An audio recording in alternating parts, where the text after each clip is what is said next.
Hey everybody! Look, it's Dark Souls. I've died. Sorry the stream is late kicking off, but once again through the miracle of technology, we have in fact managed to get the stream up and running once again. I think there are a few people out there, so if you are out there in chat, just give me a shout and let me know that everything is up and running. But today we're playing Dark Souls, the board game, which people have been asking about. I played this on my channel a long time ago, and it's sort of a game that I kickstarted in like 2014, and then I think the game itself was delivered like 3 years later. Hey Difter, hey Eddie, hey Haggers, thanks for joining me in chat, guys. Thanks for coming and joining the stream. So I checked, so I think this was, delivered about 3 years later, or so. Maybe actually not quite that long. But the main game came, and then there was 2 more waves of stuff. There was the mega bosses and the stretch goals that eventually arrived like this year. So I think they were a bit late with those.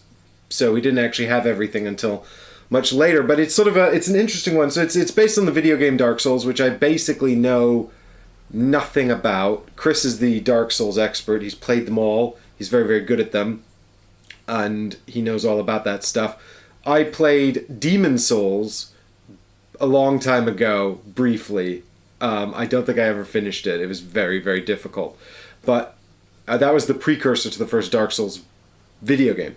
So Dark Souls is from Steam-forged Games, and we should probably bring up some credits here and thank the nice people who've designed the game and everything, but give them credit where credit is due. So the designer is David Carl, Alex Hall, Matt Hart, and Richard Loxham, and the artist is Thomas Lishman. So they've put together the Dark Souls game, and it's sort of a funny one. It's a dungeon crawler kind of deal, but it's a little bit different to what you sort of normally expect from a dungeon crawler, in the sense that you've got a whole board set up right at the start of the game. You're going to pick some characters, and you're going to go through essentially 3 dungeons, and at the end of each dungeon you'll fight a boss of some description. Hager says, I seem to remember people getting unhappy with Steamforged about this game. Yeah, so there were 2... So what you're going to do is you're going to go through this dungeon a bunch of times, and you fight a mini-boss, and then a main boss, and then a mega-boss. But there are many ways to play the game. You can play it like there's a campaign mode. The campaign mode is really just sort of structured dungeons. So it's a way of laying out the components to create or replicate the stories from the game, because this actually came out in conjunction with Dark Souls 3, and the art on the front is Dark Souls 3, I understand. And so some of the elements in the main box are from Dark Souls 1, and some are from Dark Souls 3, and then if you wanted stuff from Dark Souls 2, you had to get expansion content and stuff like that. And there are a bunch of expansions. I don't have them all, but I have a lot of them. They're all here, hanging around. Mainly I got the ones that sort of change up the... I got some mega bosses, mostly the Kickstarter exclusive ones. I got something called the Explorers Pack, which I think is stretch goals, which is some plastic terrain and sort of extra fights and things like that. I got a Summons Pack, which is here. Oh god, I should be showing these boxes. So here's the Explorers Pack, which I think is mostly stretch goals and things.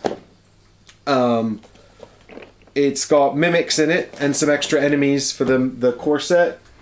You've got the Phantoms expansion, which is designed to replicate invaders and summons. So in the original game, what you could do is it had I say the original game, I don't know when they added this in, or if it was in the original, but there's this capacity for other players to invade your game and sort of mess with you.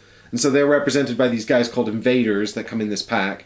And you can also do summons, where you summon people to help you fight bosses. And I understand in Dark Souls it's actual players, but in this it's characters from Dark Souls that are sort of taking on the function of summons.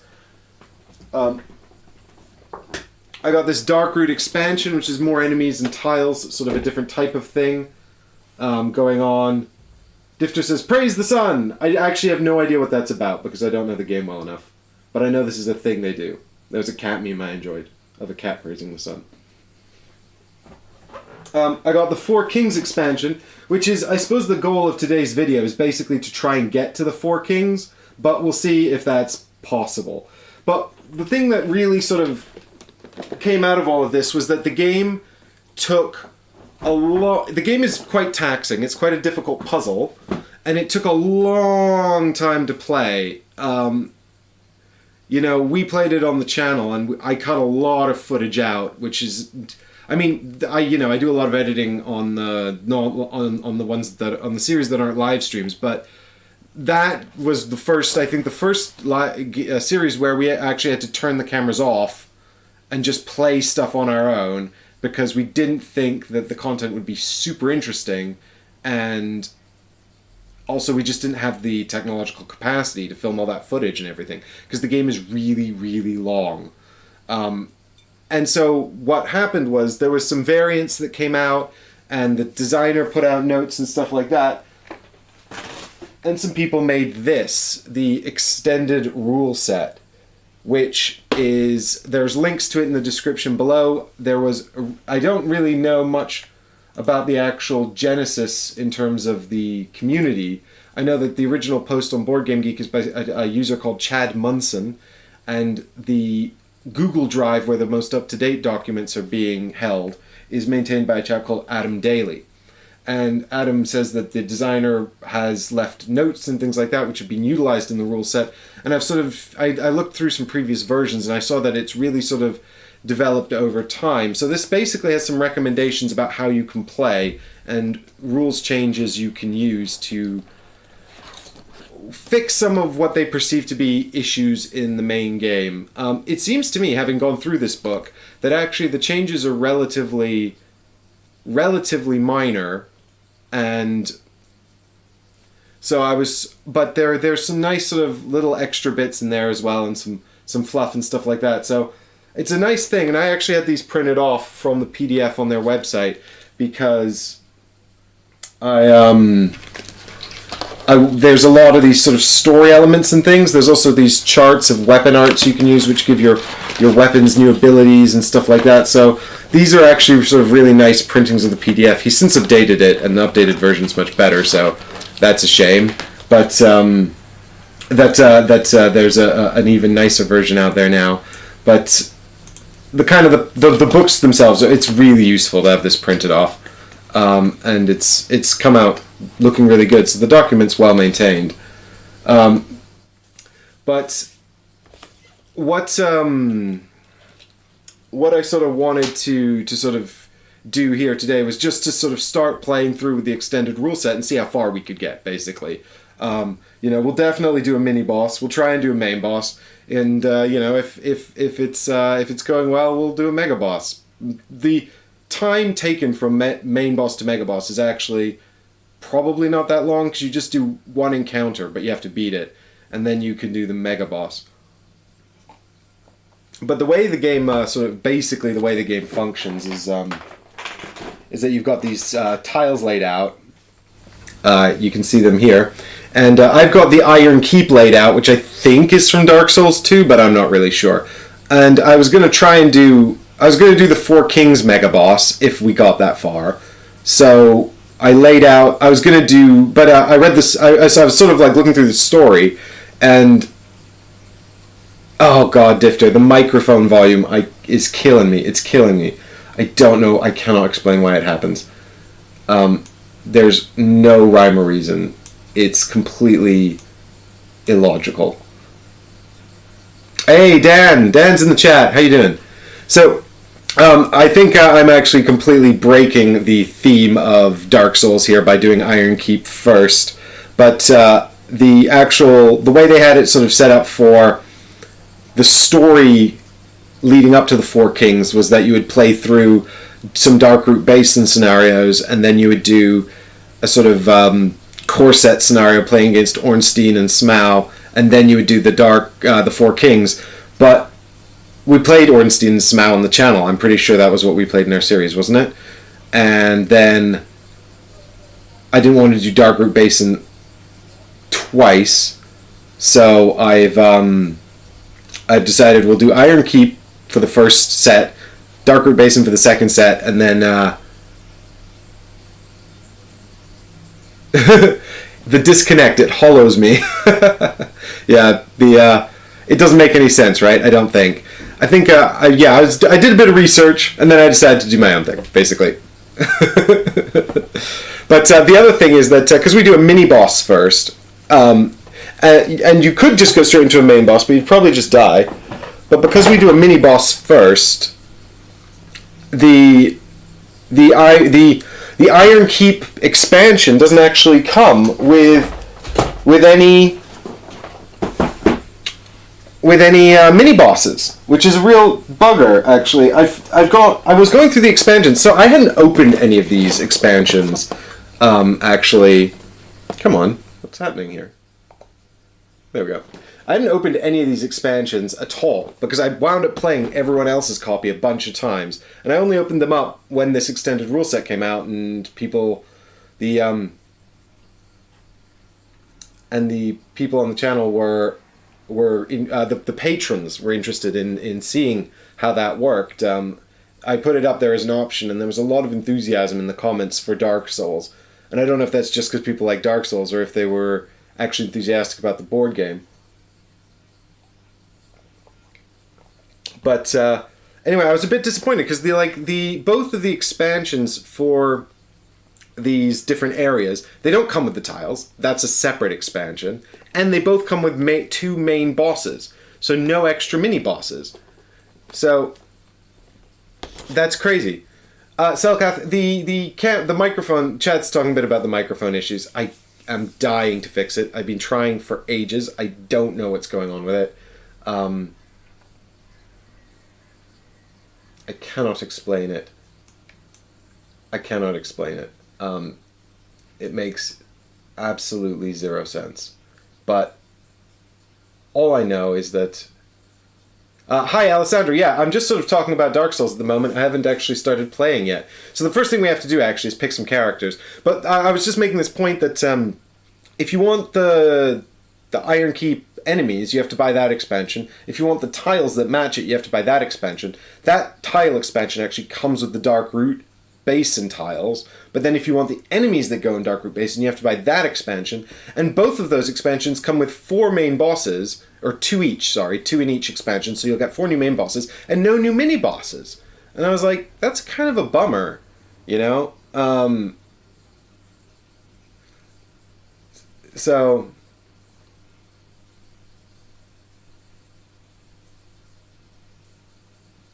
yeah, Difter, I guess I'll have to change the gain when I go into the table camera. It's just such a shame because it doesn't make any sense. I don't know, maybe I need to reset up OBS again. Such a massive amount of work though. Yeah, so we're gonna just adjust the gain, and hopefully this is okay. So. Bruce is asking about price. I don't actually know, Bruce, because I backed all of this stuff on Kickstarter. I'm trying to think how much I paid for it. But I know that the core set is for Dark Souls is probably about $80. So you're probably looking at 60, 70 quid for it. And that's online. That was on Amazon. So, even more if you're picking it up at your favorite local game store or something like that. So it's not a cheap game. And it does come with a lot of miniatures. It comes with a lot of components. And it continues to puzzle me, this game, because... it's got all of these problems which I've been talking about that they've tried to fix in the fan expansion, but there's something that I still find really, really compelling about the gameplay.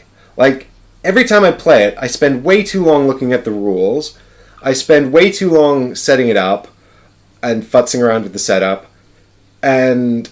every time I flip over a card, I feel I have to look something up. I always wind up missing something because there's a lot of little exceptions. And by all rights, I really should hate this game.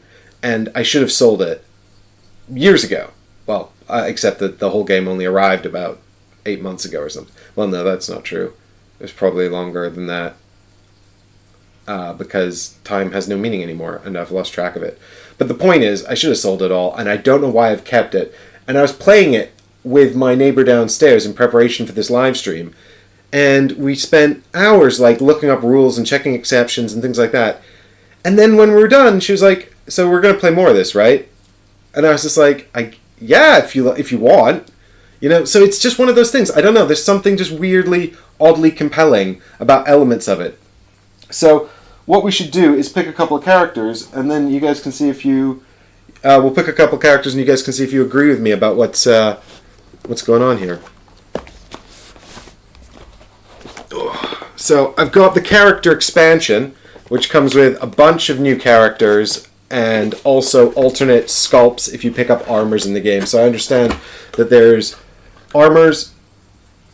Yeah, Eddie, I think it was... I mean, as with a lot of these big Kickstarters that have lots and lots of components, it's always development time that is required. So I think there's, like, characters in here that are definitely...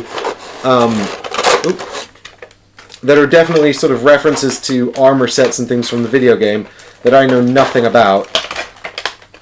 Is there tape on this? What is happening?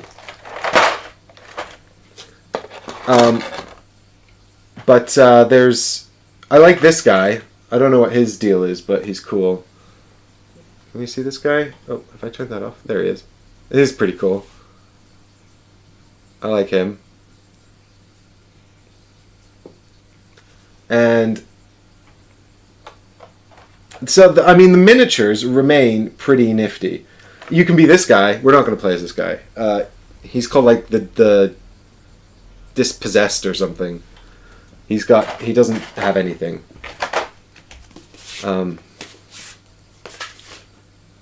These are the wrong player boards. The Deprived. He's... poor guy. Onion Bro. Yeah, it's a shame Onion Bro is a actual set of armor, I think, that you have to find.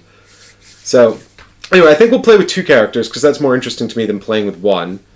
So, that's what we need to do is figure out which two characters we want to be. So we've got a whole set of characters here. I played as we were playing as the mercenary and the sorcerer the other day, so I'm not going to pick either of those two. But everything else is fair game other than the Deprived, because I think we'll just die for him. It just says, this is only if you want an actual really difficult game to pick this one. And I don't want a really difficult game. But we got... you probably want someone with a bit of, like, healing or tankiness or something like that. So we've got the Pyromancer. Anyway, we've got the... That's a class, I think, from the game. We've got the Cleric, who I understand is some kind of healer-type person. There's the Thief. That has an ability called Lucky Break to do some healing. You've got the Sorcerer. We're not playing with that person. Or the Mercenary. I've just been playing with them. We've got Warrior. Who's... I don't know. I don't know all of these characters either. Assassin. That was the character I played on our playthrough on the channel in the main series, and I got so much dodge I was like unkillable. Slime Hunter says, I want to play the Deprived. I mean, we can try, but I think it's going to be a bad time. It's like, do you want to try and get to the end of this? Do you want to try and make progress in this stream, or do you want to watch me fail with the Deprived? I leave it up to you, or maybe I shouldn't. There's a Herald and a Knight as well.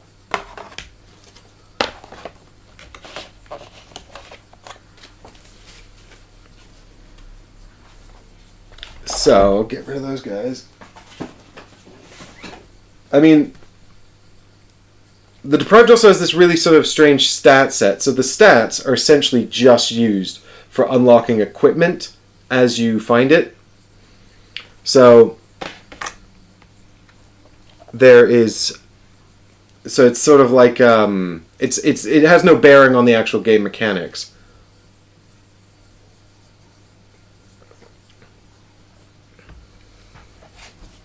Why not, Heggers, what do you mean? Heggers says, why not both? But what are we referring to here? The Knight... With as much armor as you can get, says Bruce. Bruce, are you just guessing or do you know the game?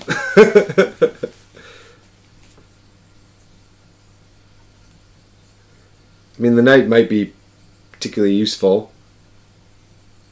Okay, well, we've got a bunch of votes for the knight. I don't think we've tried the knight.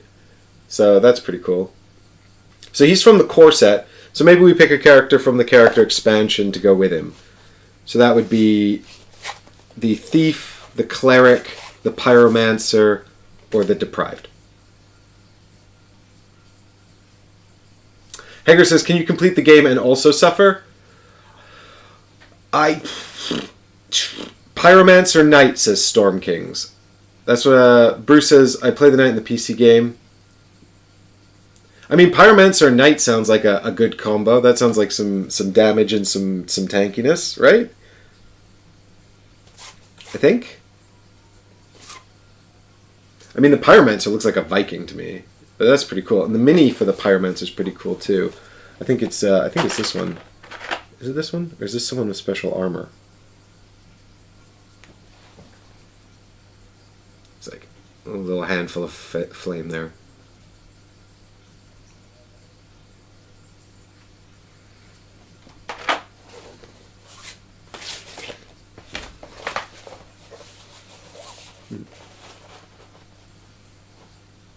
Alright. Well, if it doesn't work out, it's not my fault. There we go. Get some equipment out for these guys. Alright, these ones go away for now. Oh, the knight is in the core set.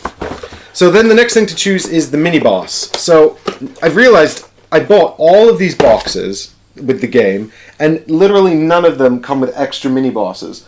So the first mini-boss is going to have to be one from the core set, which is Away from Keyboard says, pretty awesome game, have fun. Thanks, Away from Keyboard.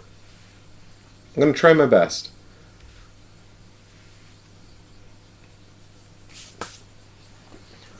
I'm going to main box. So we got some mini bosses in here. We've got, which are the mini bosses from the main set? I know the Tight Knight. The Tight Knight Demon is one. And which one did we do on the channel? I think we did the Gargoyle. Right? Didn't we do Gargoyle on the channel?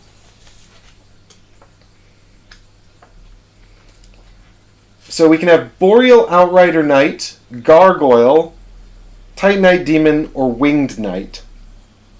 I don't know if any of those make sense to be in the Iron Keep.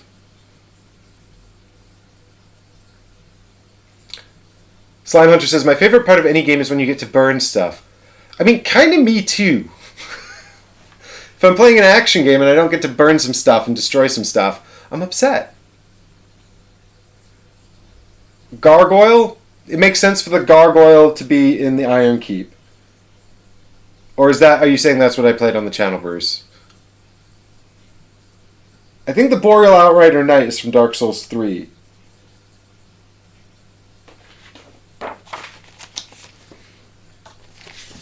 There's the mini bosses there, so we can have well, not Ornstein and Smough. And the Dancer of the Boreal Valley is a main boss, so it'd have to be one of these four guys.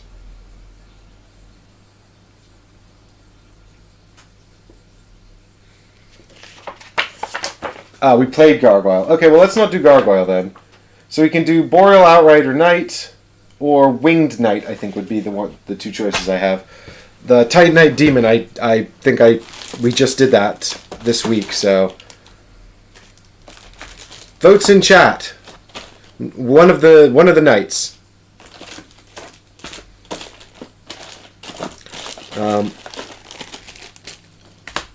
And we're going to continue to break the. All right, now I need to find the knight. What is the knight? Who is the knight? Is this his stuff?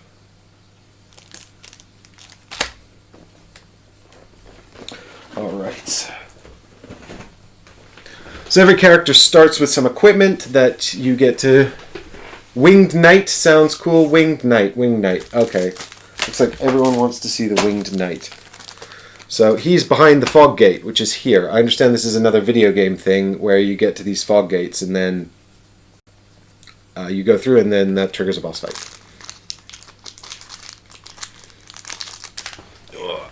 Too many. This is the other problem with this game. Once you've got the expansions, there's a billion boxes. I need a trove chest for Dark Souls. Except I just don't know if I played it enough. I can't. I don't think any of these things that I have would be fitting for this area, Difter. I think this area is a level 2, or sorry, a main boss area. Because you got in the Iron Keep expansion, you've got you've got the Smelter Demon, who's a big scary man, and you've got someone called the Arnos, who's like a samurai guy with a katana, but he also dresses like a knight. He's pretty cool.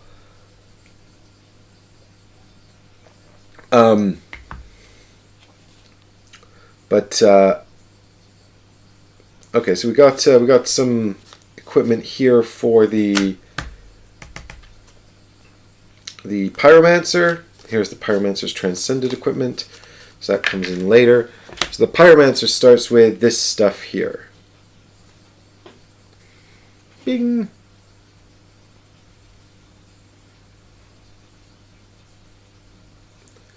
And your loot kind of really defines what you can do and how you play, and it also really defines how you will improve over the course of the game as well.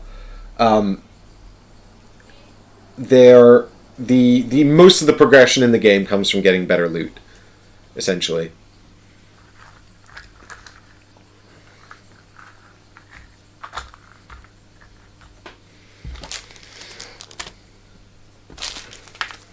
I don't know if it's better to put one here and one here. It's probably easier for you guys to see like that, right?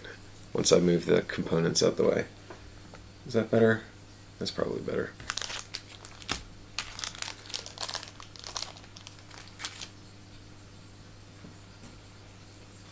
Well, so the idea with this playthrough is to. So the main there are the extended rule set offers you several ways to play and set up. I'm doing what is essentially their version of the classic game. So basically, what we're playing here is the redo of, or the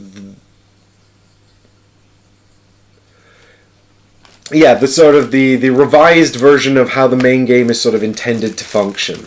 There's also a immediate boss fight, so they've got rules for if you want to just start and just do a boss fight and how to sort of deal out loot. They've also got rules for if you want to skip over like the mini boss and just go straight to the main boss or whatever. But I find I like to start with the mini boss because then it helps me remember how to play before I get to the hard stuff. There's also a mode called New Game Plus, which I think mimics that function from Dark Souls. I understand Dark Souls has a New Game Plus where you can kind of go back in and sort of do more stuff. And they've got Classic Dungeon Crawl as well, which is essentially going to give you... It's got difficulty ratings, and it gives you extra souls, but also it's one shot. So if you die, you're just like out. Whereas this sort of... these revised rules here are sort of changes to the rule set for the main game. And essentially what they really do is, I mean, at its heart, it gives you fewer sparks. So sparks are how you sort of recover really important things in the game. You can rest and sort of recover really important things. And they're also your lives. So if you run out of sparks and you die, then you're just out, right? And you don't get to continue. So you get one spark back every time you defeat a boss as well. But in this version of the game, sort of the main changes are that you don't repeat these encounters. So normally what happens when you die is the 4 encounters here all reset, and then you have to do them again. and every time you do them, you get some souls out of it. And the souls are used for buying equipment and leveling up your statistics on your player board so you can equip better equipment. But that's really laborious, and honestly, it's not much fun to repeat the encounters over and over again. It's just kind of a challenge of your mental endurance, and it's not as exciting. So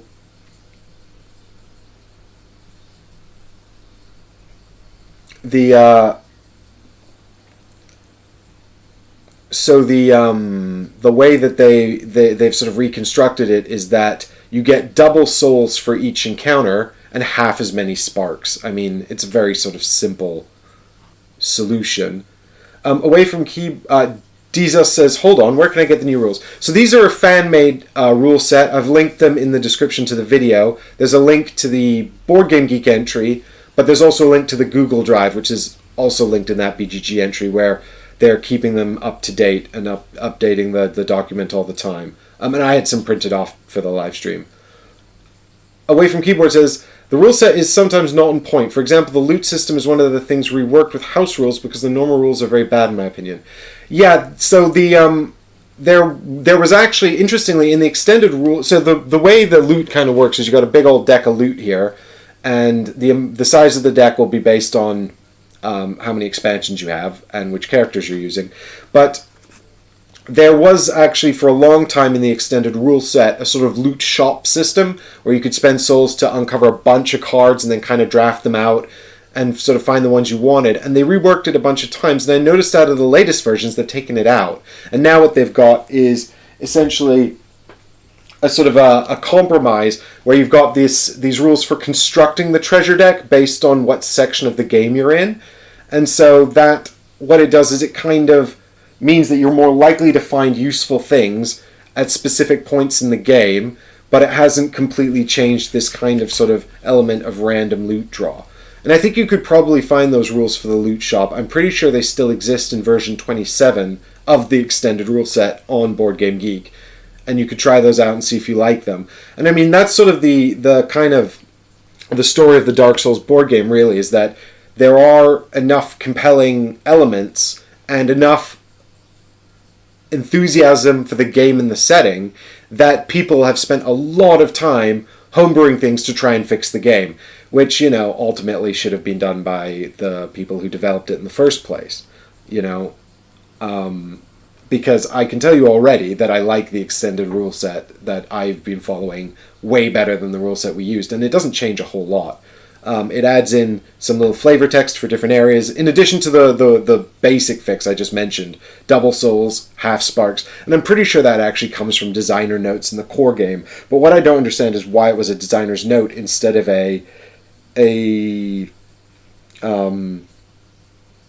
instead of just the way it's meant to be played, you know, and it could have had, you know, hardcore mode. The default rules should have been like a hardcore mode, because all it did was make it longer and more laborious, and it didn't really add any fun. You know, it felt, I suppose, more true to the actual Dark Souls video game, but I think because of the time taken for the board game and the way board games work, it just didn't translate well. It didn't, so... You know, this simple fix. But they've also added in this thing called weapon arts, which is kind of fun, and I'll explain how that works as we go through the game. And there's a lot of scenarios in there as well, in the book as well, which is kind of cool. So if you want to sort of do something a bit more themed and things like that, you can. So we've got our winged knight here anyway. We're going to have 2 easy scenarios and 2 hard ones. Hi Elias, thanks for joining in the chat there. So I need to find my Dark Iron Keep expansion here and get some encounters out. So what we're going to do is we're just going to play through here with the encounters from the Iron Keep expansion. What you can do is you've got these little encounter cards, and these little encounter cards are going to tell you which enemies come out into each area. And you can mix, so the core set comes with a bunch, and then you get some additional enemies and new encounters in the Explorers pack, which kind of match up with the enemies from the main game. But there is and then you can you get some of these encounters with the Darkroot expansion and some with the Ironkeep expansion that are specifically using the miniatures and elements from these boxes. And so I think we're just going to use the Ironkeep ones for this, and then when we do Darkroot Basin, if we get that far, we'll do those, and then if we get to the and then we won't actually be using any of this stuff from the core set because there's no more encounters after that. There's one Mega Boss encounter, but that comes from the Mega Boss box. I might use enemies from the core set. We could do that, but I thought it'd be more interesting to see the expansion stuff in case you guys are actually interested in checking it out at retail. But these little encounters here, they have 3. So Alessandra, the game has sort of this. So there is a campaign mode, but the campaign mode is really just very similar to this, except instead of randomizing stuff, you set it up deliberately. So it will give you a sort of a list of things to set up deliberately, and then Elias, I'm not going to get distracted this time. Every time Elias comes on my stream, he tries to distract me talking about Awaken Realms projects. He's commenting on Ether Fields now. And I'm very excited because Marchin asked me if I want a copy of Ether Fields to play on the channel, which I think he's going to send out very, very soon. So hopefully we'll get to check out Ether Fields a bit early, because I know that the main containers have just left the port today. But let us see if we'll see when that arrives. I'm on holiday this week though, so I won't be streaming again until next weekend.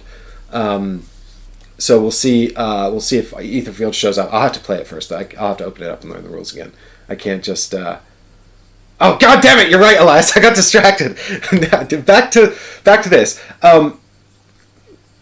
So the dark. What was I even talking about?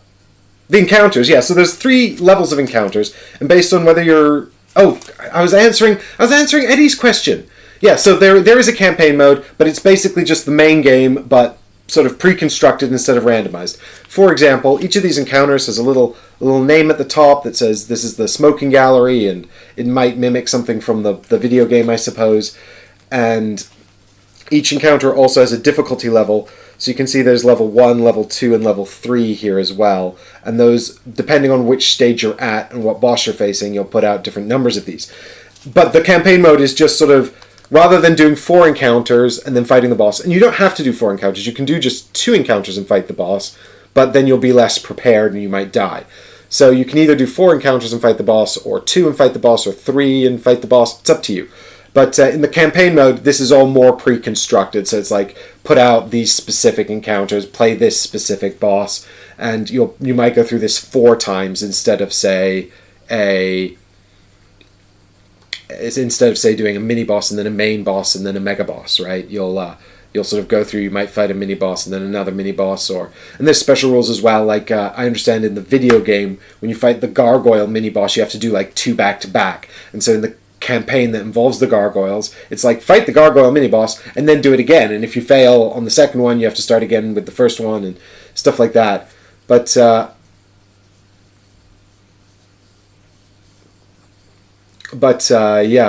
so Difter, I'm afraid Chris and I will be off next Wednesday, so no 2-play midweek madness. None of I'm afraid we won't be doing that. I was going to put up a post about it just to let people know that I'm away on holiday. Not much of a holiday, more of a... I'm actually leaving the house though. I've got a cottage in the countryside that I'm going to, away from everybody, and there's no internet. So I'm going to bring a board game. But yes, so what am I doing? I'm going to randomly set out some of these encounters now. Oh, Elias, I am very excited for the Bloodborne board game. Again, I've never played Bloodborne. I know nothing about it. I just looked at the campaign, and I was like, ooh, shiny. Chris doesn't understand why I keep going all in on these board games either, because he loves the main stuff, but he's never... So he backs it because he loves this stuff, and he's like, but you don't even know this content. I'm like, yeah, but the board games look cool. Oh, Difter, sorry you're to disappoint you, but we have got... Chris and I are going to do next Sunday evening, we're going to do the next Kickstarter commentary live stream. So we'll be catching up on the Kickstarters. We've been doing our research. So I hope you guys are excited to come and check that out. We'll do that Sunday evening, and I'll probably do a live stream next Saturday as well. So just a week to wait before the next one. And this one might be a long one, so I mean it's already been really long, and we haven't even started playing it. Elias says, have you played any of the Souls games? Yeah, I played a bit of Demon Souls a long time ago when it first came out. But I didn't get very far. I wasn't very good at it. So I have sort of some idea about how it's sort of supposed to function. I have some idea about how the games play, but I've not... I don't know any of these characters or locations or anything like that. Yeah, so if you guys have any... if you have any games you want us to check out on Kickstarter, there's still time to go and comment on the previous Kickstarter video and say, hey, can you look at this game in your next stream, please? Right, so what is this? This is our Pyromancer loot for the treasure deck. And this is our Pyromancer starting loot. So we've got... is this my hand camera? Yeah, hand camera. Oh, for God's sake. Bloodborne is my favorite Souls. Is Bloodborne actually in the same universe, then? I genuinely don't really understand that. I thought it was just a game by the same designer, but is it actually the same sort of lore as well? Alright, so we got our Pyromancer here. We're going to give him some treasures. Where is his starting treasure? So he's got a hand axe. He's got his... Cadius round shield, which has actually got a really good block on it, which makes sense because his Pyromancer garb here has no block on it at all. And we've got Pyromancer Flame, which is a magic spell that does sod all damage, but it's range 2. We'll need to get him some extra damage. So everyone in chat says, nope, they're not the same universe, just similar mechanics and similarities. Fair enough. You could have told me anything and I would have believed you. We've got to give our Pyromancer some starting goodies here as well.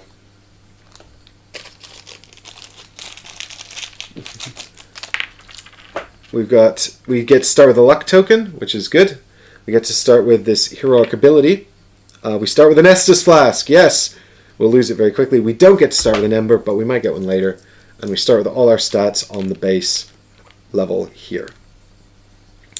And we've got a special explosive firepower ability. Once per spark, when the Pyromancer makes a magic attack, it can gain a black die. Once per spark when the That's not very good. A little bit underwhelming. Once per spark it doesn't happen very often. Okay, now I'm just going to set up the knight, and then I think we're ready to go, guys. Sorry for the time taken. Both supposedly have a good story, but it takes guys like Vati to explain them. I don't know who Vati is, Heggers, but yeah, Heggers is commenting on the deep lore of these games. Yeah, all I really understand is that we died, and now we are, like, coming back to fight monsters. I know that we are... I mean, yeah, that's what I got, guys. Don't judge me. So, these are all of the knight's equipment here for this starting set. Here's his transcended equipment, so that will come in later. Do we only have 3 starting cards for the knight? That doesn't make any sense.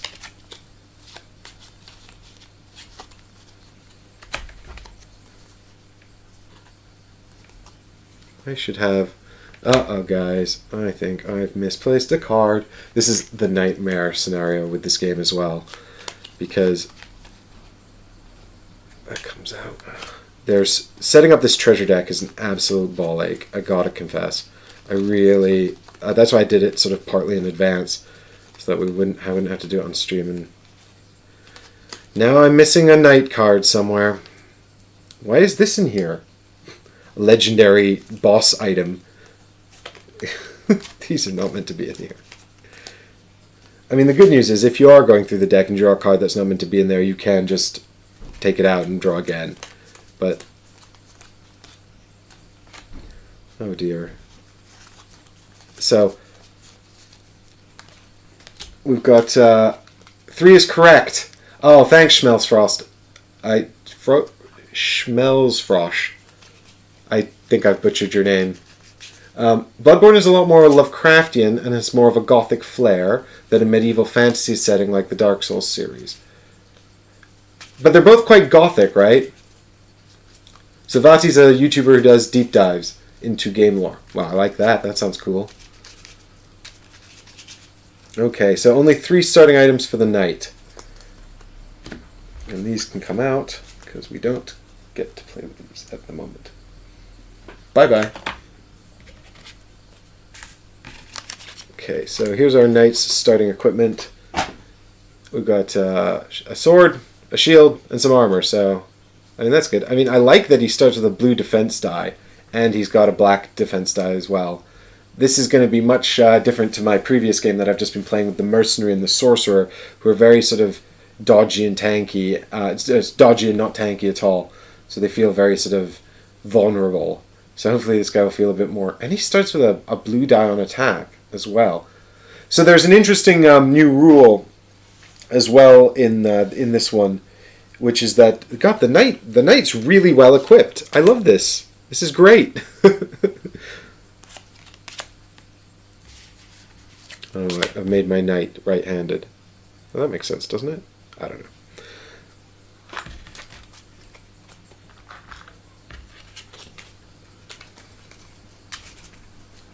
So we've got, in this deck, we've got all of the sort of low-level equipment. We've got the some Titanite shards, some embers, as per the setup instructions for the extended rule set, and we've got the extra equipment for the pyromancer and the knight as well.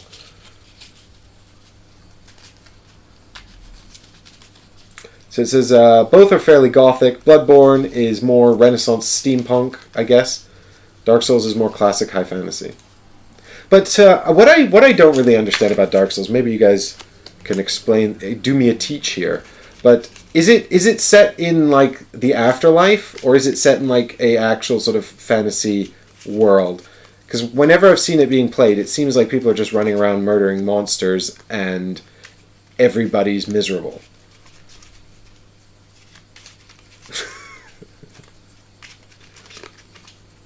Like I've seen sort of like some of the gameplay. I was watching last night actually a bit about the Four Kings, and this guy was just like running around, and he was either fighting ghosts or running past people who were just like sitting on the ground crying. And I was like, oh, what is going on here? Everybody looks so sad. My board game doesn't have any art of crying people or miserable crying people miniatures. Alright, so I think that's a fairly good setup of our treasure deck here. Now we just need our minis. Where did my Pyromancer mini go? Did I put him back in the box like an idiot? I did. I got him out to show you guys and then put him away.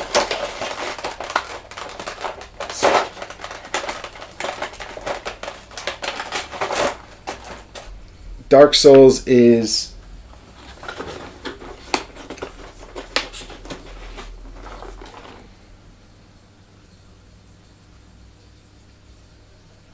No, these are the gold trimmed black robes. Oh, the Pyromancer looks way different. He looks like a barbarian. So I thought I was showing you guys the Pyromancer miniature earlier, but I was actually showing you something called the gold trim black robes. The Pyromancer is in fact this chap here. He's like, "Rah!"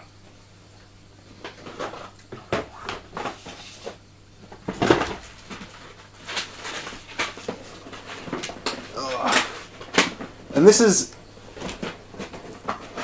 the inherent issue with the Dark Souls board game, which is that there's too many boxes. Ooh.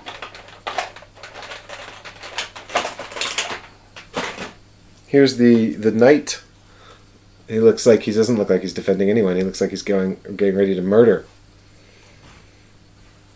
What are these? Wait, these are the... Okay. Bloodborne is very Lovecraft inspired, but with hair instead of tentacles. That's cool. It looks very gory. Yeah, it did actually look quite Lovecraftian. Actually, I remember when I was looking at the Kickstarter campaign, everyone in chat is just talking about the difference between Bloodborne and Dark Souls. And everybody recommends Vate Vidya, talking about the game's lore. So if you are interested in the plot and the lore of this, you won't get it from me because I'm a terrible person, but you will find it on that channel. VAATIVIDYA. There you go. Highly recommended, but don't go there yet. Stick around for some Dark Souls gameplay first. We're about to start. I promise. We're about to start. Pyromancer Heroic is pretty doo-doo, probably because he is arguably the best starting weapon in Pyro Flame. Are we talking about the board game, Rowley? Rowley says that is Pyromancy Flame a good starting item? You reckon?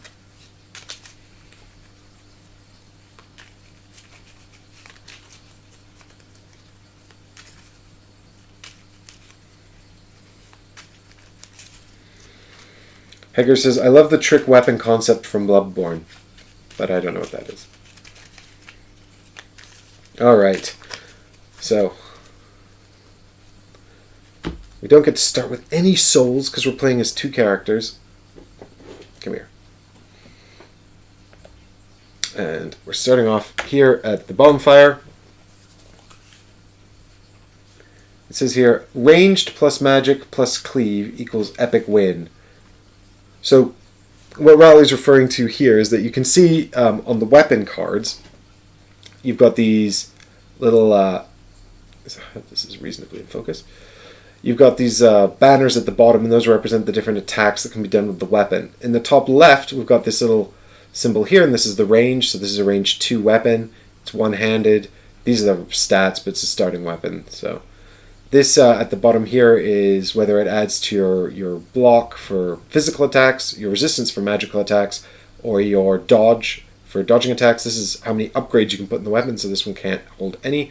But it's got a 0 cost attack, so this is a stamina cost, and I'll talk about stamina in a minute, but this is the attack level, so it gets 1 black die, which is the worst die in the game, but it gets 1 black die to attack with, and this little shiny bit here means it's magical.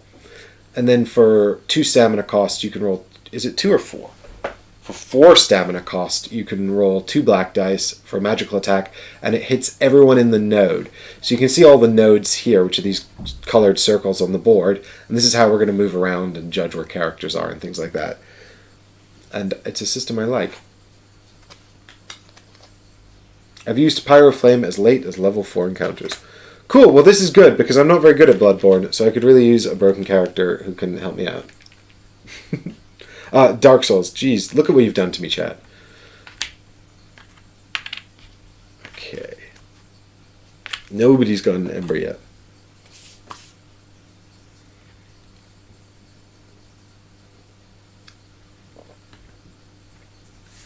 William D says the extended rule set for this game is great. And, hey William, thanks. Oh, you're making some player aids for Horizon Zero Dawn. Well, for anyone who makes things like that, big kudos, guys, because I love it when I've got some player aids for Dark Souls actually queued up on my computer here, just in case I need a helping hand. But to the community who make things and help out, that's I love that. It's really good. I actually didn't back Horizon Zero Dawn because I felt like I wasn't sure, because I felt like Dark Souls had so many problems. that Steamforged didn't fix. Hi, Rowley. Yes, I will be playing with Mimics. You can see we've got the Mimic cards set up here around the encounters. And we will be using Invaders as well. And Summons also. I need the Summons because I need the help.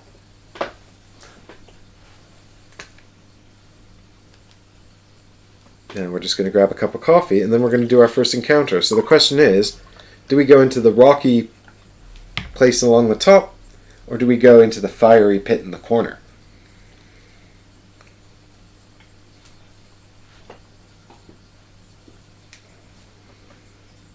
These are the questions we must answer. But yeah, unfortunately, Difter, there's no kicking enemies off cliffs in this one.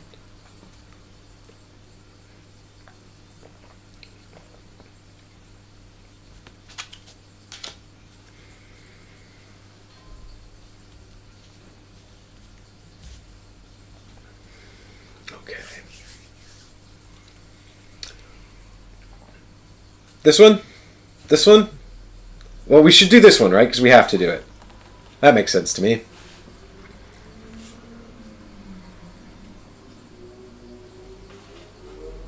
Alright. Chat's gone oddly quiet, so we'll go up here. Steamforged seemed to do an okay job with Resident Evil 2 and what they've demoed for RE3. I thought Resident Evil 2 was okay. A lot of people really seem to like it. I sold my copy, actually. Chris has it still.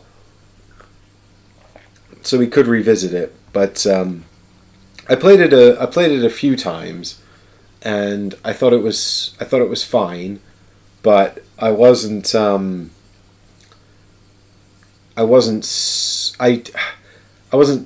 super. There was nothing that really grabbed me about it. I love Resident Evil as well.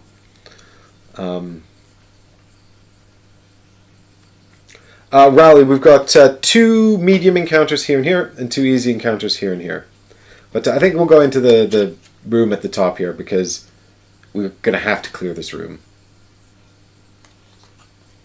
I mean, I'll probably wind up doing all 4 encounters, because I'll need the souls if I'm going to be the Winged Knight anyway. So I don't think it really matters too much. Alright, here we go. So we've got here, bam! The Burning Hand. Who are these people?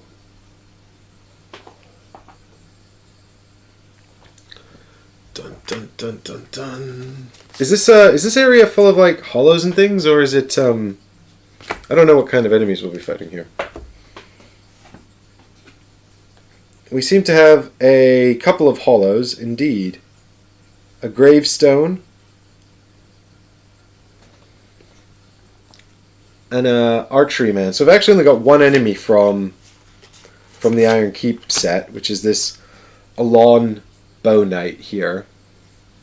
And then we've got some hollows from the core sets, and I'm going to have to get those out.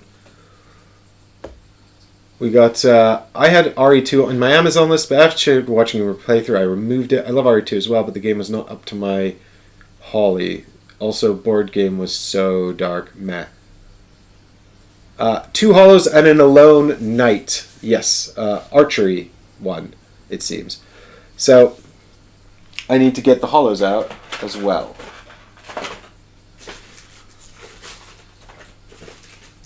I mean, as far as I know, hollows are just skelly men.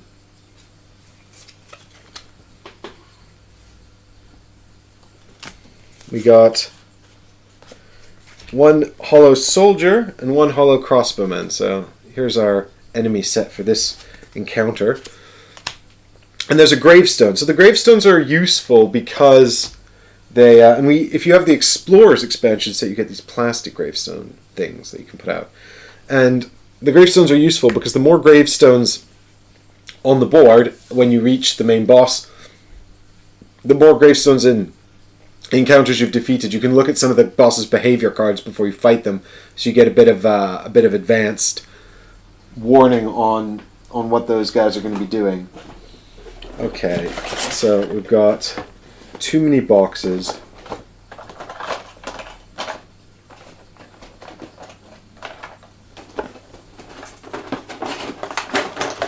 Everybody's ranged.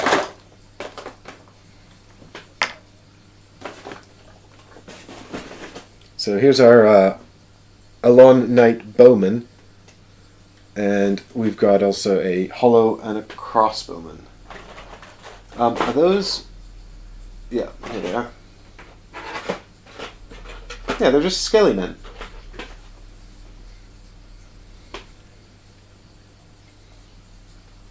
They don't look so scary. I can probably deal with these guys. I think, probably. Vati has a 1.5 hour video explaining what hollows are. So if you want to know more than they look like skelly men, there's your source for information. All right, let's get this guy up here a bit so you can take a look and see what's going on.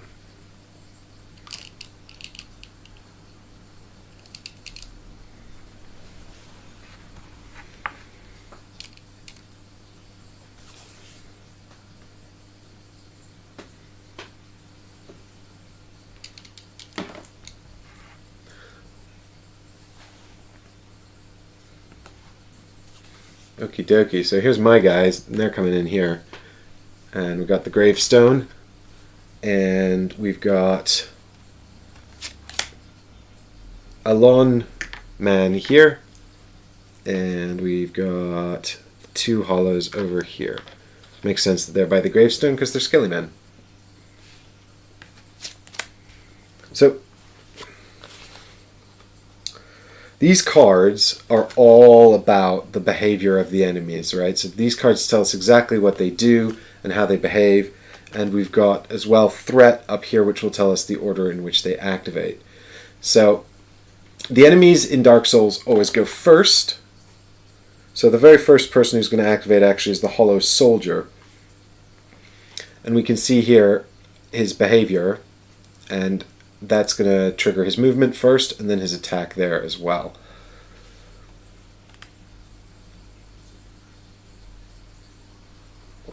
That's true, Rowley. If Steamforged had sent me boxes of Dark Souls cookies instead of miniatures in trays, I would be like, more boxes, please. So, this guy is going to move 1 towards the nearest enemy. And so we can see here that the way this basically functions is that we move between these nodes, and you can move diagonally or straight ahead. So from here, if this guy's going to come towards us, and gravestones block movement, so he can move here or here if he's going to move 1 space. I have to decide where we're starting, actually. So we can start in the middle, or we could start over here. I'm thinking we should probably start in the middle, I guess. Let me just have a look at what the behavior of these guys is. This is really important to think about. Bet you did not... Too many boxes. I did not support Mythic Battles Pantheon Storm Kings, and that's because I can only support so many really expensive Kickstarter projects, you know? There's only so many I can do, and actually Mythic were really, really good. They sent me most of Joan of Arc for free, so I spent about 100 quid on the core set, or 120 quid or something, and then they sent me everything else for free, which was amazingly generous. And I put together the Joan of Arc series, and I keep meaning to go back to it. I'm waiting for the 1.5 stuff to come up now. I actually backed that, but they haven't sent me anything since. I don't know if they didn't like the Joan of Arc series, or if maybe they were just busy, or if maybe it's got something to do with the fact they changed their community manager. Yeah, I don't know Sam Healy, who's the new community manager. Really, I mean, I've met him a few times, but he doesn't know me. Yeah, so we're going to have the Hollow Soldier going first, and the Hollow Soldier is going to run towards us and then try to hit the nearest person, but he's not going to get that far. Everybody just has 1 hit point, so this should be fairly doable. We've got the Crossbow Hollow, who's actually going to move away from whoever's got aggro. So we do have to pick who's going to have aggro. So this is the aggro token here, and it's I got the metal one that came with the Kickstarter. And someone always has... You get the aggro token when you start your turn. It'll bounce back and forth between characters, but someone needs to start with it. It should definitely be the knight, because he has the tanky, armory stuff. Also, the knight just seems like way better than the mercenary who I was playing with the other day. But I'll let you know. So the crossbow hollow and the bow knight, they're both going to run away from whoever has aggro and shoot them. So I guess the pyromancer is just going to try and use his pyromancy flame to kill everybody. So in the very first round of the very first encounter, we can decide who's going to play first, and then after that, it's going to be back and forth for the rest of the game forever. So we'll never choose who gets to play first ever again. So I guess we'll start with the pyromancer, so he can do a bit of damage, I suppose. The hollow soldier is going to target whoever is closest. How does the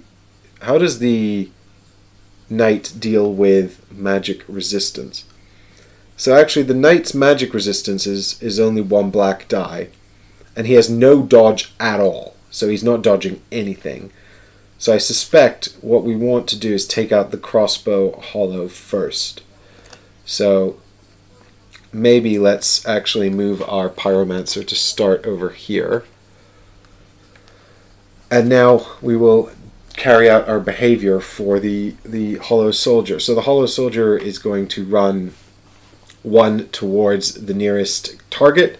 Because there are 2, it will break the tie with the aggro token which we've put on the knight. So he's going to run over here towards the knight. Inevitably I come up with these plans, and then when I start carrying out the behavior of the miniatures, I'm like, oh no, I should have changed my mind. So he's got, you can see the range above the movement symbol here on the card. So his range is 0, which means he needs to be on the same node to hit someone. So he can't hit the knight from here. He needs to get into the same node as the knight. And that's the end of Hollow Soldier, his turn. So then we've got either a longbow knight or crossbow hollow. So crossbow hollow will move 1 away from whoever's got the aggro token. So he's got to end his movement further from the knight, basically. So I guess he's going to move back here, and then he's going to shoot the knight. And I've put him there because now he's in range of the pyromancer's attack, and that's something I've set up. And then he's going to hit the knight for 3 damage. The knight's got 1 black die for defense. So let's see how much damage the knight takes. Oh, did I roll a blank? Oh great, I rolled a blank. This is probably fine. We'll just suck up the 3 damage for now, and I'll figure out what I'm going to do about this later on. So when this kind of damage happens, we're going to take 3 of these red cubes here. And we're going to put them onto the knight's little endurance bar. So the endurance bar is along the bottom of the character's sheets, and you fill in wounds from the right and a statistic called stamina from the left here, and if the 2 rows of cubes meet, the character dies immediately and you lose. So we want to try and prevent that from happening if at all possible. And then it's the finally the hollow the bow knight to attack. So he's got 4 damage there, and he's going to want to move away from the knight as well. So let's go back in here, and he's going to move 2 away from the knight. And he's here. So he's got to end further from the knight than when he began. So I guess we can move him over here as well, actually, and then maybe the pyromancer can hit him with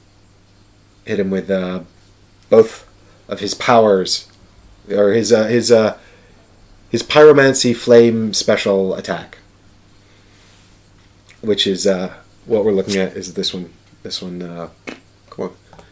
Oop, is this one here? So you can see at the bottom we've got that cleave special, so we can hit the space with the cleave special and do damage to both of them. So that would be good. So we've sort of set that up. So an element of the game, I guess, is sort of manipulating the behavior of the enemies to your advantage.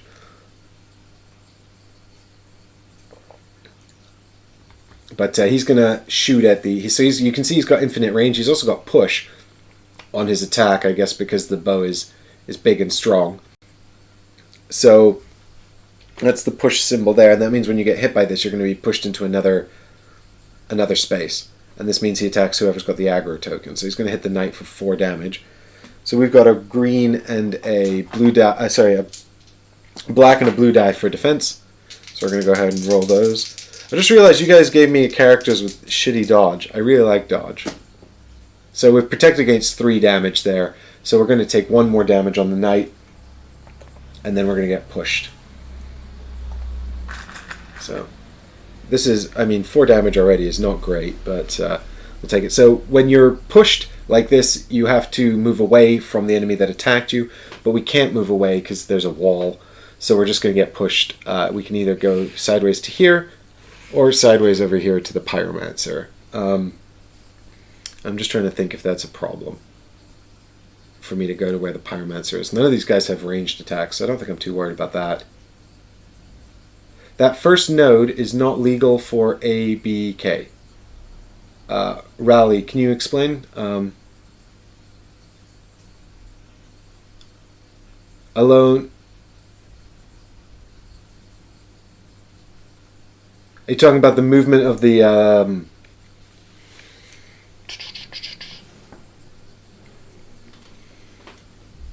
Is it because he's not far enough away? Or is it because he's not as far away as he could get? See, this is what I mean. Every time I try to carry out the behavior of these characters, I always have to look something up. I suppose if the knight was here, and we were here... we would have to move further away. That's 1, 2, 3. This is 1, 2, 3. They're both 3 spaces away, so either corner is equally distant. Oh, is it because he's moved too far? I see. I moved him from here. I went 1, 2, 3. I moved in 3 spaces. Okay, Rally, thanks for that. I'm going to chalk that up to stream brain. Well, that's a bummer, but never mind. Going from red to middle is still 1 node away. Ah, okay, I see what you're saying. So actually, I've moved the wrong character now. So back when this guy was moving, going here was not legal because he, and we can go back down here as well. When he moved into the middle, he wasn't moving further away. So actually, he probably would go 1, because that's further, and then 2. Yeah, he'd wind up in this corner, basically. That's a bummer, because now he's really far away. He has infinite range as well. Okay, well then, when we get pushed, let's, by his bow, we have to move away from him. So I guess we have to go over here. Uh-oh.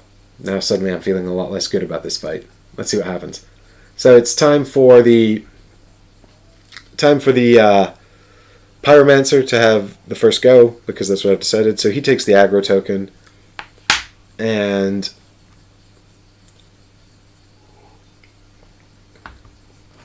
we are going to... let's have a think here. So we've got, basically, we're going to have to equip, I think we're going to unequip the hand axe, and we're going to equip the Pyromancy Flame. We'll keep the shield equipped in case we have to do some blocking, in case we've got some, we'll have some damage incoming because we've got the aggro token here. So we can do 1 black die against the hollow crossbowman, who we probably want to take out because of his magic attack. He does have 1, he doesn't have any resistance actually to magic, so that's really good. So there's 2, when you're hit by an attack, whether or not you are a that's why a yeah, exactly, pains in the ass, these guys. So when you are hit by an attack, we're looking at that symbol in the middle, which is actually a half a shield and half of a magic resistance circle, which you can also see on the bottom of each of these cards. And these give you the block values for different things. So this is called block, well, I say block value, sorry. This is called block, and it protects against physical attacks, and this is called resistance, which protects against magical attacks. And so you can see this is a magical attack because of the shiny star around the damage. On the physical attacks, you would see 2 swords and a shield like this. So, because the hollow crossbow man does magic attacks, and my magic resistance is typically lower, I want to kill him first, I think. We'll see if this pays off. I'm not great at this game, you guys. I'm doing my best. Keep helping in chat. Although, Rowley, you could have just let me live happily with my mistake when I thought I was being clever, you know. So enemies always have these stats as well. So you can see that the crossbow hollow has 1 block and 0 resist. So hitting him with the Pyromancer's magic attack, we're going to get 1 die, but all we need to do is 1 damage because he has 1 hit point. All of these enemies just have 1 hit point, so that's pretty good. I think I'm feeling fairly confident. There's a 2 in 3 chance that this kills him. And when you have a player turn, you get to do an attack and a move, and that's it. You can attack with as many weapons as you have equipped. So at the beginning of the turn, essentially you heal 2 stamina, which is useful later on. We haven't used much stamina yet, but you'll see later on that we're going to be struggling to balance stamina against the damage we've taken. So you heal 2 stamina, you take the aggro token, and then you also have the opportunity to change your equipment. So you can have something in each hand or 1 two-handed thing, and you can have up to 2 items up here as well. And you can swap out the items down here. So what I've done is I've swapped the hand axe, because I'm not doing any close combat, with the spell because it's got ranged. And I've kept the shield just in case I fluff this, just in case someone shoots at me. Well, actually, the Alon Bowman will be shooting at me, so I'll use the shield to protect against that damage. So here we go. This is 1 black die against the hollow crossbowman. And I could go up, I could spend 4 stamina to do my massive attack, but I think I'll save that for later. But I would get 2 dice then, and obviously have a higher chance of killing him. So 2 damage. He's dead as a door now. Is there just 1 blank side? I thought there was 2. Ah, you're right. Rowley's right. My odds were 1 in 6. So it's fine. Look, it's fine. You're right. There is just 1 blank die. I wonder, what am I thinking of with any other board game? Okay, so we've managed to kill the hollow crossbowman. So he's like, "No, I've been killed." He's dead. And after each player goes, all the enemies get to go. So now we're going to activate the enemies again, and we're going to start with the Hollow Soldier because he has the highest initiative. He's going to move 1 towards the target, which means he's going to go into this node here or this node here. The target is now the Pyromancer because he has the aggro token. Nope, actually that's not true. Hollow Soldier prioritizes nearest. That doesn't matter because they're both in the same node anyway. So we'll move him up here, I suppose. And then we've got the Alon Bow Knight, who's going to attack the Pyromancer because he's got the aggro token, and this guy targets aggro. And he's got infinite range, so he's going to shoot all the way across here. And I'm going to have to resist this with my blue die, I think, so 4 damage coming in.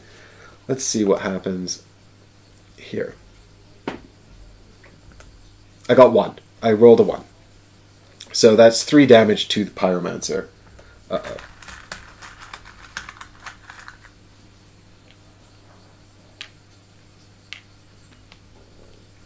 Okay, and then it's back to the Knight, who takes the aggro token. He would heal 2 stamina, but he doesn't have any. And we can swap out equipment, but he actually only starts with 3. So I think with the Knight, we're just going to run in and murder this guy, right? He can move 1 node for free, and any node you want to move after that, you must spend a stamina. And so if we moved here, that would be 2 stamina. If we moved here, that would be 3 stamina. There's no penalty for moving in and out of nodes with enemies on, but a node can only have a capacity of 3, and if a 4th model would enter, they push someone else out. So you saw us doing a push because of the Bowman here had to push on his attack. Things can also push when they move around. Pushing is sort of this dynamic movement element that can happen for a number of reasons, and I'm sure we'll encounter lots of different examples happening as we play the game. So we're basically just going to run in here and murder this guy with our Knight. So the Hollow Soldier has a block of 1, so we'll need to do 2 damage to kill this guy, but I think that's doable. He's got 1 hit point, you see. But we've got 1 black die, 1 blue die with the knight. We could go up. We could take 4 stamina to do a black die and a blue die. But then you could have gone full berserk with Pyro, equip Axe and Flame, run 2 crossbowmen for 1 stamina, axe him, and then that would have been a good idea, Raoul. So what Rowley's saying is that earlier when I killed this man with the Pyro Flame, I could have kept the hand axe equipped as well. I could have run in there, so that would have cost me 1 stamina, because I get the first move for free, and then the second space would cost me 1. I could have axed this guy, and then hit the bowman over here with my flame blast and potentially killed them both, which probably would have been a pretty good idea. But Rowley is obviously better at this than I am. So keep those. Try and keep the tips coming before I make the mistakes, man. Come on.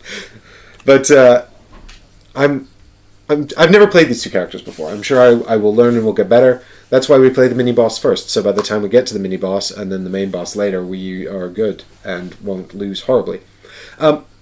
So we've got the knight. Yeah, we need 2 damage to kill this soldier. Come on, show me 2. Uh-oh, that's a 1. So that does nothing. So what I can do is I can re-roll it for a luck token. I think I probably will. This has 2 1s on it and no blanks. So my odds are 2 and 3. So every character has this luck token here, which you can spend to re-roll a single die. You can also, and it gets replenished at the end of the encounter for the cost of a soul. So it's not, if you don't have to use it, you're probably better off not using it. But I think I want to kill this guy. I don't want to get hit by him, so I'm going to flip this over and try and re-roll. And what I probably should have done was spend the 4 stamina, but that would have taken me up to here, which would have left me with very little leeway for the incoming attack from the other guy. Of course, if both of these guys hit me now, I might be in serious trouble. But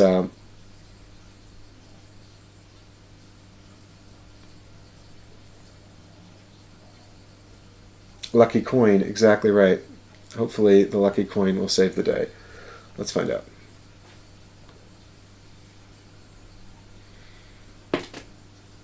Oh god, I can't see it. Hey, 3! Look at that! Boom! Lucky coin saves the day! And the Hollow Knight is dead. So now we've got the Alon Bow Knight coming back at us. He's going to be attacking our knight again. So this is he I think now correct me if I'm wrong here, Rowley, but I think he doesn't move because he can't get any further away from the he can get further. No, he can't get further away from the knight. Every move would take him closer. So I assume that he doesn't move at all. That would be my guess. So yeah, so he's going to hit the knight and push him back into the space with the pyromancer, I suppose. So we're going to resist this with 1 black die, and it's 4 damage. Bam! So we've got 2, so we take 2 damage on the knight. Uh-oh. Knight, you done take too much damage. But that's okay, because I think we're going to kill this man now. That's my plan. My plan is to kill this man now, so I don't have to worry about it anymore. So, we are now on to the turn of the Pyromancer. So he takes the aggro coin. He would heal stamina, but he doesn't have any. And we can change our items. So I don't think I need to change to the hand axe unless I run all the way into that guy's space and hit him with both weapons. That would be pretty cool, wouldn't it? That would also... Sure, why not? Why don't... We'll do it now. Yeah, once in a corner, they generally don't move away anymore. So we'll swap in the hand axe. We're going to run really far, which is going to cost a lot of stamina. But then we're going to murder this guy, so it doesn't matter how much stamina we spend. Stamina, we only need to worry about if we don't win. So we can go 1, 2, 3, 4. Oh my god, so it's 3 stamina cost. So stamina is tracked with these black cubes here. Oh, blue die would. Well, he's got one magic resist, so a blue die isn't guaranteed to kill him.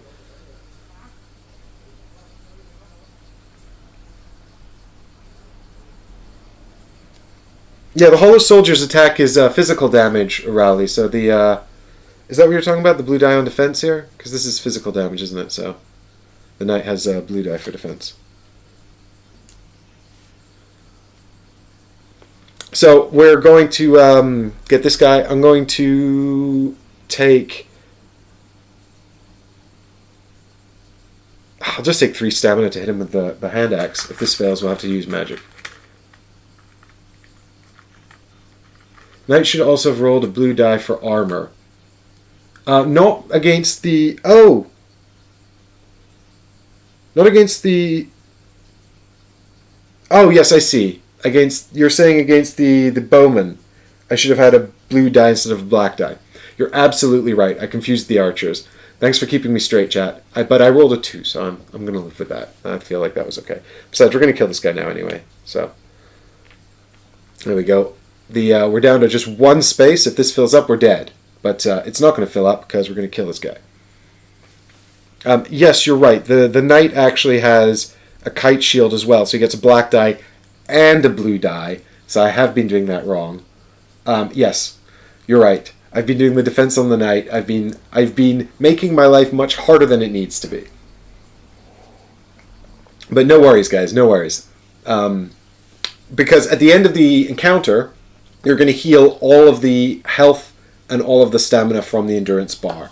And I think we're probably going to get this. I don't think the he says confidently, we'll see. We're going to roll 2 black dice against the alum bow knight here.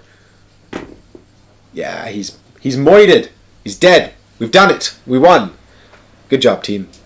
And thank you for your support, chat. Sorry I made those mistakes.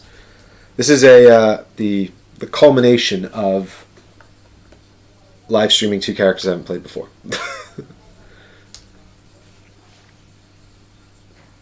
What is this thing here?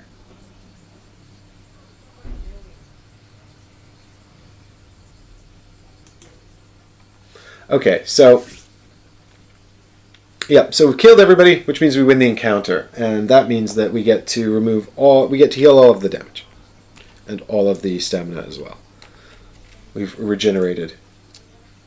Did I do it right the first time and then do it wrong every other time?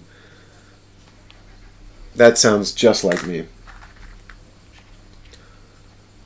And so because we are 2 characters, if we were playing the core set rules, we would get 4 souls, but in the extended rule set you get double souls, so we're going to take 8 souls. And souls are good for all kinds of things, but the first thing I'm going to do is spend 1 soul to replenish this luck coin, because I think that that's super important to do. So now I've got 5, 6, 7 over here. And we can, basically all we can do with souls is level up our characters here and buy equipment and slot items. But the thing is, the equipment, it's only worth equipping if it helps us and we can use it. So we're just going to buy some cards now. We're just going to buy some treasure and see what happens. So it's 1 soul per card. So you spend a soul, get a card. Bam. What's that?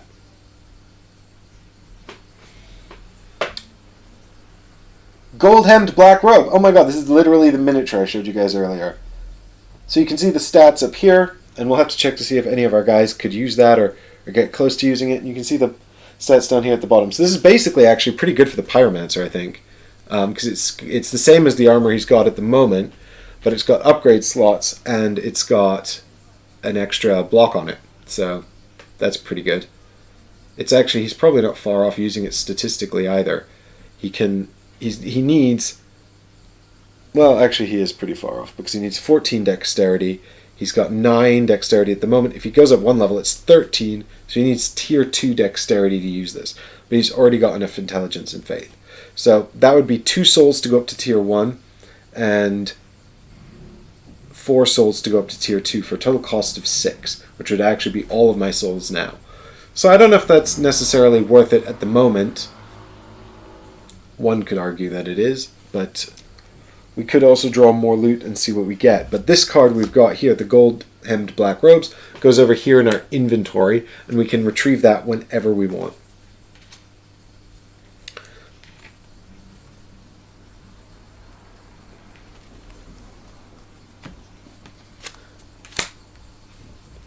Okay. So, I think we'll buy another loot card. Let's just get some loot going. See what happens. Alright, we got...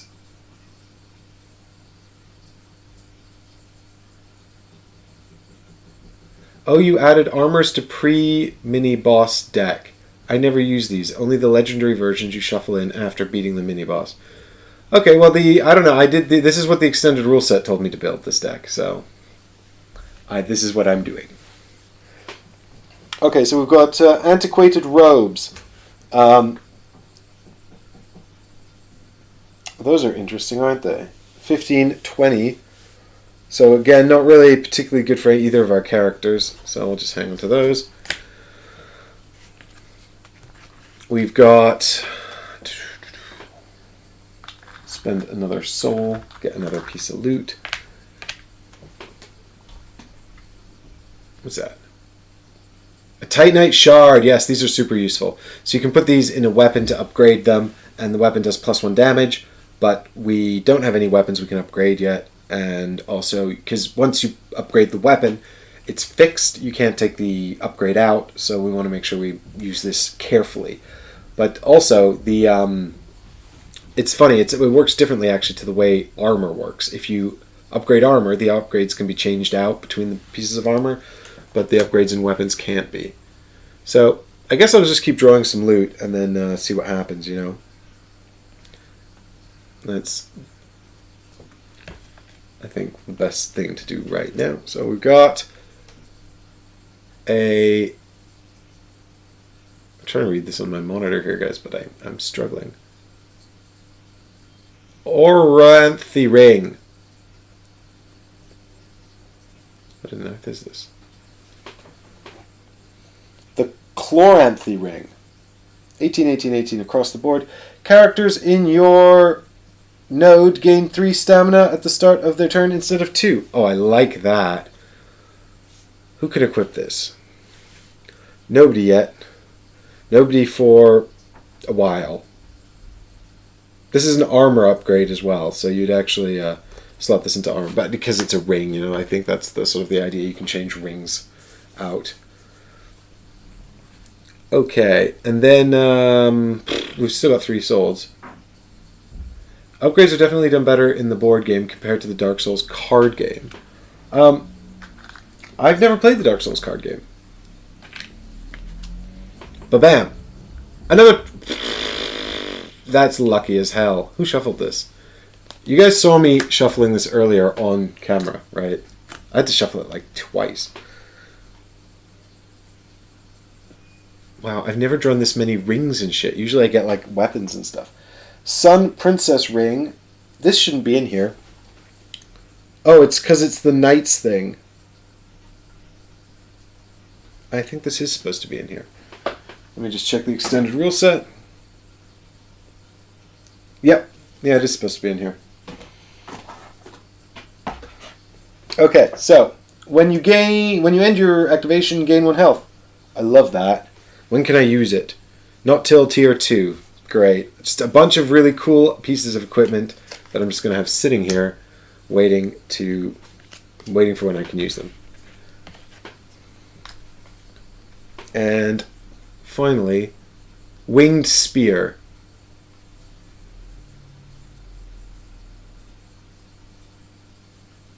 So we've got 20 and 22 on this one. So this looks like it would be, I don't know, particularly useful for either of my characters. 2-handed spear. So what this is got going on here is you can see that it gives you a extra block and extra resist. It's got 2 upgrade slots. It's a 2-handed weapon, so you can't use it with anything else. It's got 1 black die plus 1 damage, but it can't be used against enemies in the same node as you. And this is And then for some stamina, you can go up to 2 black dice there.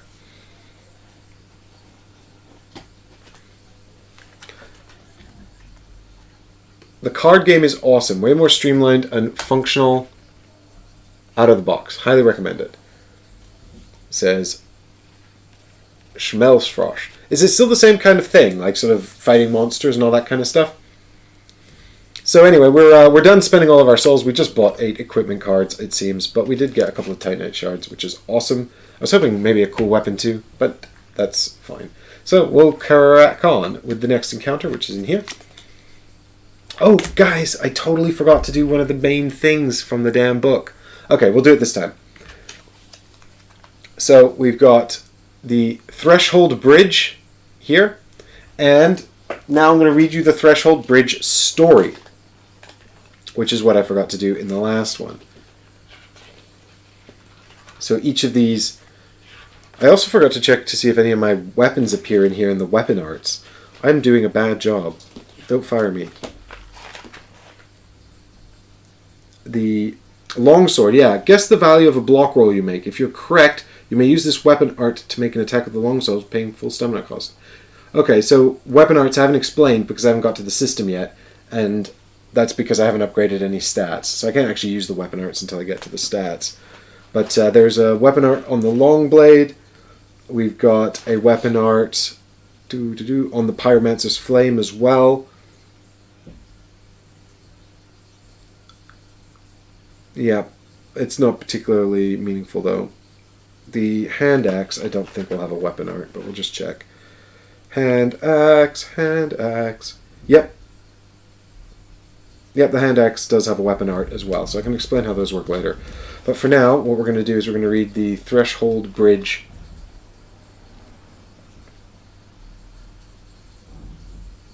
Threshold Bridge text here. Once I find it.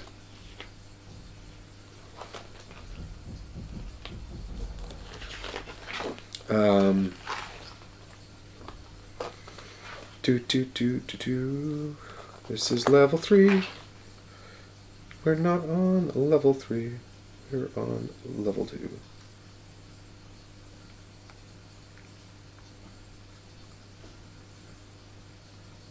No, we're on level 1. We're still on level 1. Some story.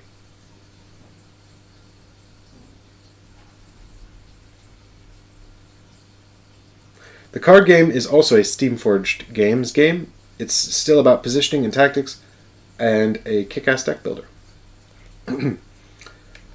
A transition point where iron workers would carry supplies to and from their workshop.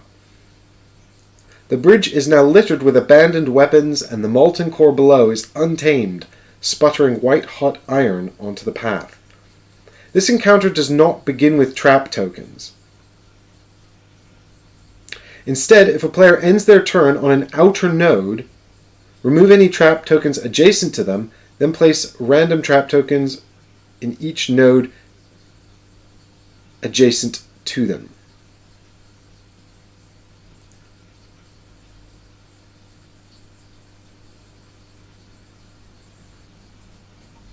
Okay, so what our book here is adding is some rules for... So what we got here, guys, is these little yellow spears on the bottom of this encounter, which means this is an encounter with traps. And we got these trap tokens, which are going to make our day unhappy. And this is adding a special rule in the extended rule set, which makes sort of simulates the lava sputtering out of here onto the bridge. So the trap tokens are going to kind of move around if I stand on nodes on the outside of the tile.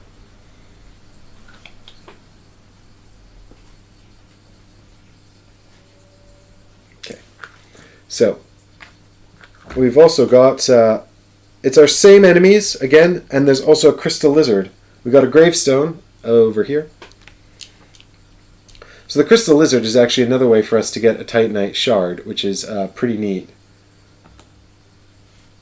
So we're going to get a ton of Titanite shards, and the game's going to completely break. So this is a gravestone here. We've got...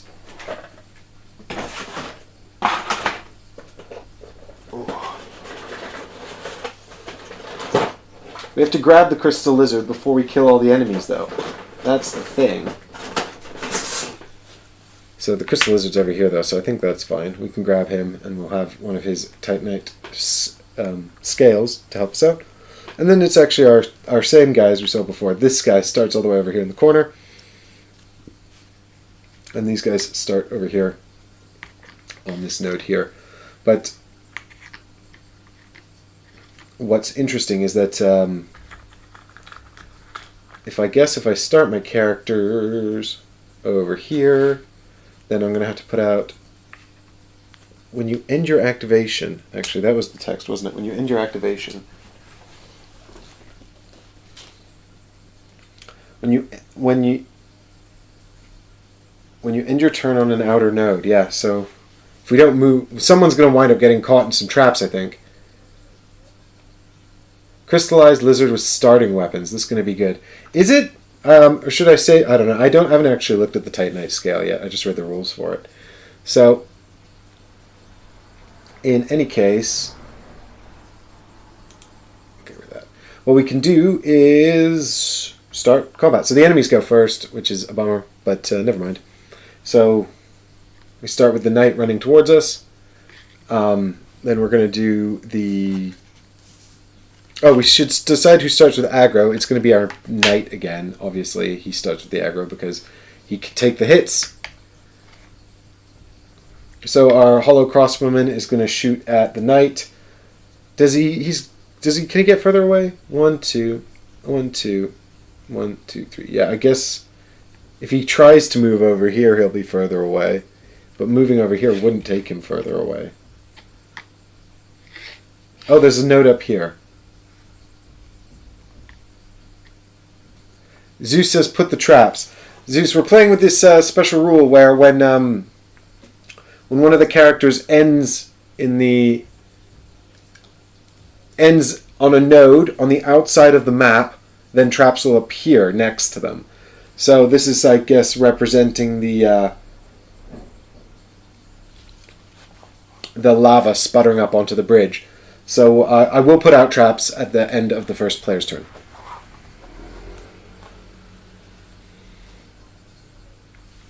So I guess this guy's going to move over here so he can get to this outer node, I suppose. Even though this technically doesn't take him any further away from the knight. But you want to, in the spirit of Dark Souls.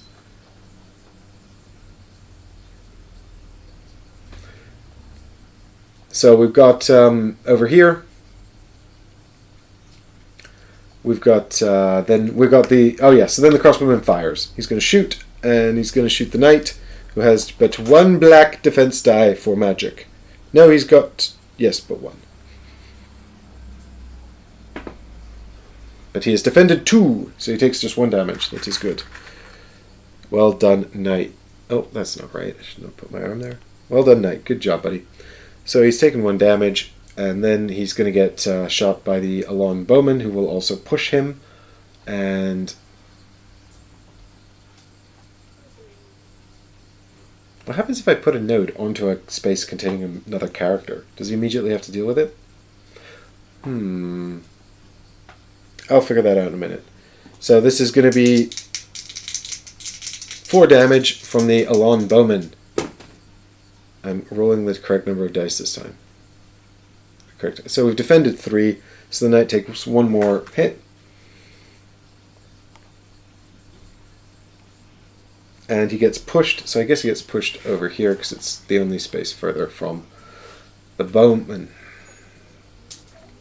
Okay. And then it's back to the knight. His turn, I guess. No, wait. It's not his turn, maybe. Who ended the game last time?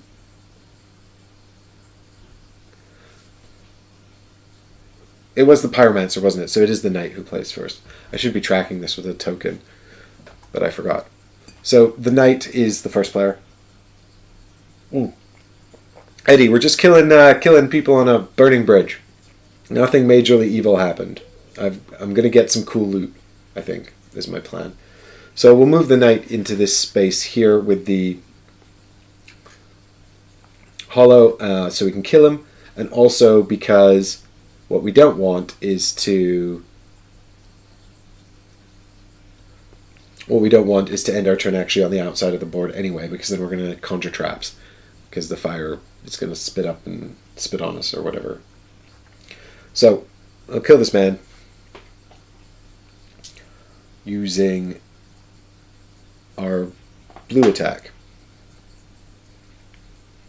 Should be fine. He's got 2 hit points. Could take a bunch of stamina. Don't think it's worth it. Might be worth it? Actually. Hmm.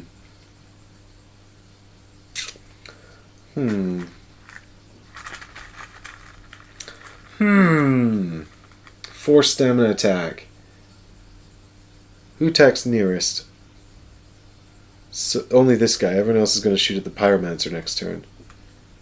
So yeah, I think we can. I think we can do our fancy attack. So we'll take 4 stamina to throw 2 dice. Is it wise? I don't know. It leaves me with 4 open spots, which I feel fine about. Once these traps start appearing, I'm gonna be fucked though.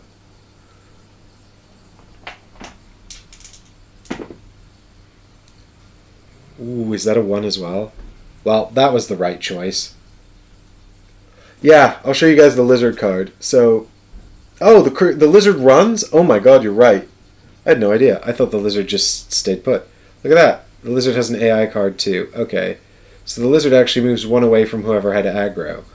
So, in this case, the lizard would have... Knight had aggro. Knight was here at this point. So, 1, 2...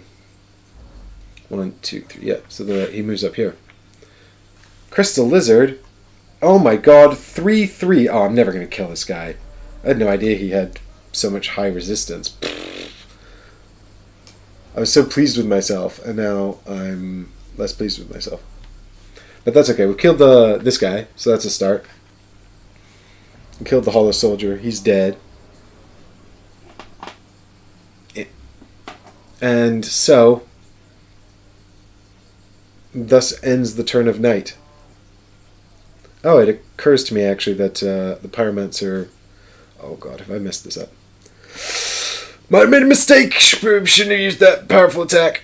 We'll find out. Alright, so Crossbow Hollow is going to move back here and shoot at the Knight with...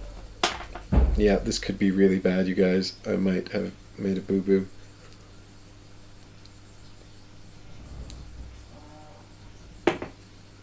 Oh, that's really bad. Luck! Quick! Spend the luck token. Roll again.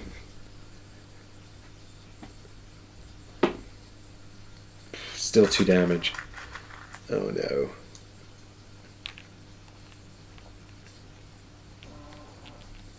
There's a special rule as well called Heavy Armor, where if you exceed the damage incoming in your defense roll, this is an extended rule set thing. So this is the Alon Bowman now shooting at the Knight.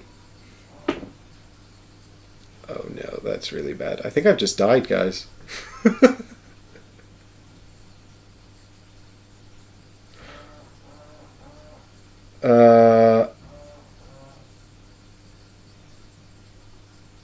Yeah. I don't know what I was thinking, but I'm going to go ahead and use the Knight's special ability here to roll another blue die. And I need this to be really good. Well, I've lived. I've not lost. I'm terrible at Dark Souls. Okay. Right, and now it is the lizard who's going to run away from the person with aggro token, which is still the Knight, so the lizard's actually going to run up here. Hager says, welcome to Dark Souls. Yeah, it's appropriate, isn't it, really? I mean, this is exactly what... It's going as intended. Rally's on it. He's like, pop the Knight's heroic. Yep. Exactly right. So, what we got happening now is we got the Knight who's very nearly dead, and we've got Pyromancer who's untouched. So I've currently got the Flame and the Hand Axe equipped. I don't think I'm going to make it up to either of these 2 spots, but I really want to kill this guy over here because he shoots magic, and my poor knight can't really handle it. I also, if I don't think I'm going to get into close combat with anyone this turn, so I think I'll equip the shield, because I will have the bowman shooting at me. Incidentally, the bowman also should have not pushed the knight, so we have to move further away from the bowman, so it's 1, 2, 3, 4, or 4. So I guess we'll go over here, so we're a little bit closer to... Oh no, we don't want to end... No, that's fine. That'll be fine. Oof. Actually, will it? Yeah, that'll be fine.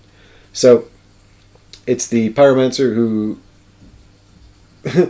I'm still alive! That is my battle cry, it's true. So the pyromancer runs into here, and he's going to use his flame attack on the hollow. And I'm debating whether I spend the 4 stamina. No, I don't need to, because he has no magical resistance at all. So, we should be fine. Ooh, should be fine. Operative word. Yes! Okay. So that's 1 damage. So, 1 damage to the hollow kills him. And that's the end of the pyromancer's turn. Because he's not on an outside node, he doesn't spawn any traps. And now we've got the Alon Knight Bowman attacking him for 4 damage. We've got 1 blue dice for defense. I could have done a dodge. No, I can't, because this guy's got 2 dodge level. Jeez. I haven't done any dodging. I usually spend this entire game dodging. Guys, it's very peculiar. Top right corner, only push off. Oh yeah, you're absolutely right. Thanks, Rowley. Rowley points out that I've counted poorly. Like a... Oh. Come back, die. I counted poorly like someone whose brain is on streamer brain. Here we go. What is that? That's a 1. Okay.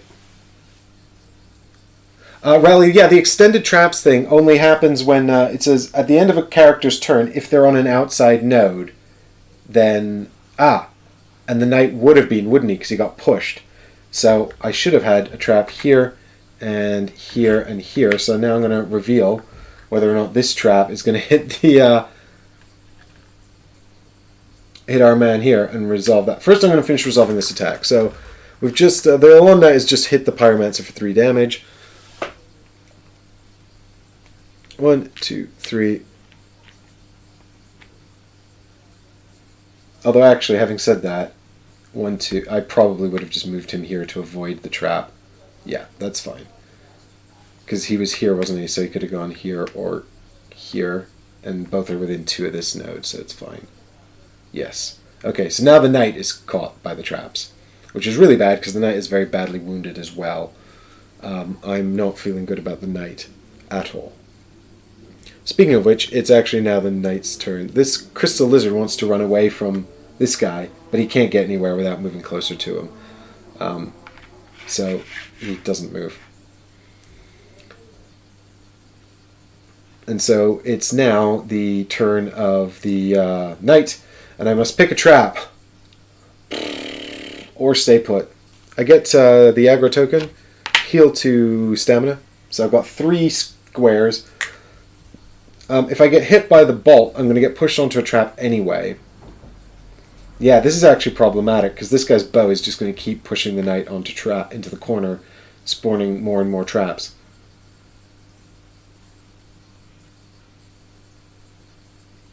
And I don't have the stamina to run away.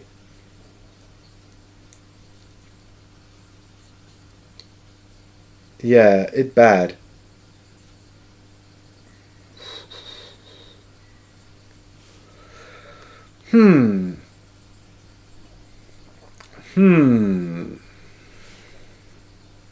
I think... Well, that happened at the start of the pyro turn, not the end of the night turn. What are you talking about?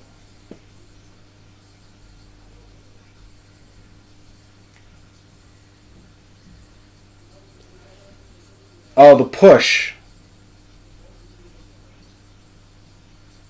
See, this is why I wind up, guys. I wind up checking the rule book a million times. Okay, so what we're saying is that the knight was here, then he wasn't where the traps were, so they wouldn't have spawned. And then in between the two players' turns, he was pushed back. Okay, you're absolutely right, Rowley. Thank God that you're.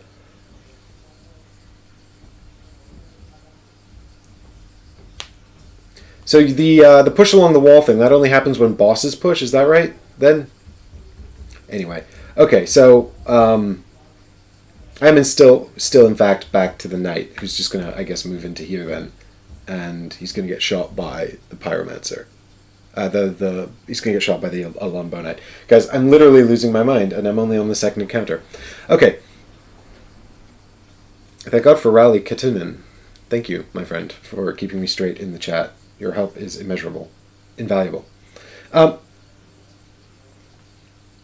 So we're here now, and the knight moved into here. No traps spawn because he's not next to the edge of the board. So this guy will shoot him now for 4 damage.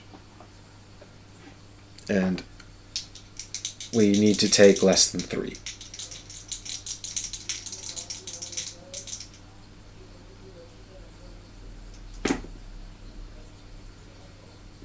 Hey, look at that. Bit of luck. So the knight will get pushed. He's going to get pushed back into the corner here again. So then it's the pyromancer's turn. And can everyone hear that? That's my doorbell. I'm sorry, guys. I guess I got to take a quick break, but I'll be right back to resolve the pyromancer's turn.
And we're back.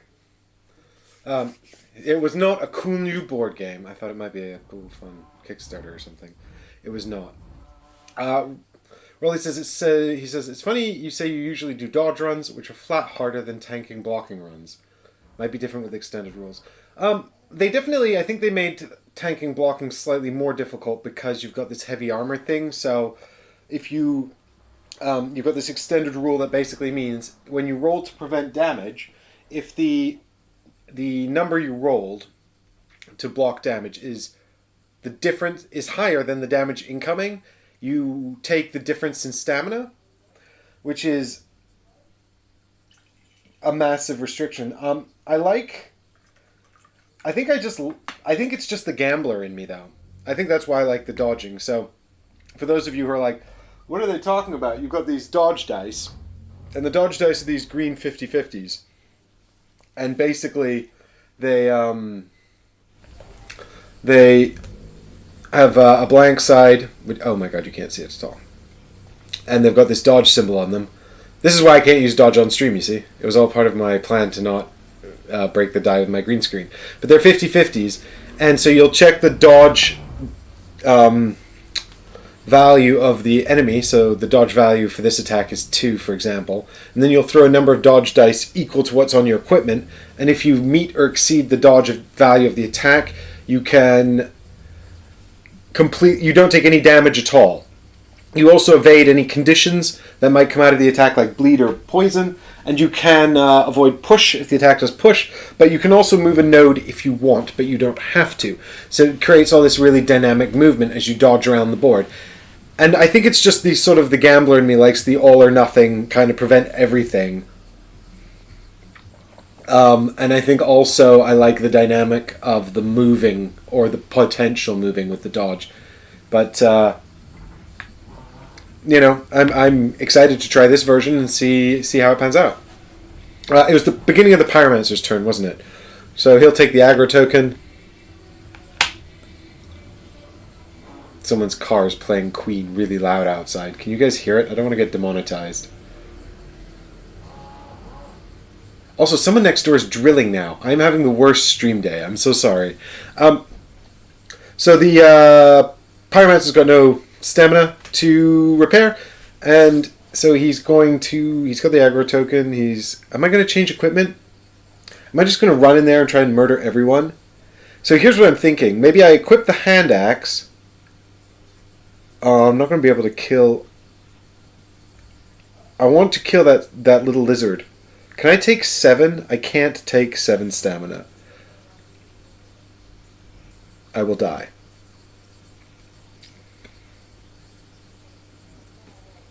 Curses!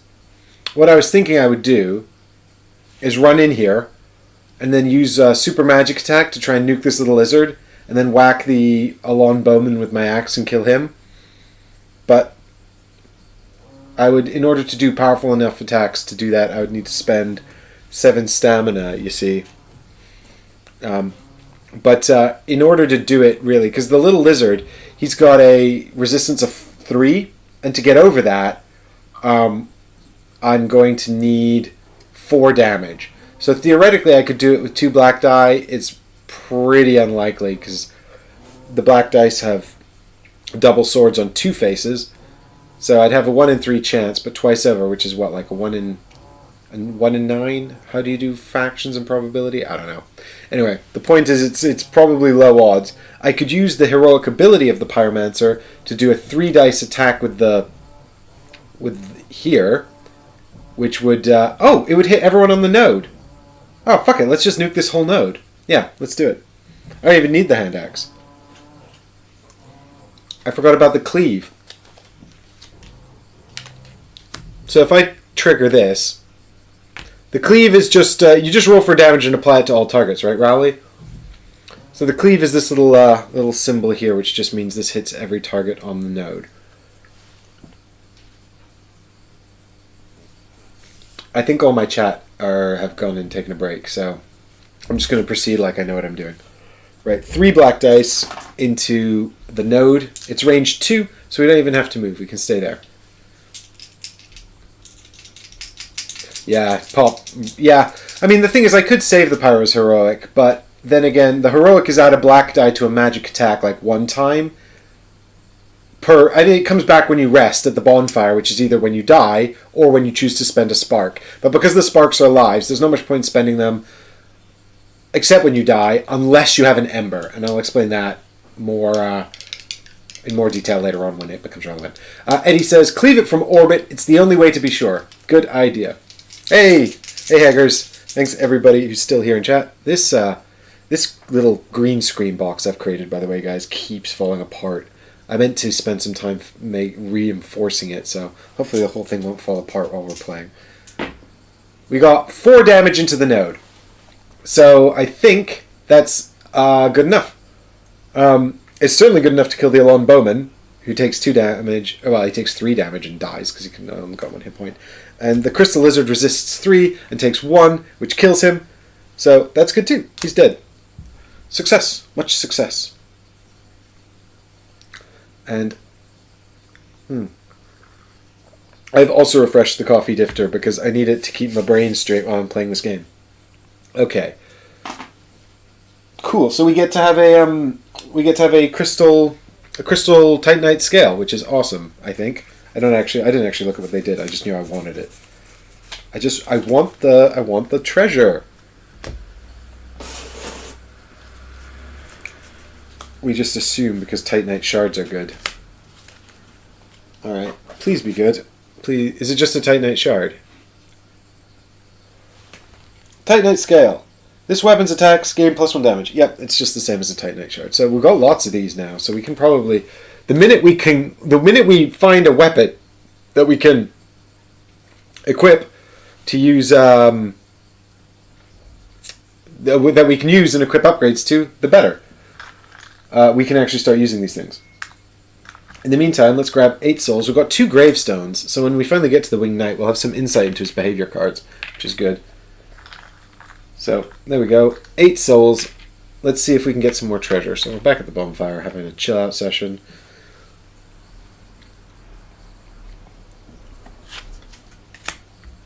I feel like the flavor text for this area actually made it a little easier for me, which is not my experience. Usually the flavor text from the extended rule set and the extra little scenario or encounter rules make it harder. We had some really interesting ones previously. Okay, so I guess we're just going to buy some more treasure. And yeah, I was thinking about upgrading the Pyromancer's armor, wasn't I? Have I changed my mind about that? I'm going to take out my Titanite shards here. 3, that's amazing. Right, for the gold-hemmed robes, that's what I was thinking about, wasn't it? And the problem was I'd need to go up 2 tiers for 6 just to get, which is essentially one extra block, which actually isn't bad with the round shield as well. The antiquated robes are a bit poor, not particularly interested in that. Oh, do you know what I didn't do? I didn't actually shuffle the loot for... Did I shuffle the loot? Anyway, it doesn't matter. There's enough loot in this deck. Okay, let's grab a card, see what happens. Bam. What's that? Poison throwing knives. That's interesting. I don't think anyone's even... well, with 2 tier 1 upgrades, the knight could use the poison throwing knives.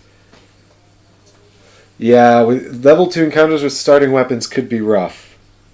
I don't think these poison throwing knives are going to help me much either. Well, I also have to spend a soul to restore the knight's luck. Because that's worth doing, I think.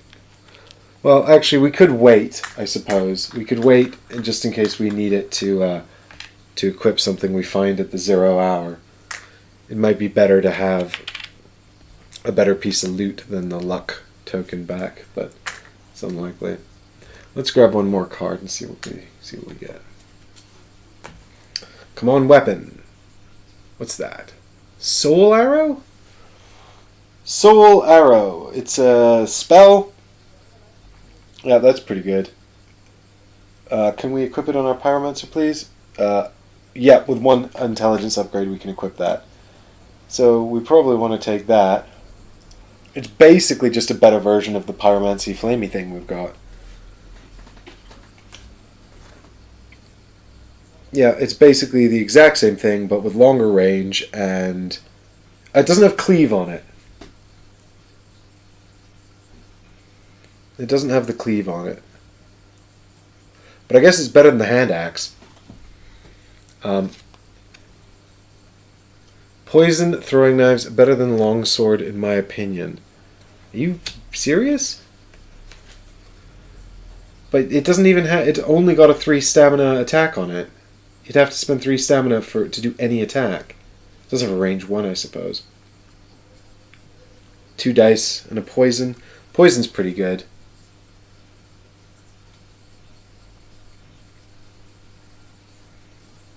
I do have 6 souls, so I could equip this in the soul arrow with my remaining souls, and that would be my whole jam. Well, to be fair, actually, the knight can take the longsword and the poison throwing knives, because he has an extra equipment slot that he hasn't used yet. So shall we just do that? We'll spend, and then I can explain how these new action tokens work.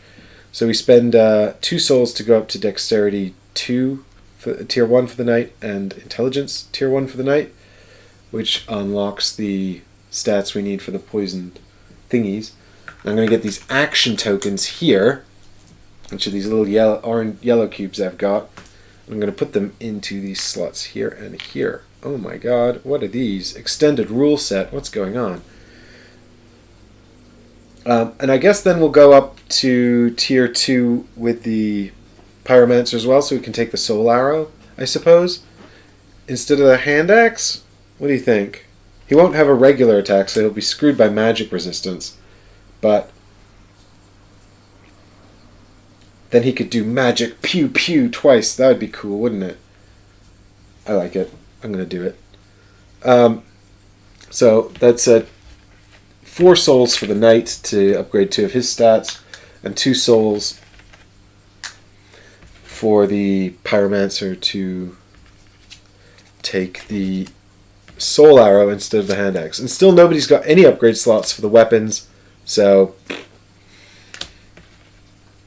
that's that.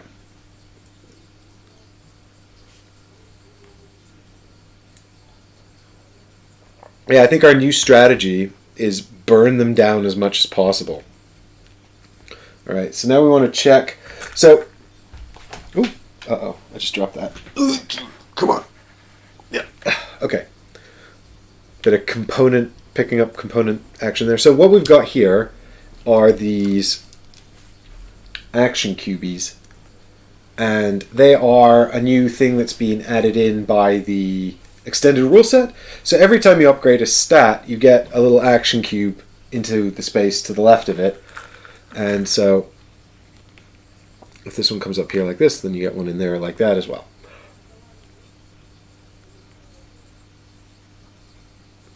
So the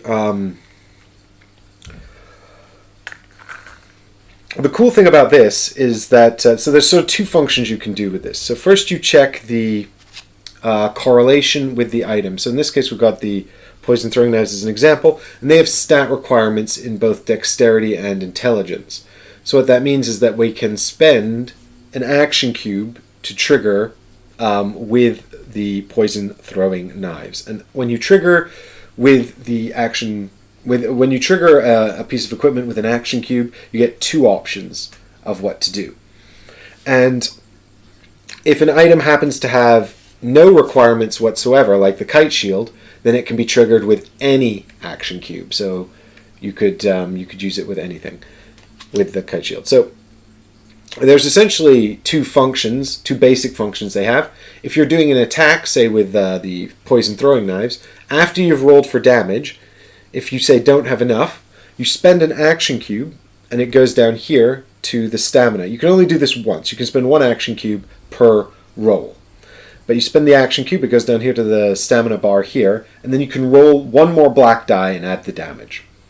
This cube then lives in the stamina bar forever. It doesn't go away like regular stamina, so you've essentially permanently reduced your total stamina. So what you have to do to get rid of it is either die. When you die, all of the yellow cubes return to their spaces up here, or I think they return to their spaces up here. They might actually come out of the game. This hasn't happened yet in my practice. I'll double check that in a minute. At the beginning of an encounter, you can take 1 damage, so you'll start with a damage here on your bar in order to return 1 to the top section here.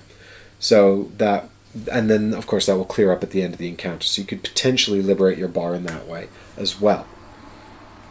The other thing you can do with these is if the weapon has a weapon art, which are listed here in the back of the book here.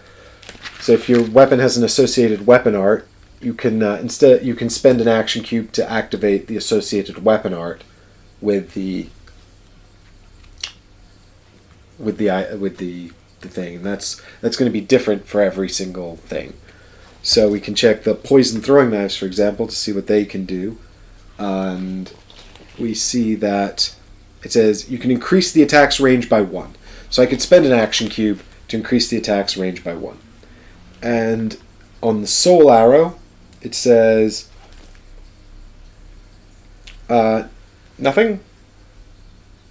Oh, apply the weaker soul arrow attack to enemies. So you spend. So you'd spend the action cube, and you would get the, if whatever attack you're doing, if your target, so it's got range 2 on it, range 3, and any enemies on nodes between you and your target would take 2 black dice minus 1 damage as well. So it's kind of like it passes through everyone on its way to its target. So you can spend an action cube to activate that as well.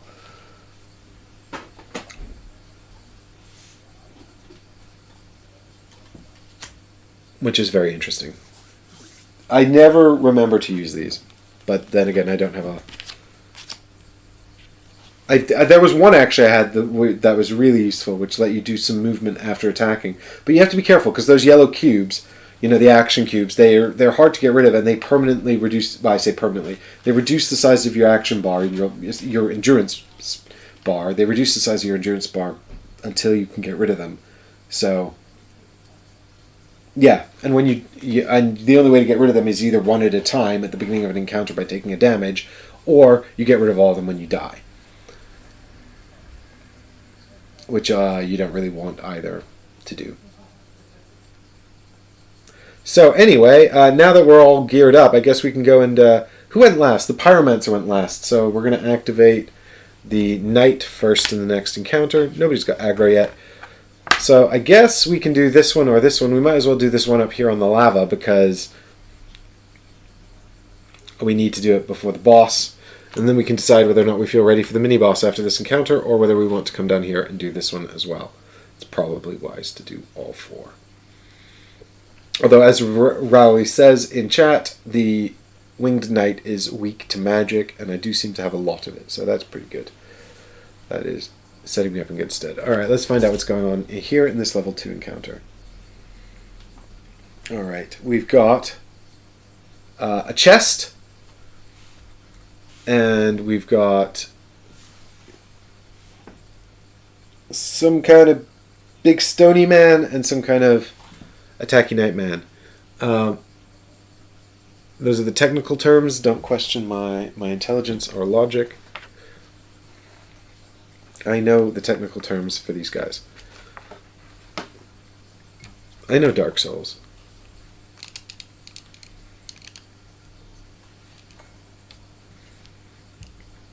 I do. Okay. So actually we're going to be fighting Ironclad Soldier. Okay. So there's a card with a bunch of new things to explain on it. So you can see that he's got a ton of block, but fortunately not a lot of magical resistance, which is, I say not a lot, 2 is a lot, but less than his 3 block. So he doesn't actually have an attack at all. But what he does have is this movement push damage. So essentially he just rams into you pushes you out of the way, and then you take damage, and he staggers you as well. So here he is. Oh, this is a big guy. He's a big guy. He must take steroids. No, he's just made of armor, man. So he moves towards the nearest, and he pushes you, and if you pushed, you take stagger, which means on your turn you will have to spend an extra stamina to use each attack that you might want to use, but it goes away at the end of your turn. So basically, he only moves one, so just avoid him. This is a lot easier, I suppose, when you're playing with dodgy characters. I usually find these guys okay. Type 1 in chat if you're hoping for a mimic. Yeah, no, I'd rather not at this stage have a mimic, but we'll see.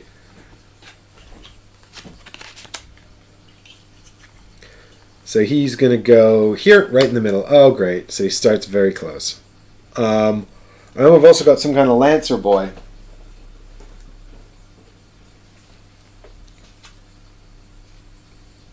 Not an Alon Knight Captain, but an Alon Sword Knight. Who has a lot of block, and he's very fast, and he does a lot of damage, but he's only got 1 hit point, so there you go, this guy here.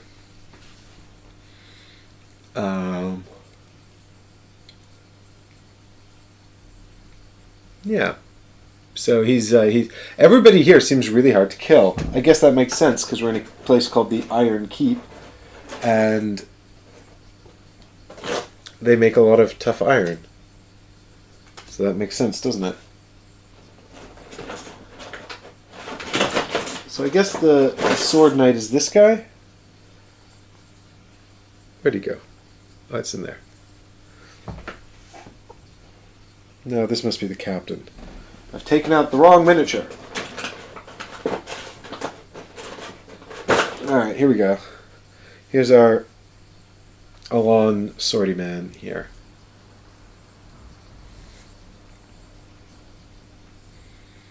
Just look at the chain, Mike. There you can see if it is a mimic. Oh, there.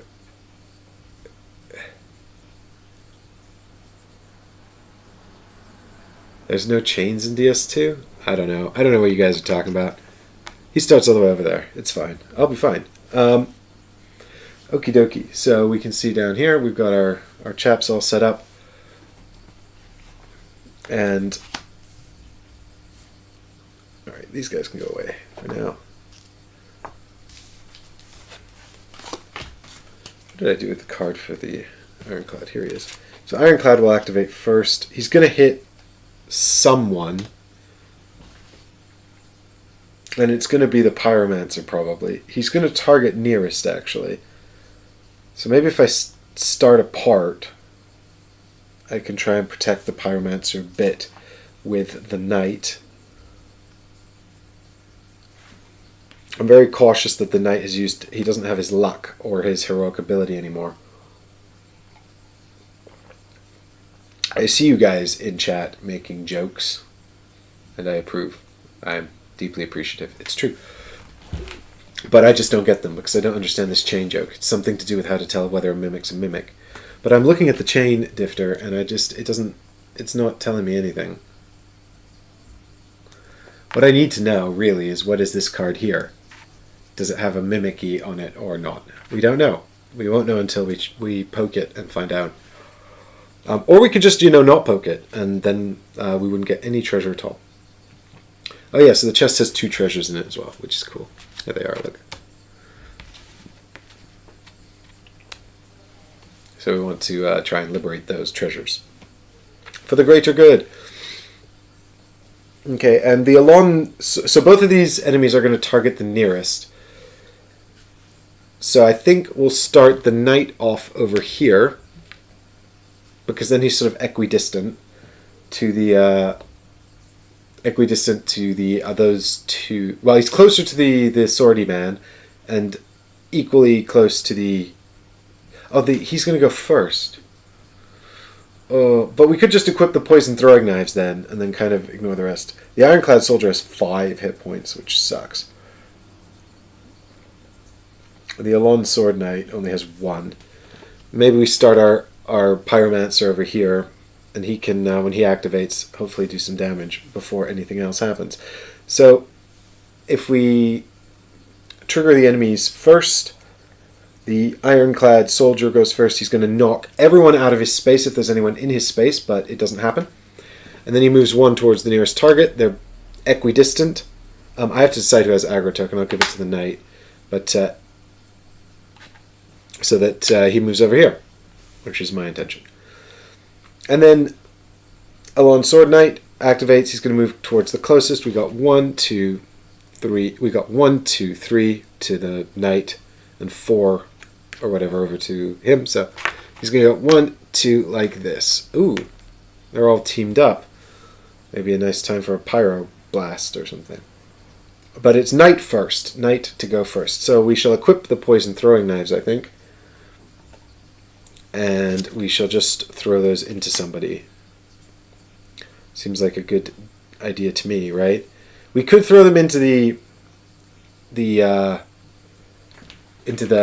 sword knight, which would kill him, probably kill him with damage, but then also he'd take poison, which, if I remember correctly, that does damage to him. I just can't remember when, damn it.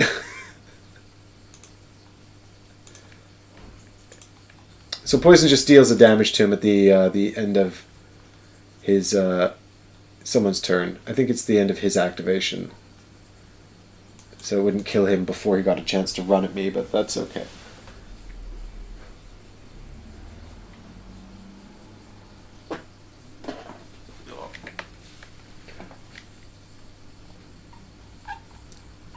So poison is at the end of a model's activation, it suffers the damage, yeah. So we would hit him with the throwing knives. If he didn't die, he would certainly die at the end of his next turn. And he needs 3 damage to die, so that's probably about 50-50 on the black dice. The ironclad soldier wouldn't be killed anyway. So yeah, we might as well attack the Elon Sword Knight. I see no reason not to, because there's a chance we can kill him.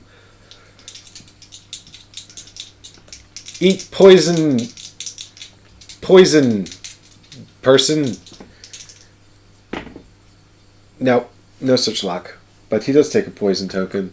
Hopefully we'll survive long enough for the pyromancer to come in and murder everyone. And that's 3 stamina I spent doing that as well, so hopefully that won't kill me.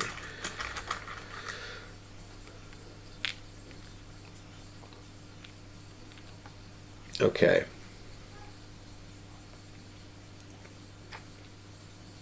So the ironclad swordsman activates. The ironclad soldier activates first, comes running into here, and he's going to then do his push. He's going to push the knight out, so the knight can either go here or here. I guess I'll go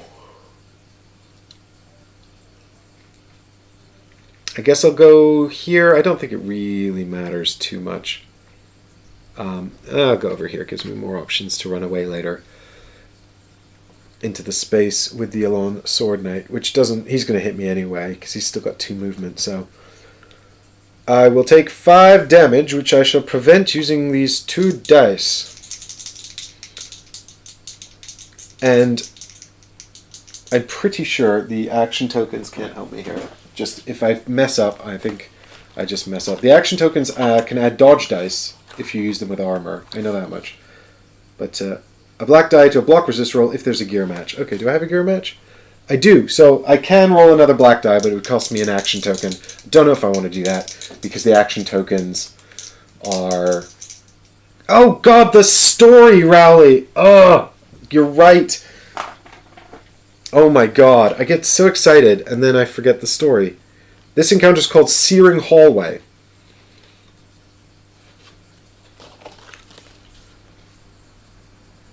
Who doesn't want a good story? You deeply wish this hallway did not stand in your path.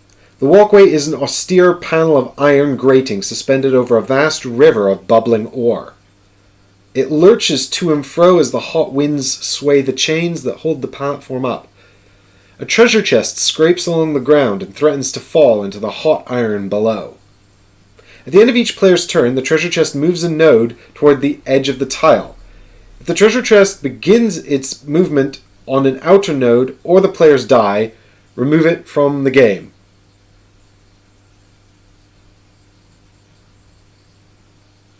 When a player is adjacent to the treasure chest, they may check dexterity. If they succeed, they may check dexterity?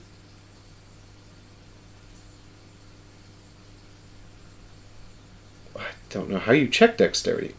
When a player is adjacent to the treasure chest, they may check dexterity. If they succeed, they may immediately open the chest and either equip the items inside or place them in the inventory. This chest is never a mimic.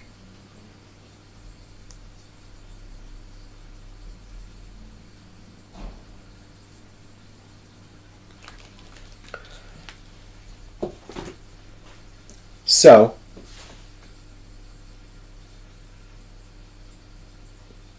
what do we suppose check dexterity means? I think it means check dodge. In any case, I think the treasure chest is just lost to time and space because it's been sitting there. And it's just going to float off into the lava. Which is a bummer. Okay.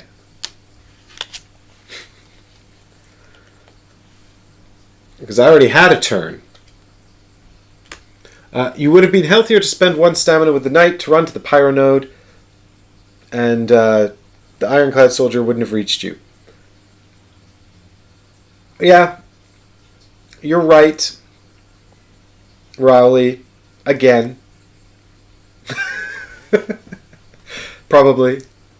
I forgot that the throwing knives are ranged. Although, yeah, what I should have done was, then move 2 away, and then, yeah. But then I would have had the big ironclad man coming at me. Anyway, it's too late now. What am I doing? I'm rolling for defense against the ironclad soldier's attack. Oh, and I'm going to be staggered. Damn it, I forgot about that. I'm going to die for sure. There's no way I survive this. Not this right now, but I mean Dark Souls in general. I'm just not good at it enough. Well, we've prevented 4 damage. That was a mighty roll. So Knight takes 1 damage. And then he gets attacked by Alon Sword Knight.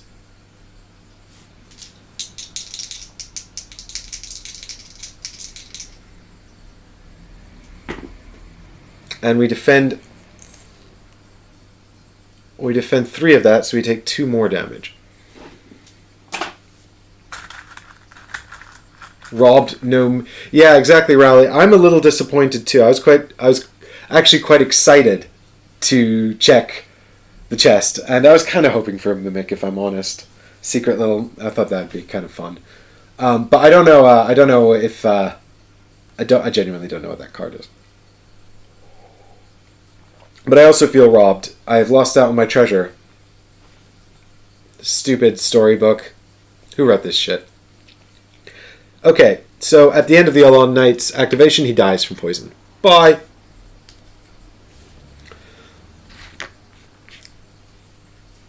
Okay, now I'm just going to go full murder with the Pyromancer. So we're going to... That's wrong. This one. We're going to equip the Soul Arrow and just blast this guy with our spells. So I think we'll go full Pyromancy Flame and then regular on the Soul Arrow. So two black die attacks. Oof, with resistance 2 means an average of like no damage. And I don't like how close the knight is to this guy either, who's just going to go and keep wailing on the poor knight. Knight needs to get away.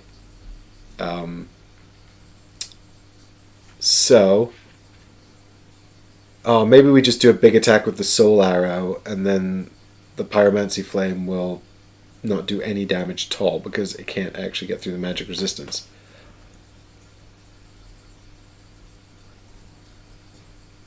One 3-die attack or two 2-dice attacks.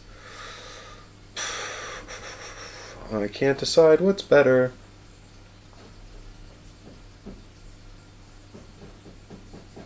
You're right about that, Rowley. He says running away is generally better than taking attacks. I in this instance, I'm afraid to say it's just poor planning on my part. I don't think our knight's going to be doing an attack for a couple of turns because he's going to get pummeled by this big guy anyway. So let us take the activation token onto the Pyromancer. I think I'm going to try the 2-2-dice attacks and see what happens. I need to roll 3 or 4s to do 1 or 2 damage, which kind of sucks, but you know, that's life. And I think, well, I think it might just average out the same. No, it can't possibly average out the same because taking the 3 dice versus 2 dice. 2 dice is probably an average of 2. Yeah, okay, let's do the 3 dice attack. I think 1 3 dice attack is better. That's my theory. I mean, I could do a 3 dice attack and a 2 dice attack, but then I'd have 2 hit points left, and I wouldn't be able to do another big attack for ages, which would suck. I'd be also in danger. So we're going to try the 3 dice attack and see what happens. Here we go. Come on, Pyromancer. You can do it. That's terrible. I'm sad. So 3 damage on the 3 dice means that he takes 1 damage. And that's it. We can throw a 1-die attack at him. Oh, it missed. And then the Pyromancer can move, so we might as well go 1 up here because that guy's coming this way anyway. Back to the Ironclad Soldier. He's going to go and move into here. He's going to push the knight out. So we're going to get pushed. I think we're going to probably move up here. I think that's probably a good place to go. And then I'm going to roll for defense. Uh-oh.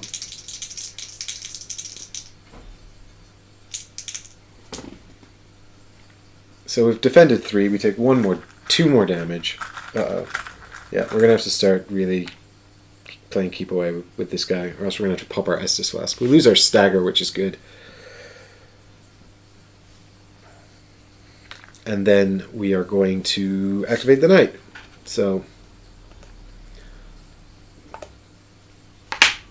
knight activates with the aggro token here, and we pick up 2 stamina. Can we use our throwing knives? Yes, as long as we don't die. If we die, we're in trouble. I think the throwing knives would be good, though, because it poisons him, and he's got lots of hit points.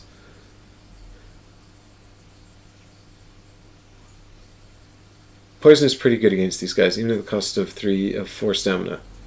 3 plus stagger. Well, the stagger's gone. We can't take a second stagger token, and we lose it at the end of our turn, though.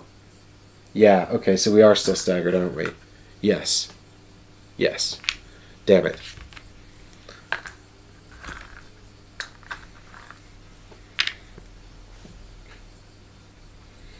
Yeah, so I think, but actually that will kill me now. So I can't do it yet. Might have to do it later. So in the meantime, let's just get away from him a bit. If I move 1 up to here, he's going to come 2 towards me. So I probably need to sort of, if I get 1 more over here, at least he won't kill me yet. Right? Because the he's going to go 1 to... Is he going to move towards the Pyromancer? Yeah, stagger goes back. So take 1 stamina on the knight.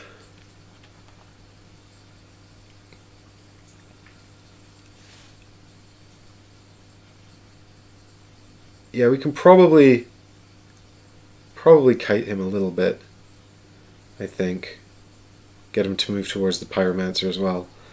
Let the knight recover a little bit, and then maybe throw a poison dart into this guy, because he's going to activate now, and he'll move either here or here, right? Or except he's going to prioritize the pyromancer, so it's just a question of where I want to put him, because they're both equally close to the pyromancer anyway. So if I move him up here, then that gives me more options to get away later.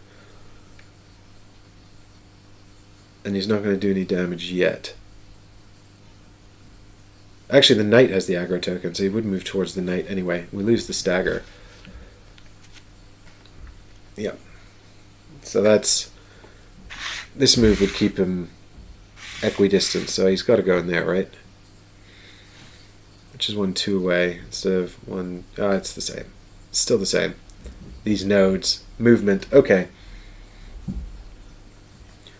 The Pyromancer gains the aggro token, heals 2 stamina.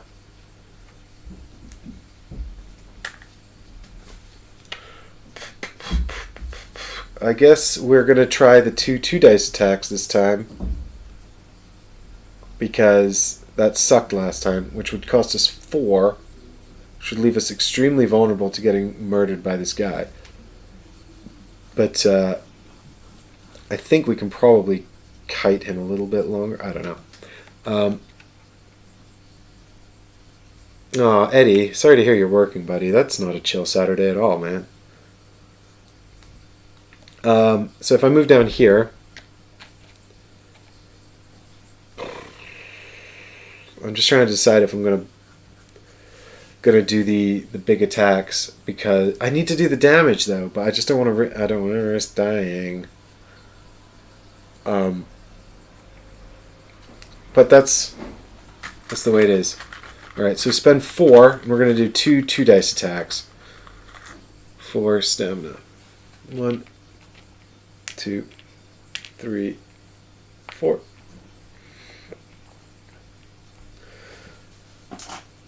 And here we go. Attack number 1.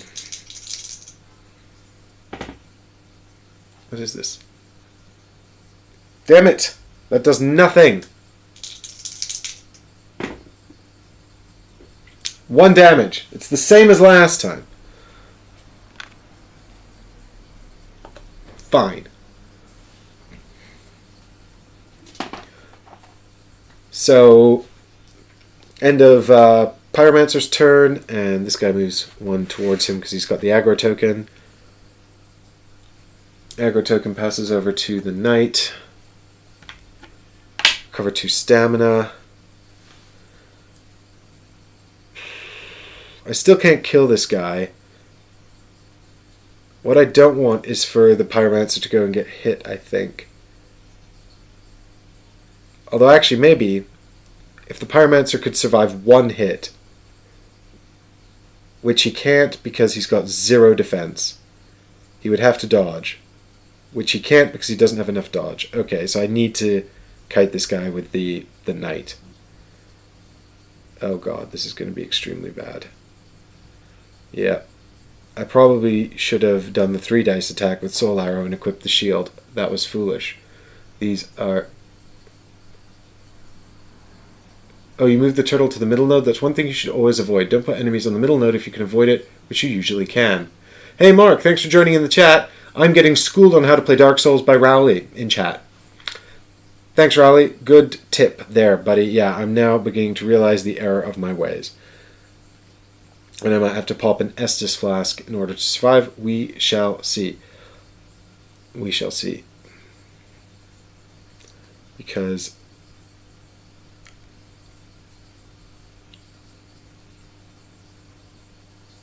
I really need to get this guy away from the Pyromancer. Ugh, this is really not looking good, you guys. Okay.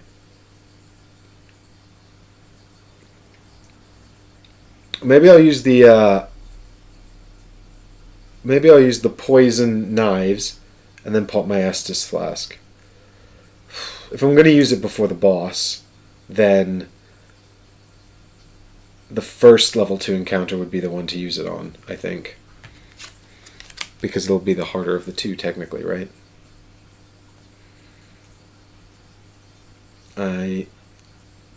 I'm concerned that I either have to take a hit from this guy on the knight or the pyromancer. That's not so concerning. I think that the knight could tank the hit. What I'm more concerned about is that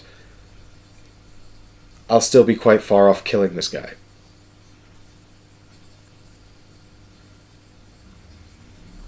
You know.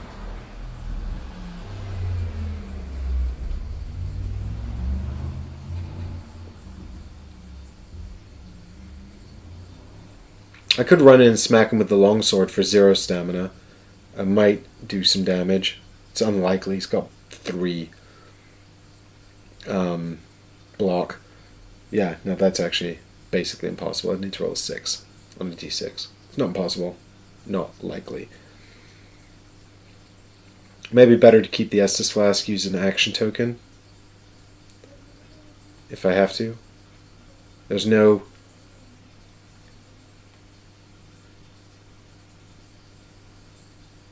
every chance that would still end in death. I'm bad at Dark Souls. Okay.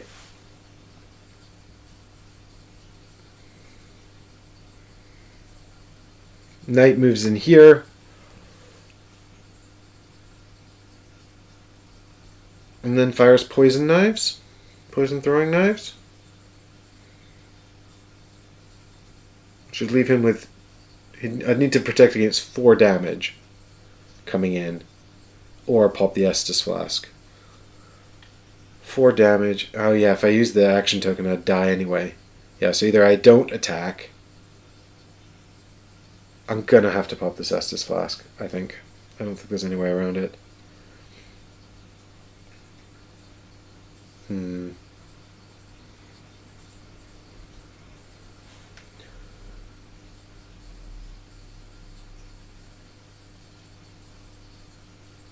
Thanks, Raleigh. Yeah, I couldn't remember if I don't think it goes up to 3. There's no chance of doing any damage with that.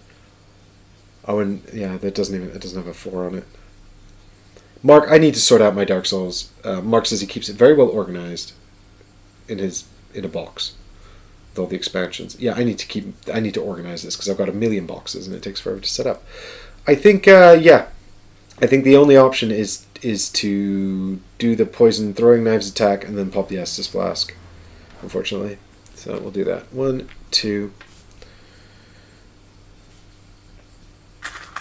3.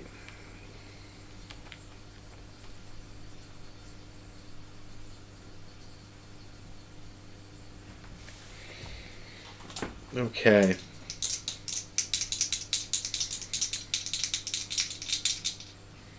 Bam. That's the wrong die. Well, that's not good. Start.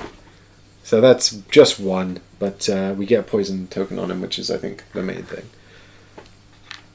And then flip that, and get rid of all of this.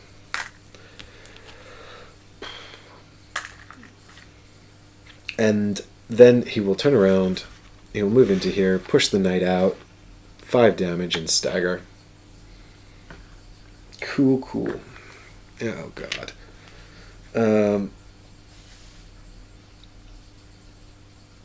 Right. Let us try and defend. Oh, that's super bad. 4 damage.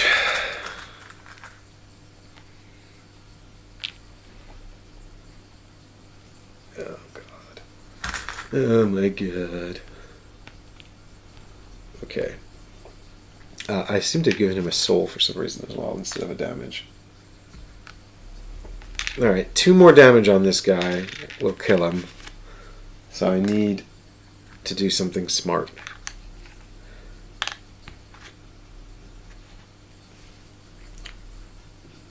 Which I think is actually, it's not possible to kill him with the Pyromancer because he doesn't have a good enough attack. I could use my cubey. That might be worth it, my action cube. Get 4 black dice. So it's the Pyromancer's turn. He takes aggro, heals 2 stamina. We can equip our Conductor Round Shield if we want, which I think I will. I'm going to get rid of the Pyromancy Flame because it's basically ineffective against this guy. It's not been doing anything for me. I need to equip some of these Titanite Shards, guys. So, oh, Mark, you say you need to sort out Dark Souls. I need to sort out Dark Souls so that I can set it up easily instead of it being a complete nightmare. Yeah, so I think I'll take the Intelligence action token to throw 4 dice into this guy. I think. Because it's going to get to the point where I'm just taking more and more hits and it's not making any progress at all. That's going to take 5, which is going to bring me down to 1, but I think I'll be okay. Because he's just going after the knight anyway. Oh god. Okay. So this is Soul Arrow, 4 black dice into our turtley boy here. So you can see here we've used the yellow action token as well to up the damage. That's 4, which does kill him because he takes 2 damage. He's got 3 on him, and he prevents 2. So that's done it. Could have done it with 3, but never mind. Never mind, eh? The point is, we're alive. We're not dead yet. Okie dokie. I'm not going to get any treasure, which is upsetting, but you know, it's small mercies, guys. We survived. We lived. And that's the key here. Even though we've used our Estus Flask, the Pyromancer had to use his action cube, so now he's going to start with a damage in the next fight. We've got 8 more souls, and that's really what this whole game is about. The accumulation of souls. So Knight's going to start the next game. I will probably spend a soul this time to restore the Knight's reroll token as well, so that, you know, I can get that back. Yeah, minimum of 5 boxes to pull out for setup. That's exactly the problem I have, Raleigh. It's like such a nightmare. I need to figure that out. So the Searing Hallway resolved. No special treasure. Maybe we can find out later whether or not it would have been a mimic. But I'm going to check out this encounter first. Whatever's going on in here. But first, let's get some loot cards. What I want, please, is to be able to use my Titanite Shards. What is that? Fire Source. Oh, it's a Pyromancer thing. Fire Surge. So we're well off being able to use it. But it's a spell with push on it. I like it. I like it. It's cool. Can't be upgraded. 22 strength and 26 intelligence. So we need to get all the way up to tier 2 for these things to use that.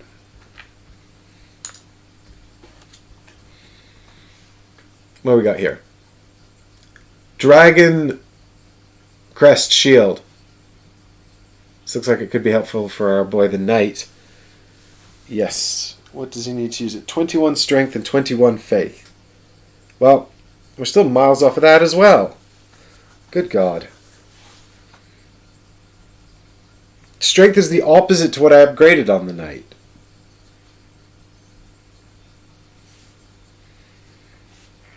Where's this 21 faith requirement? It's a good shield, though. 2 blue dice on defense would be awesome. So I'm not going to be able to get that this round. So I think... Do I just keep drawing loot? What's the point of upgrading if I'm not going to equip any loot, though? It's right, though, isn't it? If I can't equip the loot cards, then there's no point in...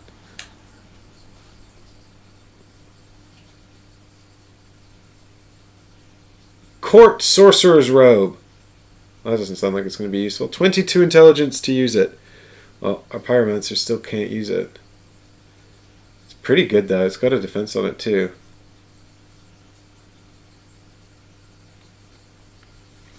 Two blue at range.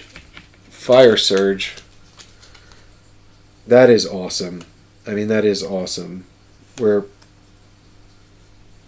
still off using it, but maybe we should start upgrading our Pyromancer so that he can get to that.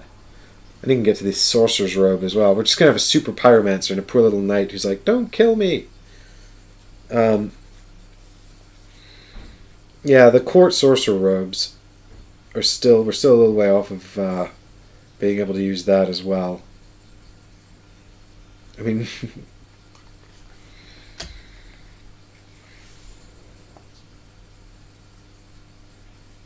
Yeah. Well, 5 souls left. Need to upgrade something though, because I don't want to be sort of trying to upgrade everything all at once as well. So let's start building towards this Fire Surge. 2 blue at range with push on it. That's awesome. So, and also the Pyromancy Flame we just discovered was a bit useless in the last one. So we need to get up to, on our Pyromancer, we need Strength tier 2. And we need Intelligence tier 2 as well. With 5 souls left, we might as well up our Intelligence to tier 2, I think. We could actually get this for the boss fight. And, yeah, the knight would like the shield. The Dragon Crest shield would probably be quite good for the knight.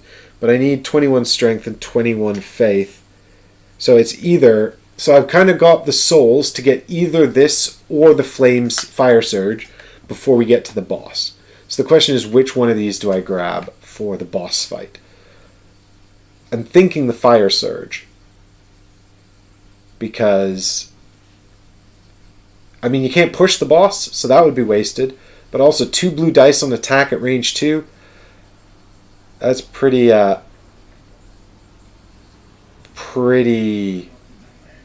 good. And I mean, the shield is an upgrade from a black die to a blue die. It also adds a blue die of magic resistance, which is shit hot. So I'd be keen for the knight to grab that. It's also got has it got a dodge on it as well, or is that 0? No, it's 0. So, but I mean, that would be, I mean, so we will build to both eventually, but we need to get one of these. We need to start building to one of these for the mini boss fight, because we can get to one of them, start on the next one before the mini boss fight. So the question is, which one do we build towards? And I'm leaning into the Fire Surge. Yeah, Mark, I'm sort of like in that place where I would like to have grabbed some loot that I could sort of could have upgraded into more quickly, but I haven't been able to, unfortunately. But you know, that's okay. You know, we've got some. If we build up to use the kite shield, oh no, we're still miles off the Sun Princess ring. That's awesome, though. We could take the winged spear eventually. Yeah, I'll have 13 souls before we get to the boss, which is enough to. So I've got to get. I'm going to need 6. I'm going to need 8 souls, I think, for to use one of these cards, right? Because the knight needs, or is it more than that? Hang on. For the knight to use the Dragon Crest shield, we need tier 1 here and tier 2 here. So that's 2, 4, 8. For the Pyromancer to use fire surge, we're going to need 22 and 26. Actually, so for the pyromancer to use fire surge, we need 10 souls, but we'll have 13. And for the dragon knight to get the shield, we need 8 souls, but we have 13.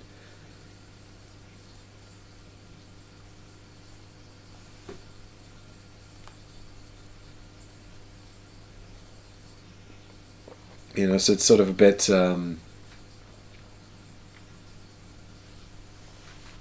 much over much, really. Could this camera be focusing a bit better? Probably could, couldn't it? It's you guys might lose me for a moment here while I just take a quick look at the camera here.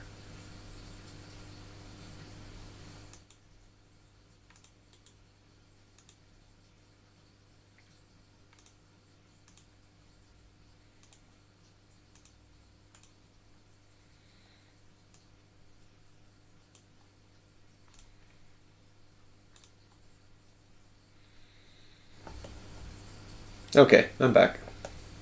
The card should be slightly better focused now as well. I think we take the fire blast. That's what I'm inclined to do.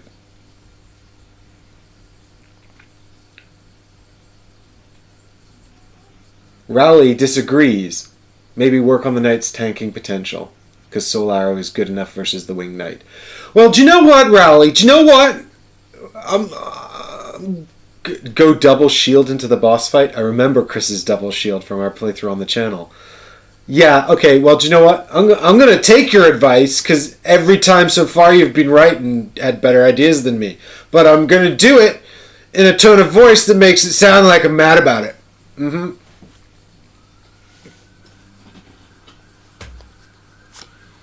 So, building up to the Dragon Crest shield, we will spend... we need to get faith and strength up.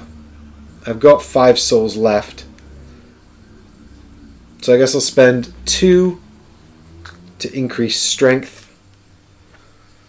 Poor Pyromancer's not going to have enough... he's not going to have any upgrades. And then I've got 3 souls left, so I'll spend 1 to give the Dragon Knight a replenish on his reroll. And then that's it. The Dragon Knight, the regular, the Knight guy. Our regular old Knight.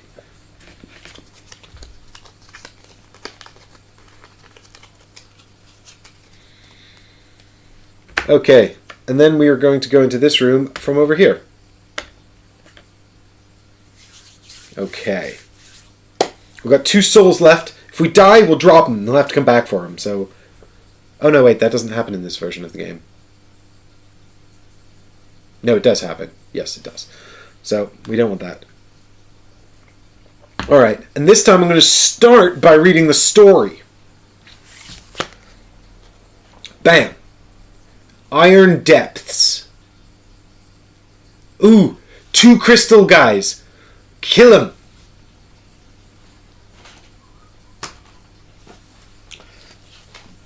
Can you imagine if I had 5 Titanite shards coming out of the mini-boss? That would be nonsense.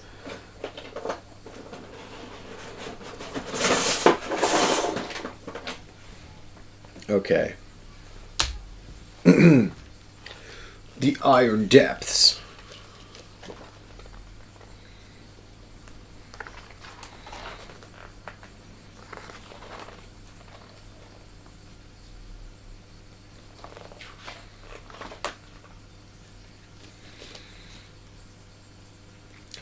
At first, you're not sure this room has a floor. It is absolutely pitch black. You wait a minute for your eyes to adjust, to no avail. You see the twinkling of crystal lizards. However, which illuminate... You do see the twinkling of crystal lizards, however, which illuminate a modest radius. That is hard to say. Modest radius. Small flecks of crystal drop from their backs. The darkness is so dense in this room that even the tiny rocks illuminate barely enough to see the objects about a foot away from them. This encounter starts with no trap tokens placed. Each time a crystal lizard enters a node, place a trap token face down underneath it. Trap tokens do not ever flip. Only models on nodes with trap tokens may be targeted. Enemy models will never move onto a trap token unless A non-trap node is unavailable, or it would cause them to forfeit a valid attack against a player. On a player's activation, they may check Faith to place a trap token up to 1 node away. I don't know what check Faith means.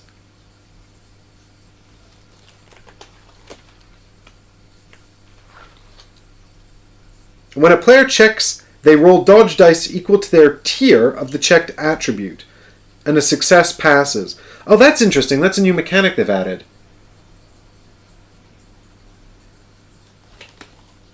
Yes, okay, I will also upgrade the Knight's Faith. A lone captain going to bring the pain. Is he Rowley? I'm sad.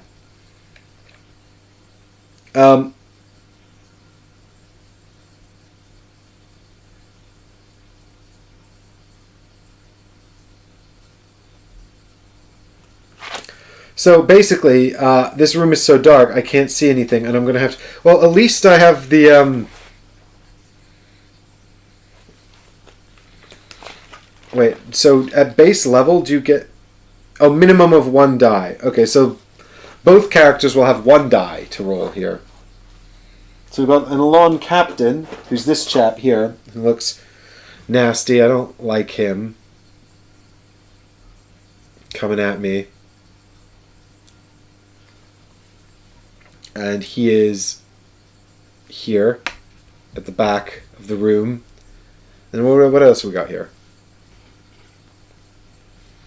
We got 2 of the bowmen. Oh, jerks. They start here.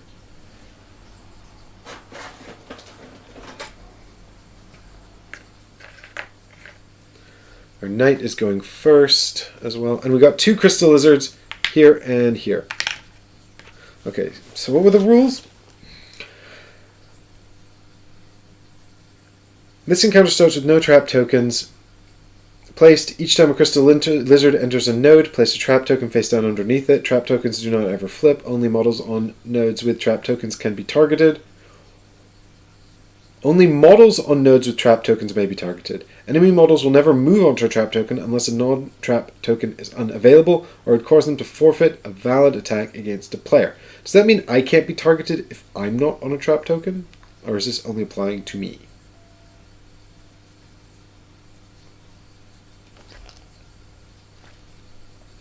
Only models on nodes with trap tokens. Alright, where's the Alon Captain? Is this him? 5 magic damage. Oh, I hate that. Can our knight do any dodging? No, he still can't do any dodging. Oh, we might be in serious trouble here, folks. I'm not going to get to kill any of these crystal lizards. 2/2, 5 hit points, 5 magical damage, moves 2, just total jerk.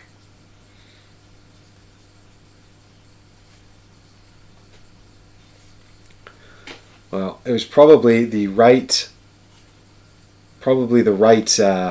thing to do to start upgrading towards that kite shield, huh, guys? Get an extra bit of magic resistance in there. Okay. I don't need these guys. I do need a lawn and a bow knight. Alright. Okay. Feels weird that I'm not actually fighting like the Alon guy at the end of all of this. We're going to fight the Winged Knight, but the Alon guy's a main boss, and I just don't have the wherewithal to fight the main boss right now. Or at all. So.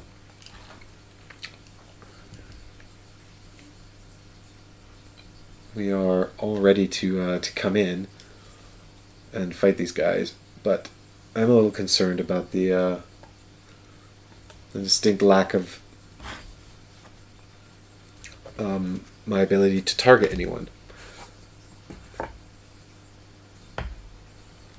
I don't actually fully get how I'm supposed to carry out this special rule, because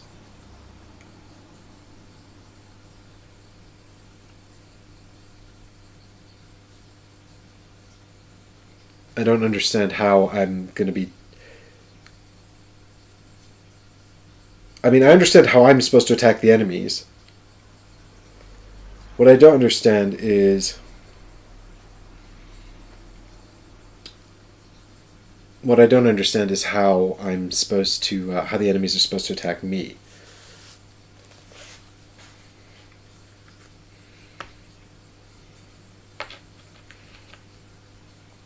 You know?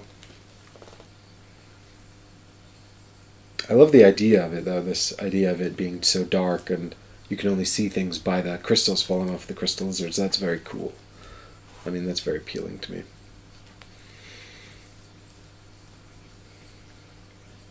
Only models on nodes with trap tokens may be targeted. I mean, I guess I just have to take that at face value.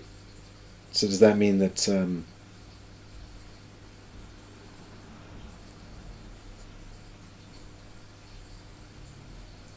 enemy models will never move on to a trap token. Yeah, but...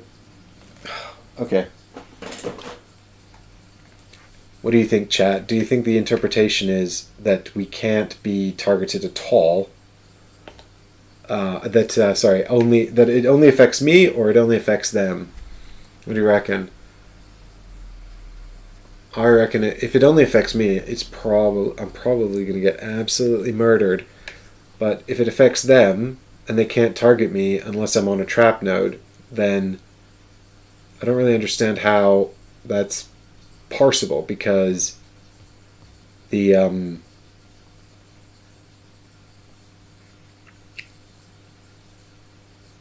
because there are no trap nodes at the start, so they technically couldn't target anyone. So would they just move around? Hmm.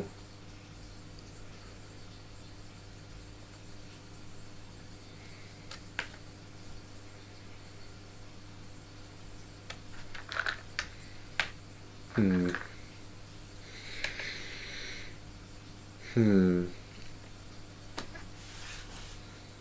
I'm just going to quickly check to see if this has been updated on the Google Drive. Bear with me 2 seconds, folks.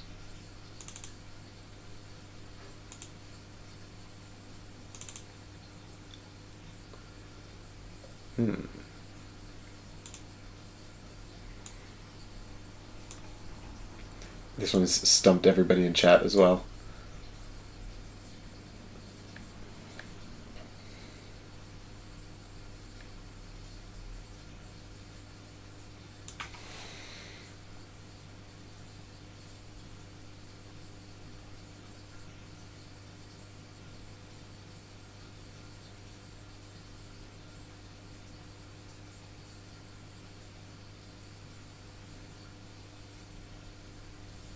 Yep, it doesn't. No, it's not been updated.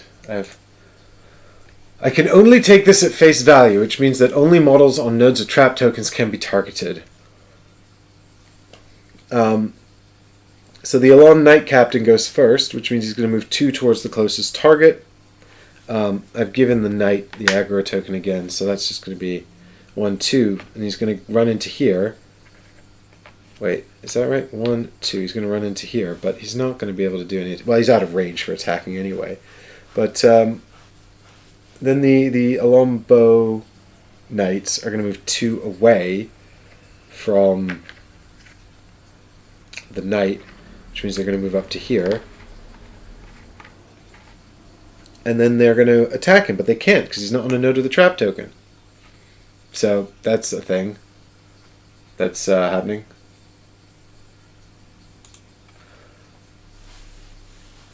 And I feel weird about that. I'm going to try activating these crystal lizards now and following the rules and seeing what happens. So each crystal lizard, each time a crystal lizard enters a node, place a trap token face down underneath it. So we got this one who's moving over here to get away from the Knight. And so there's now a trap token here. This one doesn't move at all because he's as far from the Knight as he can be. And then it's the Knight's turn. And I can't attack without putting out a trap node. So I guess that's what I'm going to have to do. I'm trying to decide whether or not I'm going to equip the longsword or just use the poison throwing knives.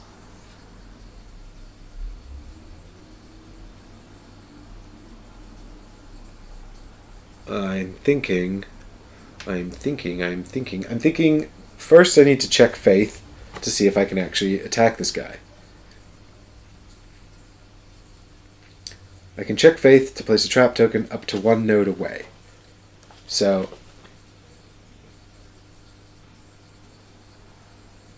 if you move the Alon Bow Knights to a red node,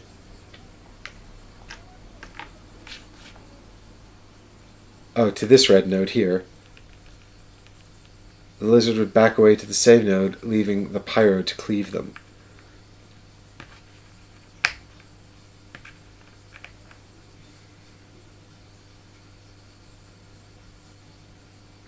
But they'll back away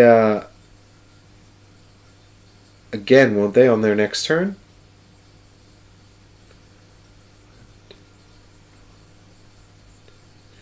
Yeah, I think they would... I think before the pyro gets to go, they'd back away into here anyway, right?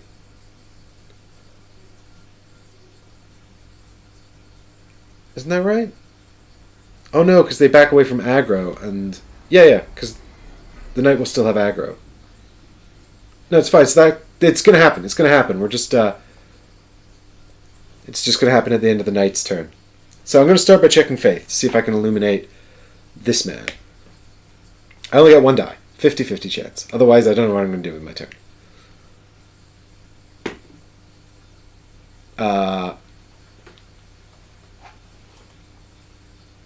I can't see this because of my own... It's blank.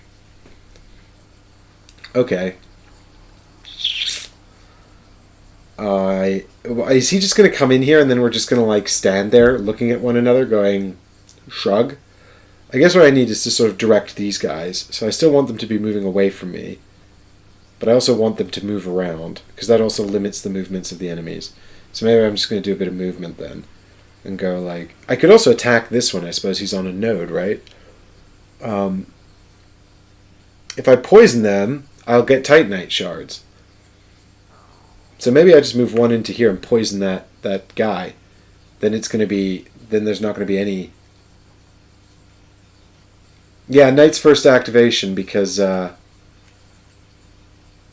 Pyromancer killed the enemy in the last game. The Turtle Man. So... Yeah, I'm going to blast this guy with poison and see what happens. Probably what's going to happen is I'm going to create a dark arena where nobody ever gets to hit anyone.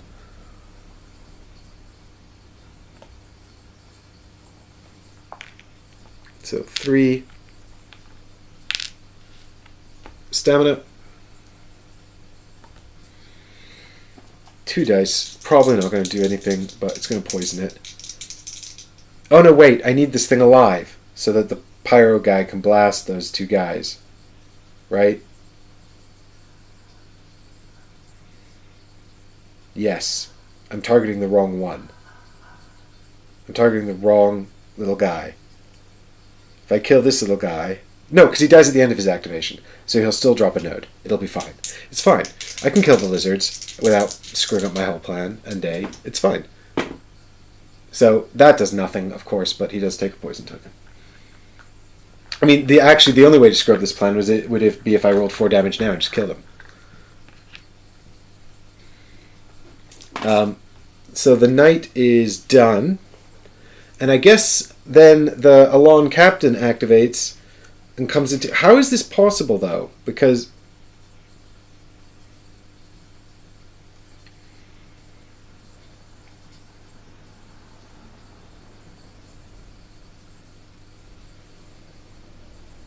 This guy ain't never gonna... The only way this guy hits me is if I wind up on a node. Is this just fortunate that I have the poison?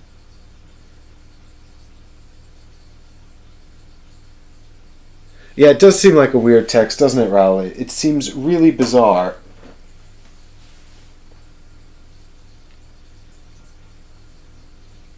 But let's play it out and see what happens.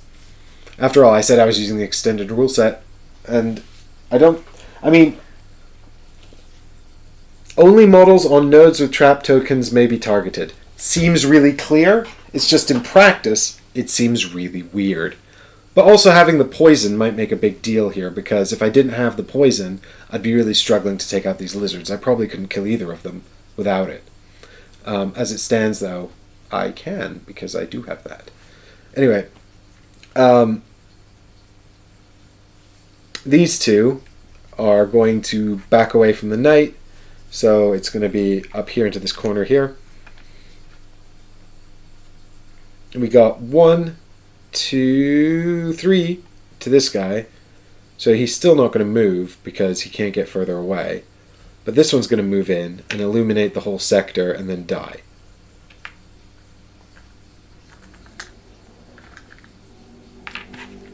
Poisoned the crystal lizard.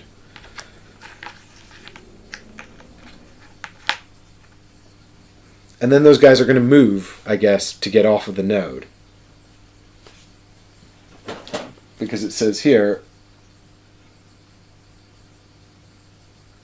they'll never move onto a trap token unless a non-trap node is unavailable, or it would cause them to forfeit a valid attack against a player. Yeah. Maybe it should also say that enemies on a trap node will try to move off it. Yeah. I like it in principle. I think in practice it's very peculiar.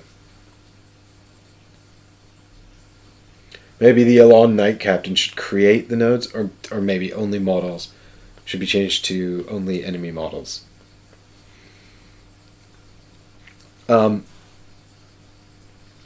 Adam Daly, who wrote this, if you're watching.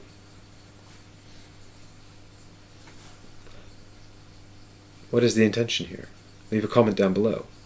So, I guess I'm going to go over to the Pyromancer. And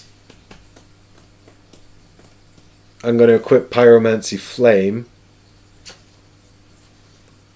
And I'm going to keep Soul Arrow equipped as well. And then I'm just going to lay waste to this node.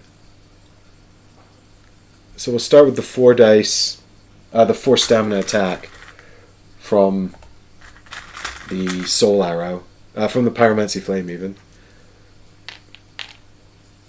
And that's going to do 2 black dice to everyone on the node, which is probably not going to kill the little guy, but it will kill the bow knights probably. Bam! That's 2. Oh, that's a stray die up here. Yeah, that's 2. So that's bow knight's dead. Cleaved.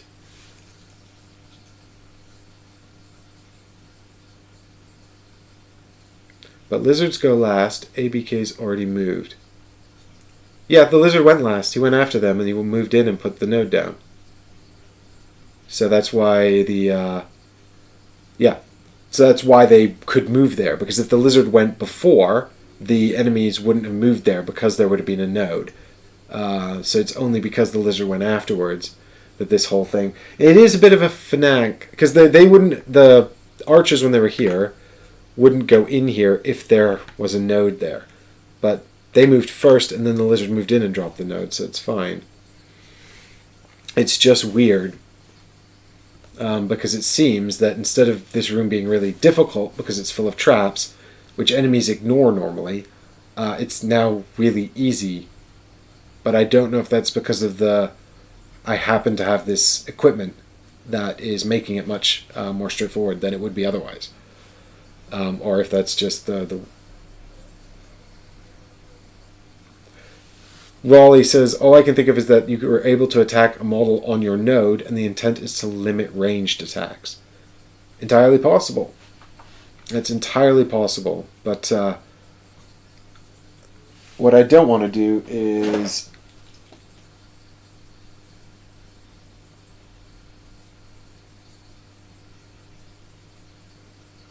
I mean, it feels like maybe they should have started with some nodes on the board with trap tokens on to make my life more difficult.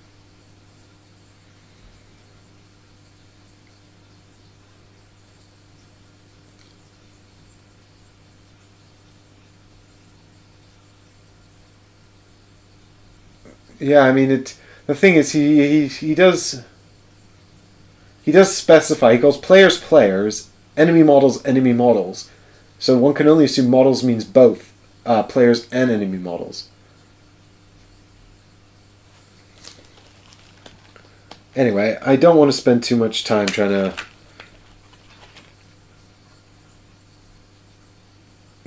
brain out what this guy's talking about, especially when we're so close to the mini-boss, so it's just the way it is. It's made my life easier, but I'm sure that this can't be quite what... Even if the text is... I'm sure this isn't quite what the designer intended of the thing. Quite what the designer intended, because it seems weird to take out the traps and then make it easier for the players. But again, that might be because I've got poison. But now I'm caught in this weird stalemate where these two characters are stood here in the same node, not attacking one another, which is so bizarre.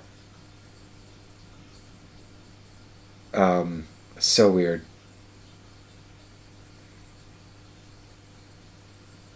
I suppose if the knight uses faith to drop a node here...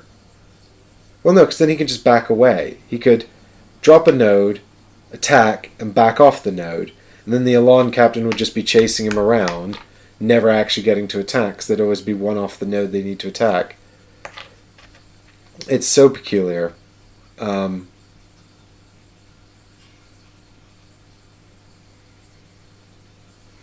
Maybe we should say that if they're on the same node, they can attack each other, because it just seems so bizarre.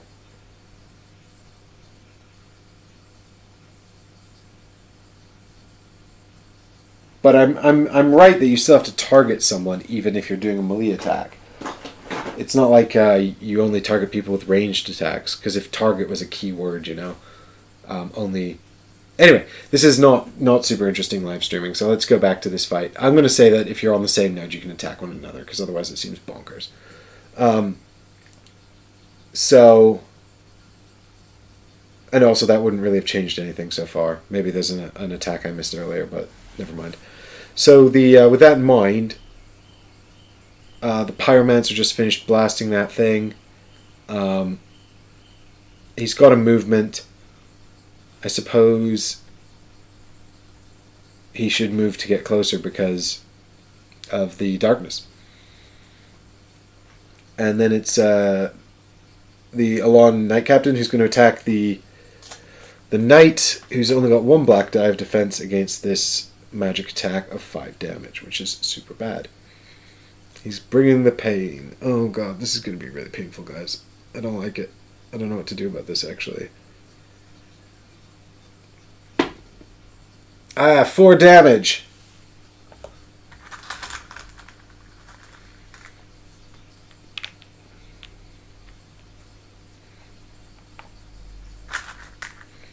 Might have to start using my action points here.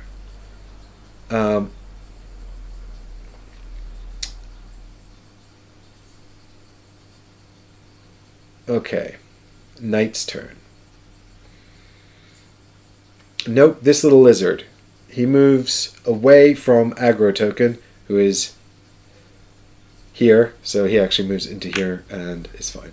So the knight can attack the Elan captain because they're on the same node. This is my new ruling, which is fine.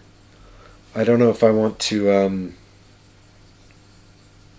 I'll probably use faith anyway though, because then I could enable the Pyromancer to attack at range. I don't want to take another one of these... I'm going to become aggro. I don't want to take another one of these magic attacks, though, because... I'm going to see if I can put a node down here, a light down here. Oh, it's a blank again. Damn it.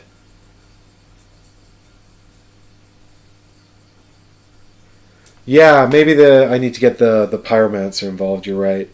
So...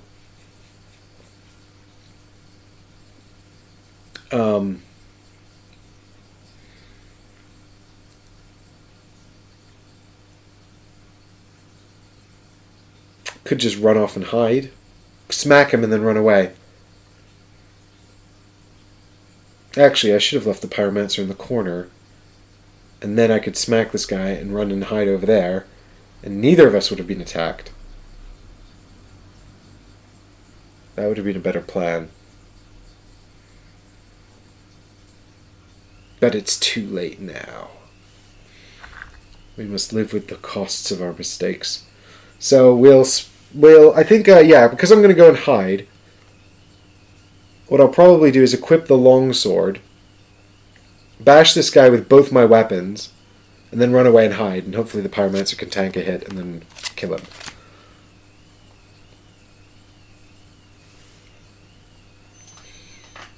So, 3... Oh wait, how much stamina do I need to move?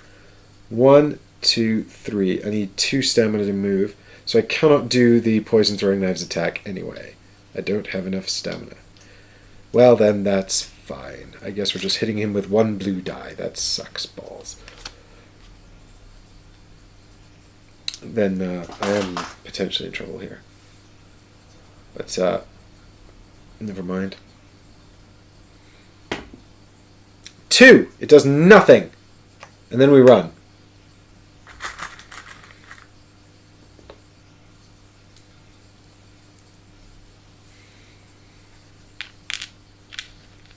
Okay. And then we're on to our Alon captain here, who's going to attack the nearest, which is now the pyromancer. So he runs into here and he's like, I'm going to get you.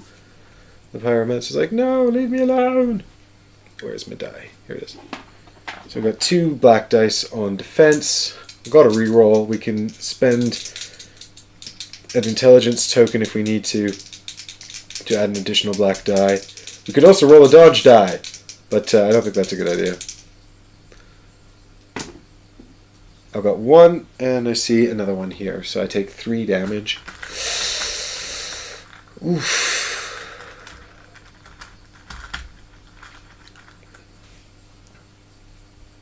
This is not good. This is not good at all.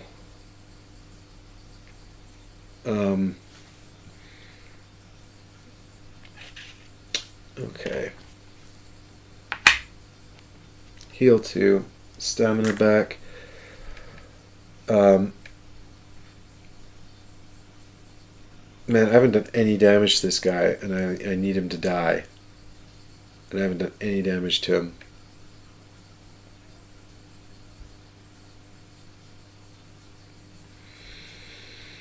Oh, God.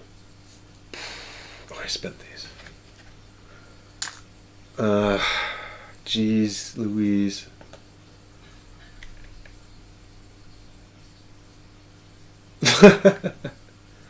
Comfort! I need comfort! Protect me!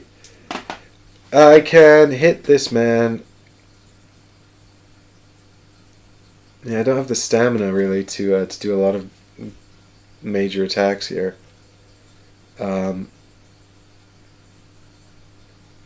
Yeah, maybe I try to hit him and then maybe I run away. Then he'll go after the knight, kill the knight though. So maybe I stay here and try and dodge the attack one time. Which would mean I would need... Yeah, I don't have the...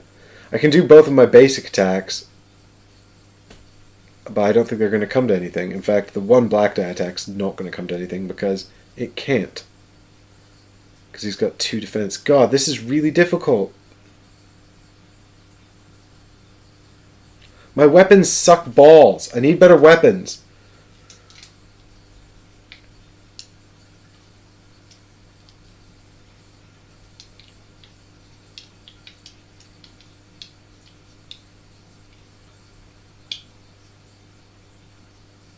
Did I clear off the 2 stamina when I made the pyromancer aggro? Yes, I did. Damn it.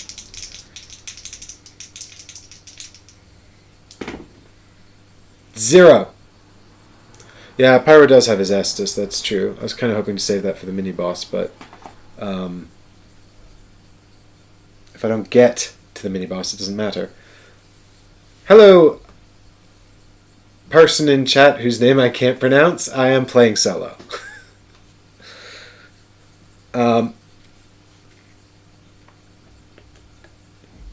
Yep, so I've just failed miserably to do any damage. So I will just stay there and try and dodge his attack, I think. Yep.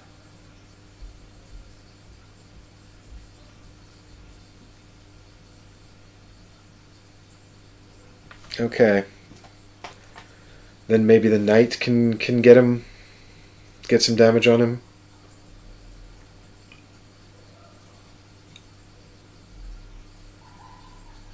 Andre, hey Andre, how you doing? Thanks for checking in on the stream, where I'm currently working my way up to the mini boss, and I think I'm about to die on this encounter. I've really ballsed it up, and it went from being, well, no, anyway, we're on to the knight who's going to take aggro. Two things here. I got no. I can use my. Okay, I'm going to use my faith first to try and put out a token. Oh no, I'm not doing that yet. Jeez, I got completely distracted.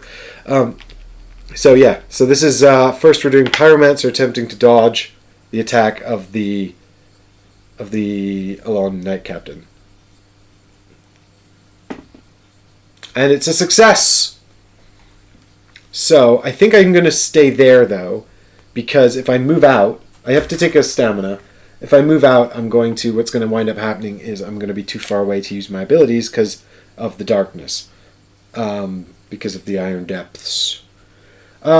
Andrea, we're currently playing with the Iron Keep tile set, which is one expansion, and we're playing with the Iron Keep monsters, which is a separate expansion. We've got the Pyromancer from the character expansion, the Knight from the core set, and we've got some little bits from the Explorer expansion as well. I just remembered a summon is really cool too. I would have liked to do a summon for the mini boss, but I don't think I'll have the souls for it. That's a shame.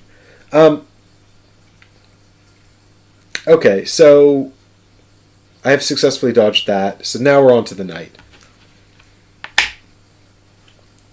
And I think the knight just runs in, and then the Pyromancer's going to have to try and dodge again next turn out of the way of this guy. So we'll equip the throwing knives, and we'll just attempt to poison this guy and smack him with the longsword. And the longsword won't do any damage at all, actually, now that I think about it. Would I be better off throwing the blue and the black die and not poisoning? Is 1 damage better than...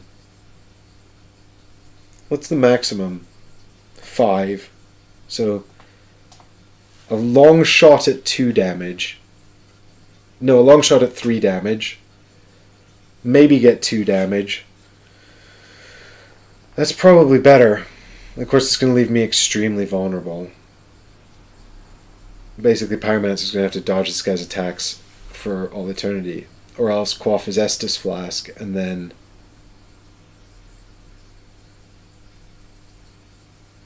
try to nuke the guy with magic. Which might be the way to go. Yeah, Heggers, it would have been great to summon someone. It would have been great. I should have summoned them actually before this encounter. Maybe. But I didn't do it. So now I've just got to solve this incredibly annoying puzzle. It's not annoying. I'm just losing, so I'm salty. Okay.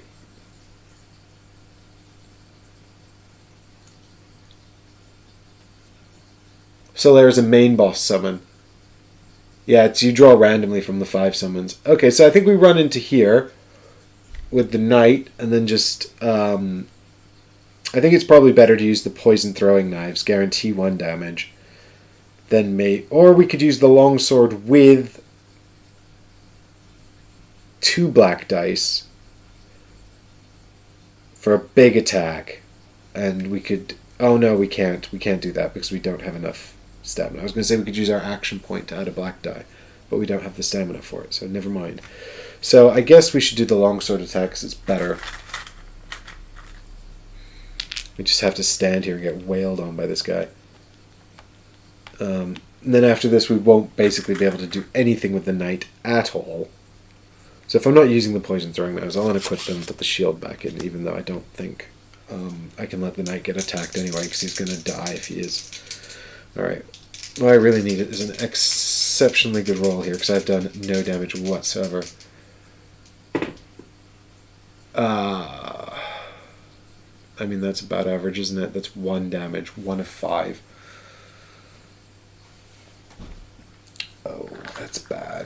Do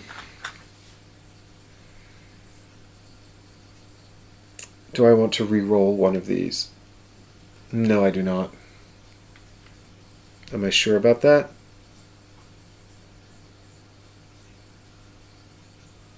I mean, no, I'm not going to do it. God damn it. Okay. Oh, no, if I leave the knight there, though, he's going to get murdered by... He's going to get murdered by this guy because he has the aggro token. I forgot about that. Yeah, I can't afford to do this attack anyway. I'll just die.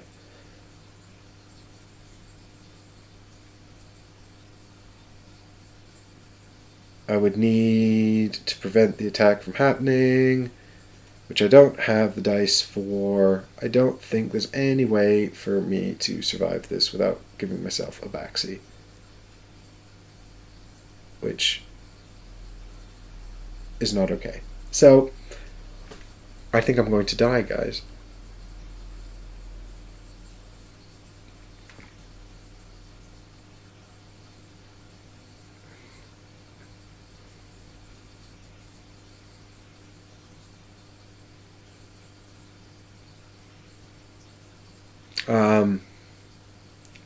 Yeah, I forgot about the aggro token breaking ties for nearest, which is so basic and fundamental. It's really stupid. With throwing knives, Pyro would get hit. Well, I couldn't use the throwing knives anyway because I didn't have the faith token there at range. But I don't understand why the Pyro would get hit by the throwing knives. But yeah, I don't have any dodge on the knight, so I guess that's the end of that. Oh, I'm not used to not having any dodge either. Yeah, so I think I've been killed. I made a stupid blunder, and now the Alon captain's going to kill the knight, and there's nothing I can do about it because I can't roll. I could roll 5 on these 2 dice. It's so unlikely, though. I've got 2 dice here, a black one and a blue one and a black one. I need to roll 5, which means I need basically double 6s. Okay, well, I got the 2 on the black one, so I'll spend the luck token to re-roll the blue one. So we're going for a 6 here, folks. Yeah, if Knight hadn't moved in Rowley, he wouldn't have died, but he did. Because I'm an idiot, so he's dead now.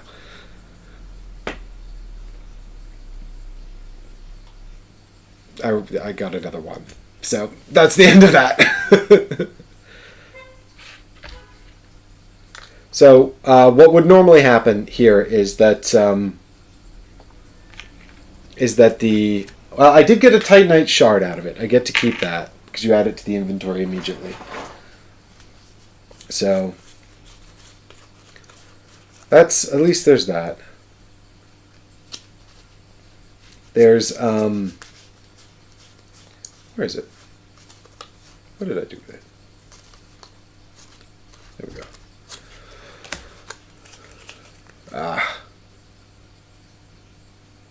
Oh yeah, it's magic. That's right. I couldn't even roll the blue dice. You're absolutely bang on, Rowley. I totally forgot that it was magic. So it's dead. Yeah, he's dead no matter what. Exactly. So I would die. I would go back to the bonfire. I would drop my souls here, but we spent them all. So that doesn't happen. But we lose 1 of our 2 sparks here on the fire. So that goes down to 1. If we die again, it will go to 0, and we will lose the game, I think. Which we don't want to happen. I'm pretty sure that's how it works. When you have 0 shards. Or maybe it's when you die again and you have 0 sparks. So I might have 1 more life. I'll have to check it in a minute. But anyway, this little critter goes away for now. But they'll be back in a minute because I'll probably attempt this room again. Maybe. It was very hard. But I reckon it's probably worthwhile doing. So anyway, the luck tokens, the heroic abilities and the Estus Flask come back. And oh, you have to kill all the lizards to get a scale? Oh, I thought it was one per lizard. That's a bummer. There's no change to these rules in the...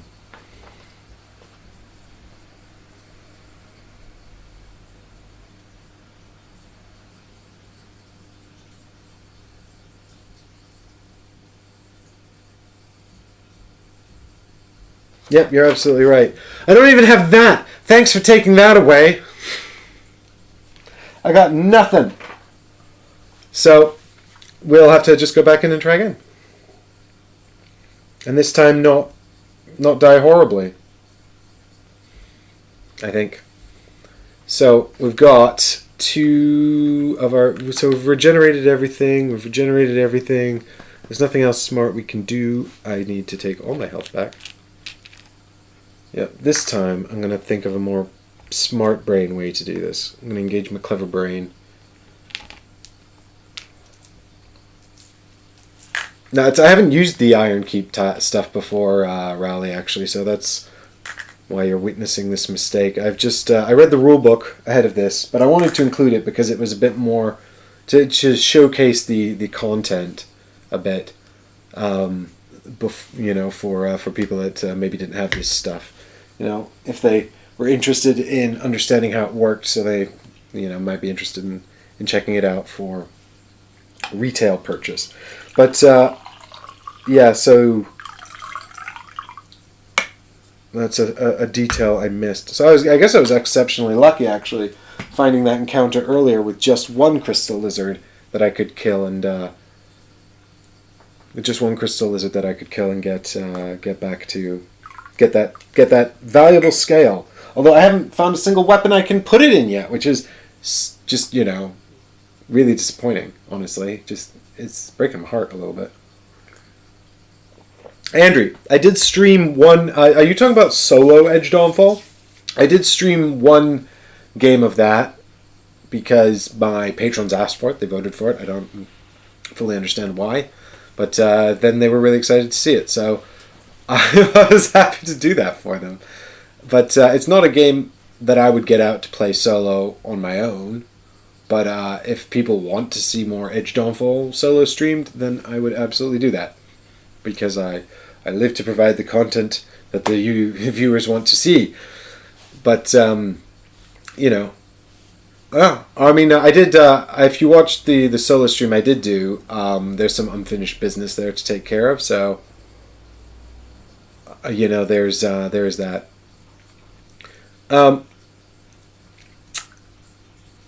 Hager says, because we want you to suffer.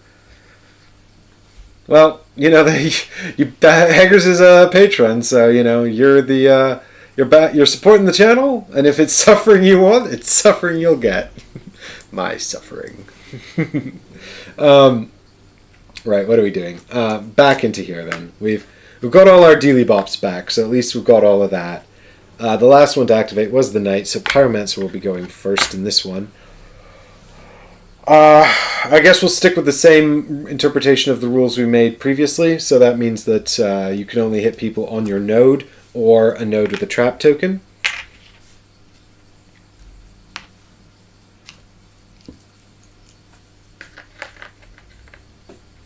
So... Pyromancer's going first.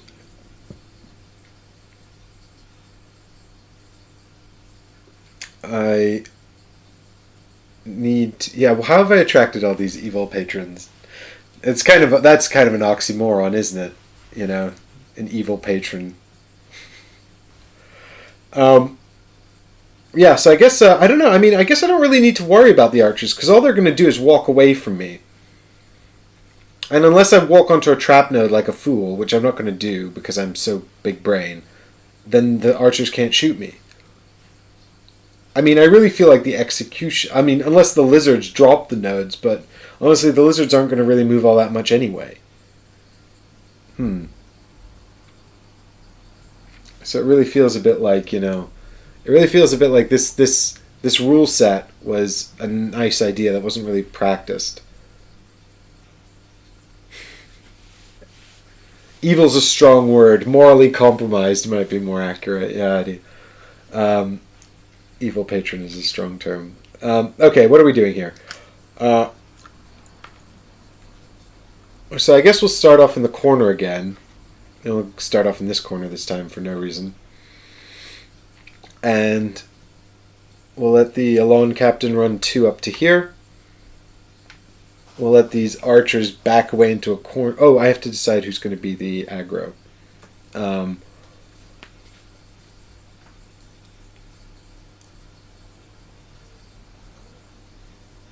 I think it's going to be the Pyromancer because he can dodge the attack as well, or he's got a 50-50 chance of dodging.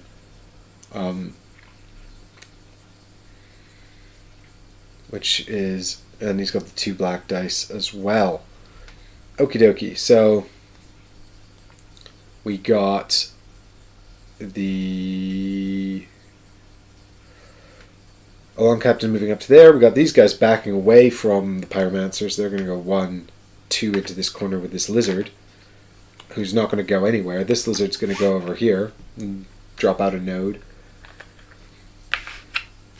I mean, this feels exactly like last time, but this time I'm going to focus fire on this man. Kill him.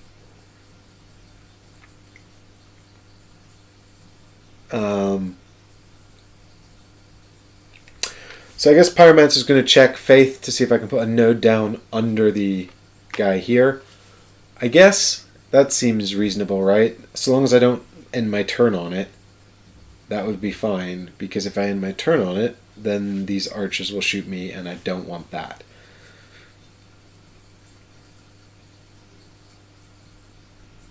Yeah, exactly. I mean, you got to remember that a lot of this is being put together by fans of the game for free, and so if it's not being completely...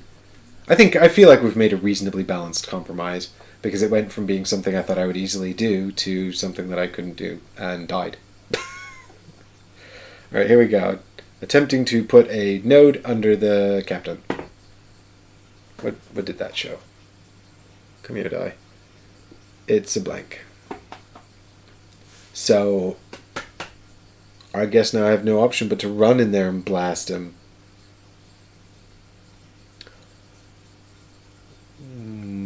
Once again, I'm feeling particularly sort of unenthused about my ability to do damage to him. I'm kind of tempted to pop my heroic and just blast him with a ton of magic. I suppose I could use my action cube as well. It's kind of the same thing, really.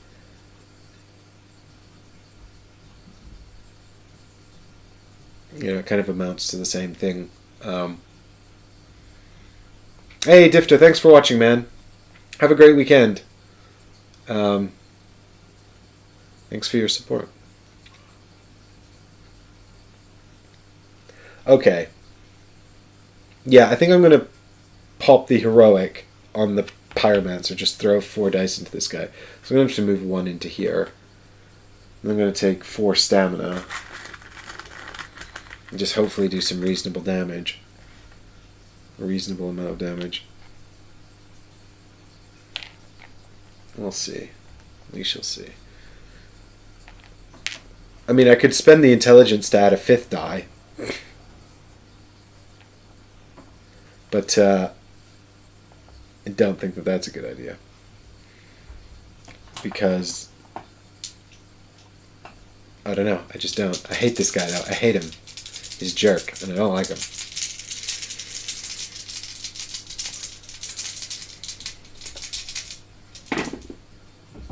I don't like what I see here.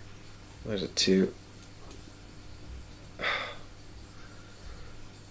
That's disappointing.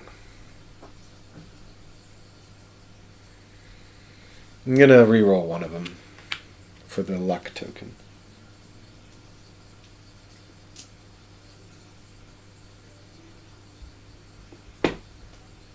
Hey! There's a 5. So that's 3 damage. I like that. I like what I see there. 3 damage over here is a good start. Okie dokie. So Pyromancer's resolved. back to the Along Captain, who's going to hit him for 5 damage. I think I'm tempted to do... Because he needs the big... I'm tempted to do a dodge. I just spent my luck, though. So dodge would be 50-50. I just take 5 damage. I could use my intelligence to re-roll it. I mean, to add a second dodge die.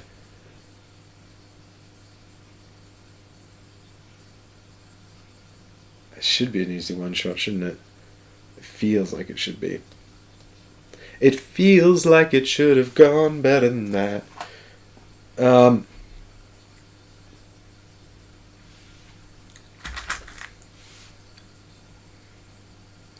I'm debating this dodge, guys. I don't really like the idea of rolling 2 black dice with no rerolls. Statistically, I take 3 damage.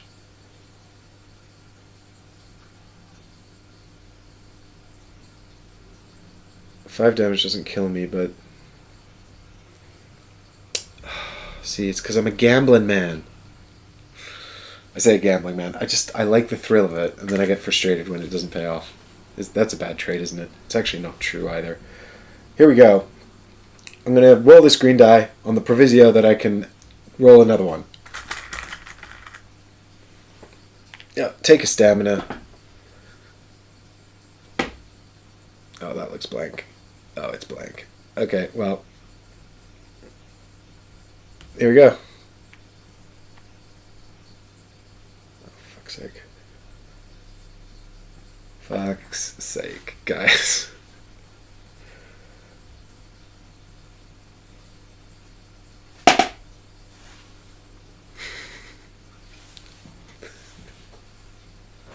Well, that was extremely stressful, and I don't want to do it again. But I think I'll stay there as well. Oh,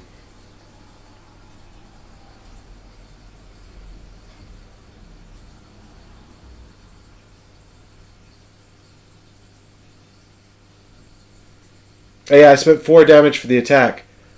Yeah, but I had the action token on my... So I used the... what I did was yeah, it was stupid. I admit. It was completely stupid. I'm a total idiot. But my problem is that I don't know if the... I don't know, it was totally stupid. What I did, I used the intelligence token to add a second dodge die. Which I thought would be a lot less stressful than it actually turned out to be.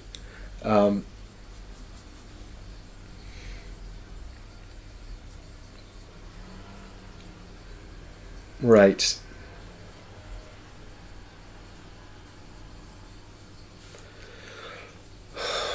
Okay. Yeah, that actually took the wind out of me a bit. I thought, oh my god, I'm going to die again. Possibly just end the stream right now without actually facing a boss at all. Is this fun? Okay. Also, Rowley, why are you good at this? So good at this, and I'm so bad at this.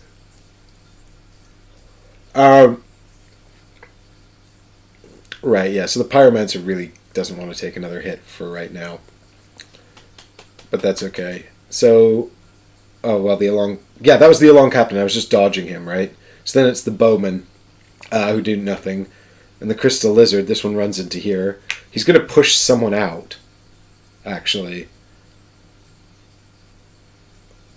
So I guess I'll push this guy out, the other Crystal Lizard, because I don't know, for reasons. So we'll put a little node down there as well. And I guess this one drops a node because he was pushed. That's not movement. It says movement. It says move. Push is not move. We know this from the rules. Actually, so is this one just going to try and move back in there and push someone out again?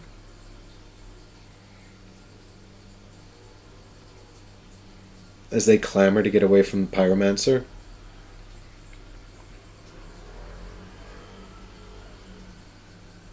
Everyone wants to get away from the Pyromancer.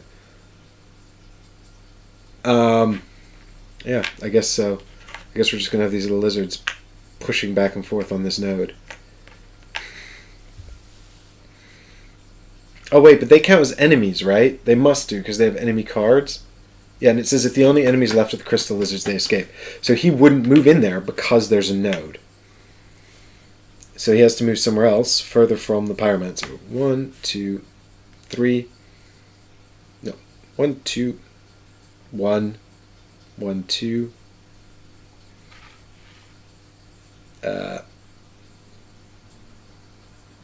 But he doesn't go anywhere. He can't get further away. I am past 100 plays of this game with only 1 defeat.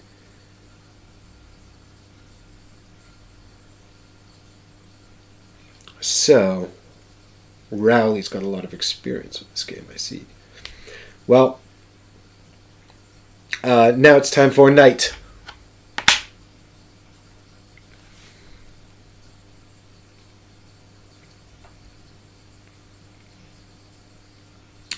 So, poison.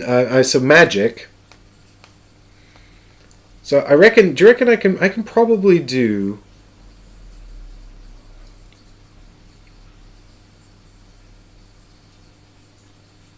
I can probably do. How much damage can I do with the longsword? I can probably do 2 damage with the longsword with a 4 thing attack. Right. I would need 4. A result of 4 on a black and a blue die, and it's a bit tight. Probably want to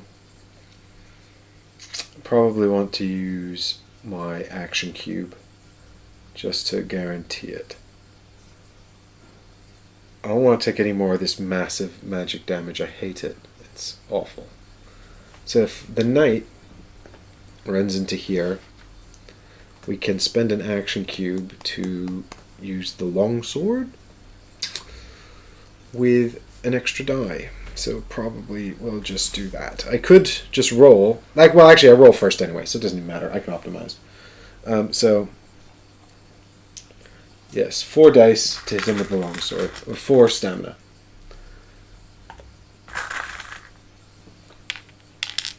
One, 2, 3, 4. Stamina there onto the knight. Here we go.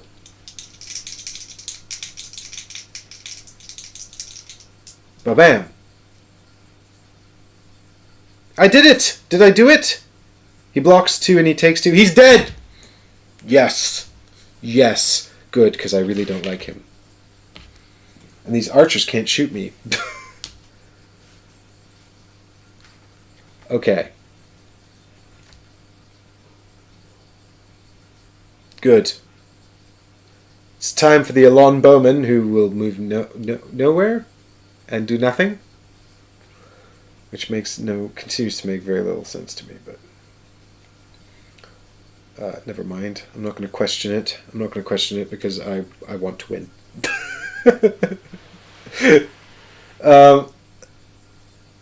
And we spent too much time talking about that already.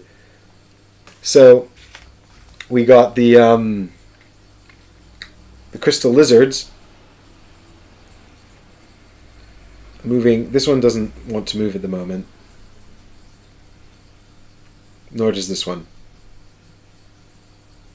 Neither of them want to move. So everyone's just going to hang out over here doing nothing.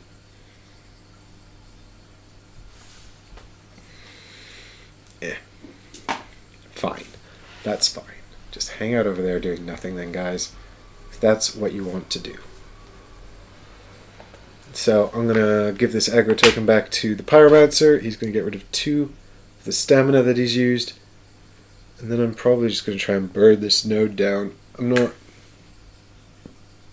I think, going to spend time trying to kill these lizards. I suppose I could.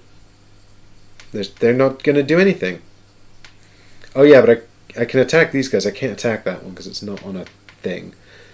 I don't really want to run my knight over there to kill it. And run the risk of these guys murdering me. I think I just want to win this one because I want to do the boss fight. I'm ready for the boss fight now. So I guess yeah,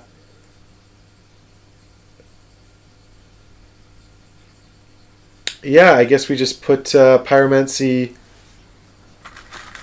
flame into there. 4 cubes. It's not good. But oh wait, no, yes, I can act at range because they're on a crystal node. Doopy doo. Okay, 2 black dice. Where are my black dice? 3 damage. Super dead. Not this guy though. Those crystal lizards don't care, and then they mess up. They go away. They're like, bye. And my guys are like trapped there now because it's dark and we can't see anything.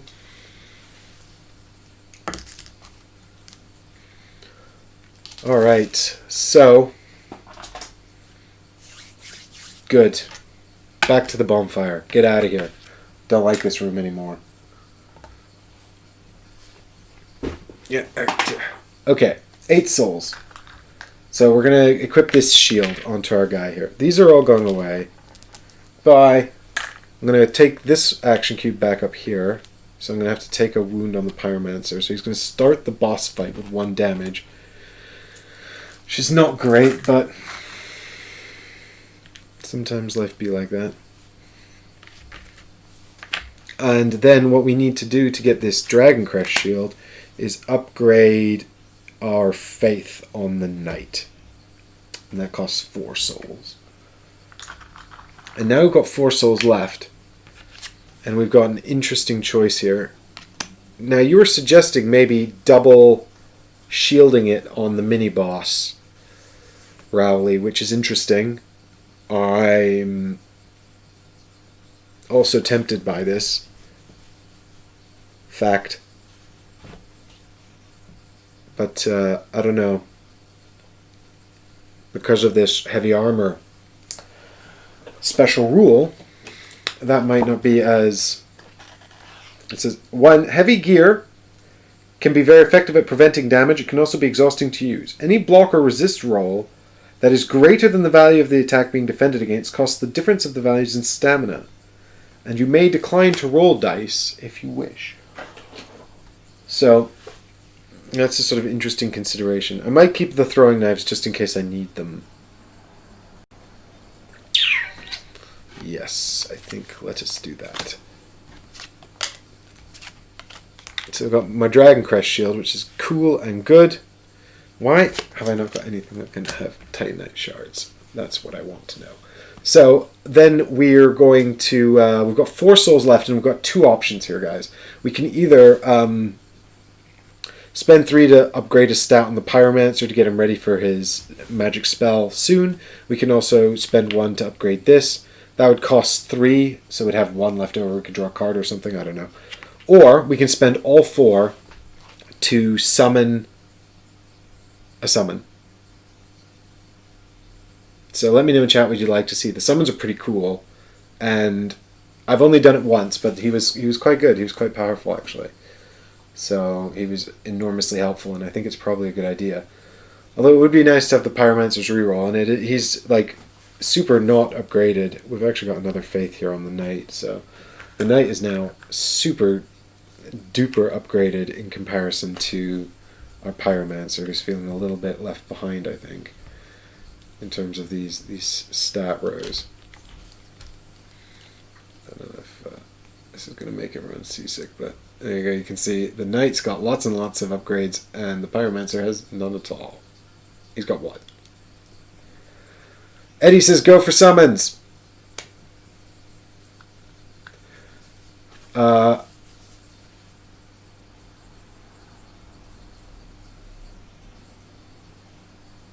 Don't forget the Winged Knight does something similar when you defend his attacks.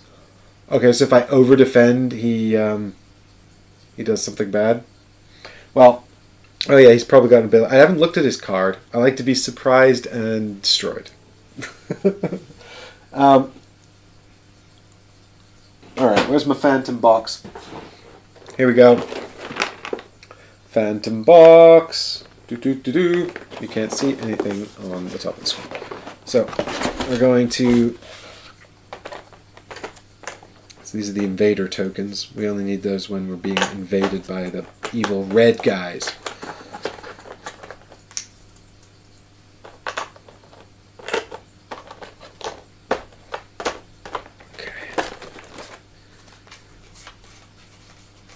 Alright, let's see who we're going to get. I don't know who this guy is, but I really like his Praise the Sun posture. I want to summon him at some point. But last time I played, I had this guy, Horus the Hushed, and he was super tanky, and it was really helpful. This time I've got the Knight, so I'm not sure if tanky is as helpful. We shall have to see. In any case, 4 souls down. Let's get someone helpful. Dun dun dun dun dun dun dun dun. Okay, so we got 5 cards here. And so we'll take, I don't know, I'll take this one. Why not? Bam! Oh, it's the same guy! It's Tanky Man! Well, I mean, one of the things I like about this guy is he really holds aggro.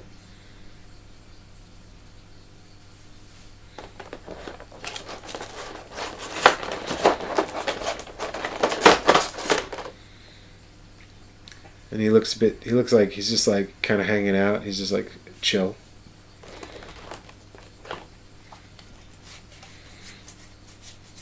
Cards. Okay,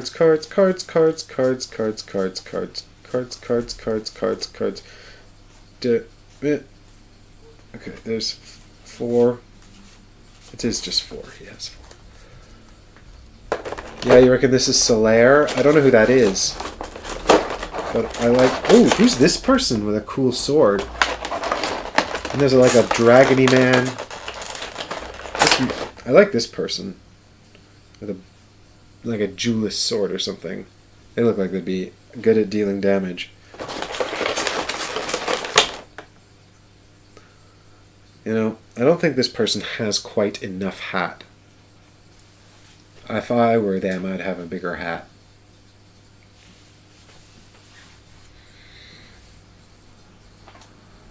You know, just to outdo them.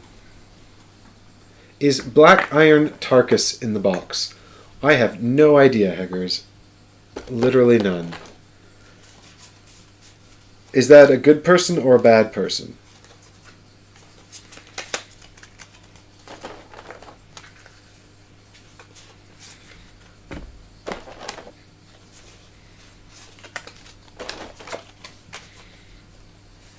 You're right, that is Solaire. Nope. No Black Iron Tarkus. Unless they're a villain, and then there might be.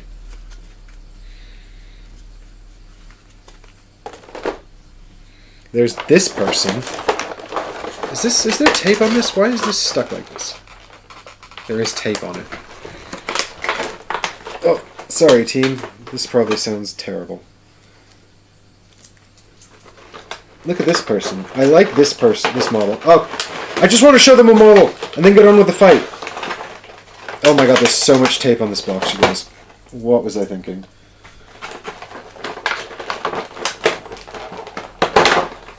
Oh my god. Whoa, that guy looks totally badass. Hey, check this guy out though. He looks like he'd be helpful too. Look at that.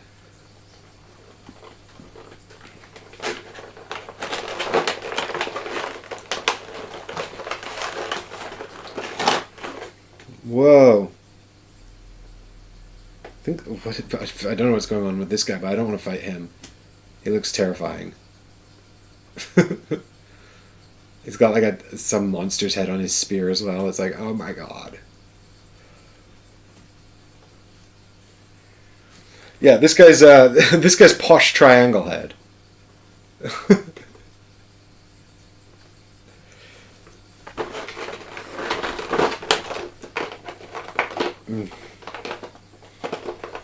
Oh my god. Okay. Too much squeaky plastic for our own sanity. Oh my god. Okay. Enough of that. See, if this wasn't live, you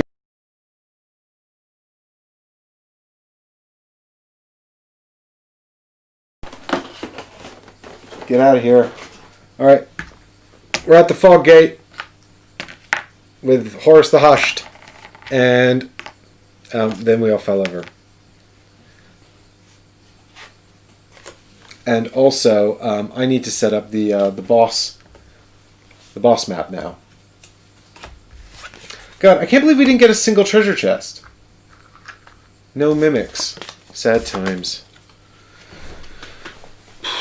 I'm gonna check to see if this one was gonna be a mimic. If this hadn't been in that area, would it have been a mimic? Or if that encounter card had been different? No, it was safe. Damn it! Should have saved the chest. Double Shield Boy is extremely tanky.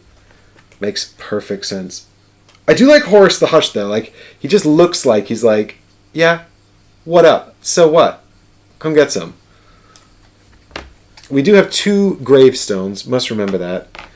So the 2 gravestones means that we can look at a couple of the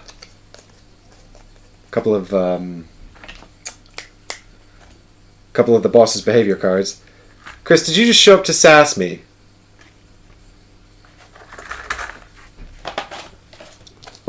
Chris just shows up to tell me Pyromancer's easy mode. He doesn't know I died once already like an idiot.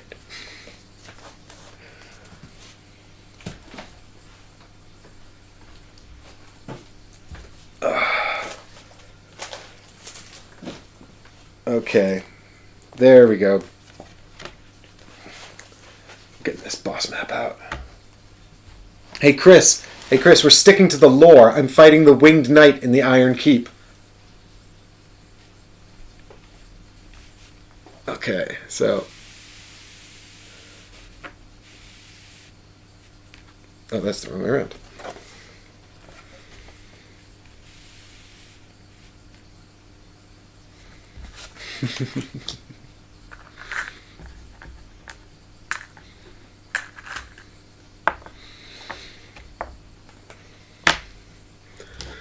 Okay, what does Winged Knight look like? Heavy Blow. When a character rolls 3 or higher on a block roll against the Winged Knight, place 1 stamina cube on their endurance bar. Ooh.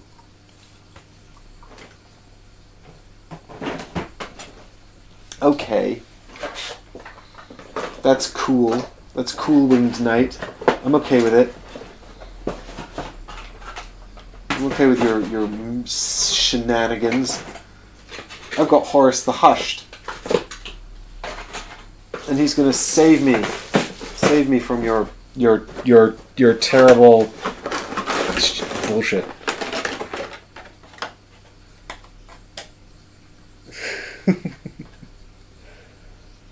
I would never be sarcastic about serious business like this. Bam! There he is, Winged Knight. As you can see, he's got these amazing wings. He's coming at me.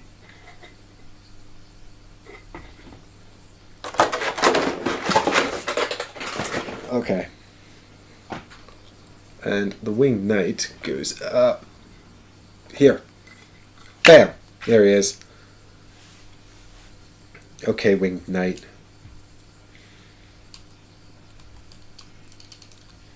Prepare to have at thee. Possibly. So, now, if I remember this correctly, I'm going to select 4 of his behavior cards. Are these all? No, where are the heat-up cards? There we go. 3 heat-up cards go to one side. He's got 5 behavior cards. We're going to shuffle the behavior cards. This is the mini-boss. The first one. Well, I probably spent about an hour talking about the setup and everything, and it's setting up the game and sort of getting everything started and talking about Dark Souls. So we've probably been playing for about 3 hours and 20 minutes. So yeah, I mean it's not all that much quicker than the base rule set, I guess. But at least I didn't have to repeat any content. So I'm going to take 1 card out. This card is burned. Then we've got 3 of his behavior cards, so we can look at 2 of these to see what's in here, because we've got 2 gravestones.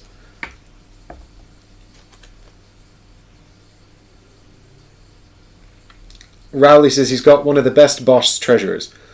Well, that's exciting, and when I defeat him, I should take it from him and use it against mine enemies. Alright, so he's got Backhand Shaft Strike, which sounds hot, and Sweeping Blade Swing. So both of these look exactly the same. Oh, you guys can't even see. Why did I put them in front of this camera anyway? And I've got this down here. The only difference is the side on which his weak point changes. So he does 5. So what he's going to do is he's going to move 1 forward with push, 5 physical damage. It's got range 1 on it as well. But this only affects arcs in front of him, and then 1 affects the arc to one side, and 1 affects the arc to the other side. So he's got sort of sweeping backswing, forward and right, and backhand shaft strike, forward and left.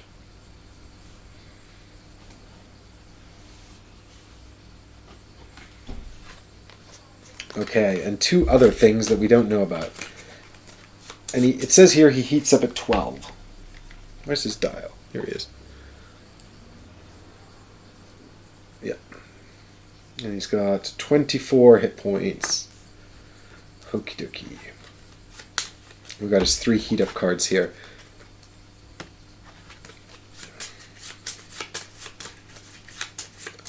Alright, well, let's see if we can pull this off, guys.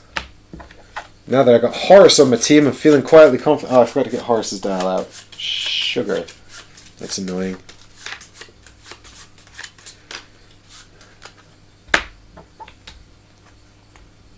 I did see the mysterious Hero Quest countdown.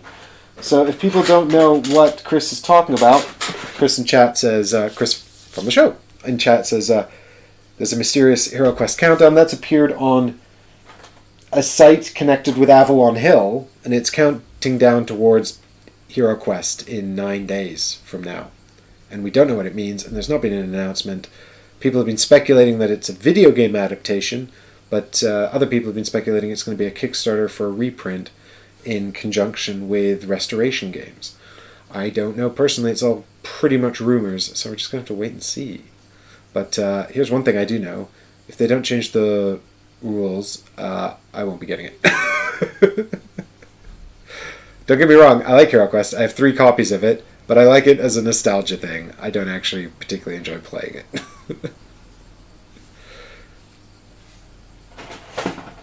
I mean, what? I play it every week. See the series we did on it.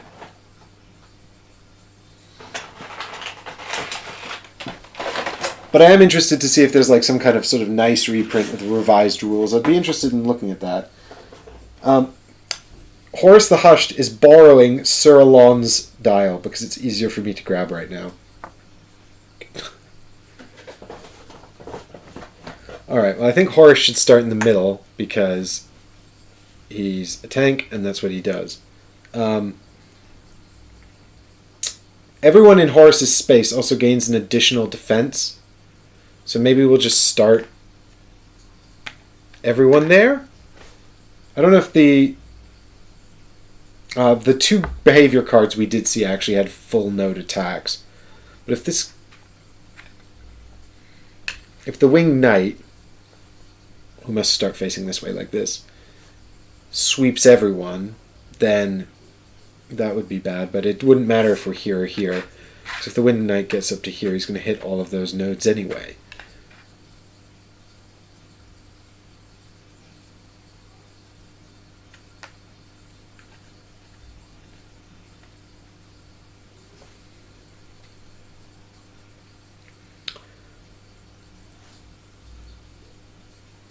Let's go ahead and find out what happens.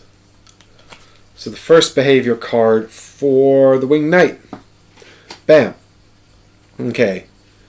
It is, in fact, the blade swing that we saw from before. So he's going to hit everybody on the board. But I don't think there's anything we could have done necessarily to... Oh, I should check my stats here. We shall start off like this. Oh, yeah. There we go.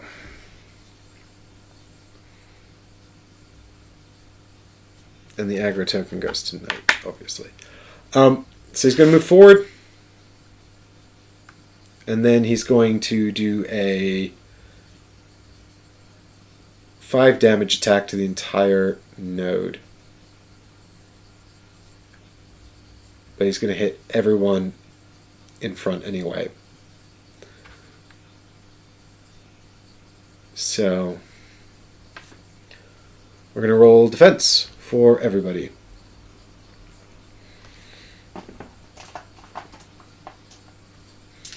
And hope for the best.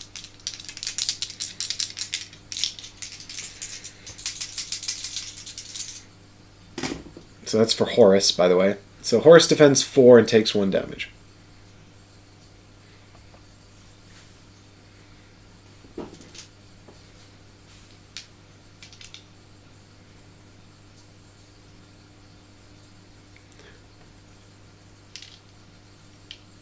You would have been safe in the corners. No, Rally, because he hits... I would have been safe in this corner, actually. Wouldn't I? No, because he's attacking everyone in the front arc. That's how this card works, right? Am I crazy? Because maybe it's green screening out, but he attacks everyone in the front arc, and the front arcs is all nodes in front of him.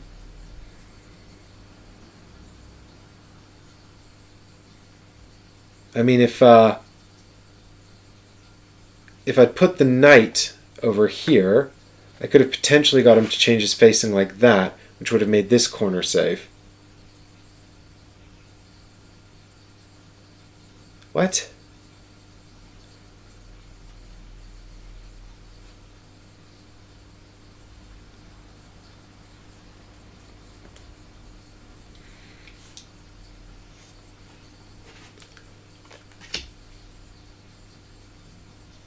Yeah, it's front arc range 1. So the front arc here covers all of these nodes. Oh, it's range 1. Right, so what... Oh, yeah, okay, because they're at range 2. I see what you're saying. I see what you're saying.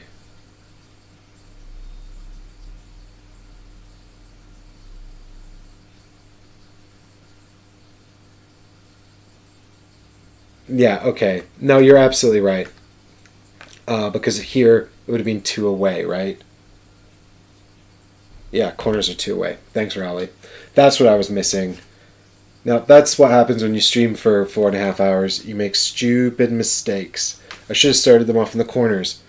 Once again, Raleigh, you come to my rescue about 5 minutes too late.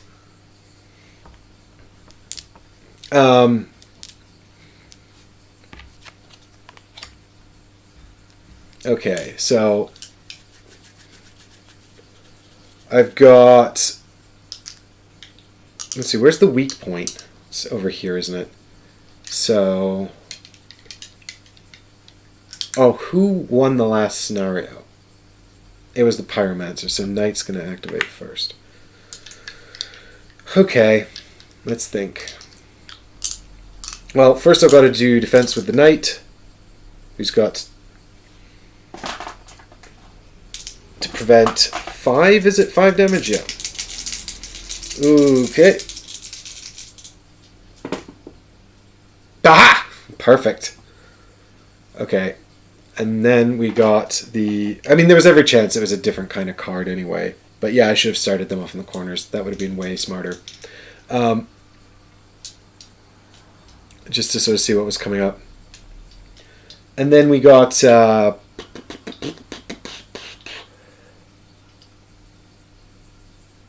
we got our man, Pyromancer, who's totally going to take some damage here. I'm going to be really upset. Oh, it's so bad. I should have dodged. Shouldn't have dodged. Jeez. Okay, well, that's terrible.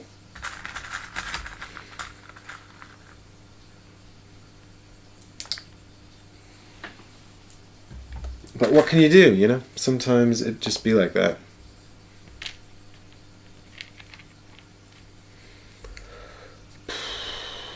Probably just going to have to quaff my Estus flask almost immediately. Okie dokie. So, we know that Sweeping Blade Swing is right on top.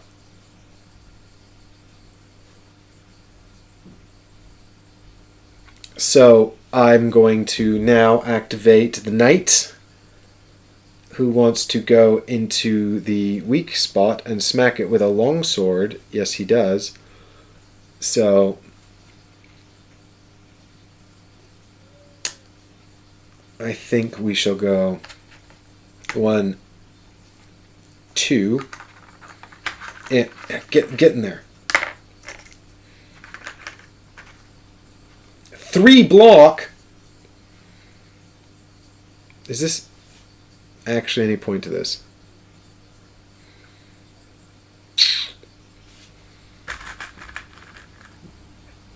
Maybe I should stop here.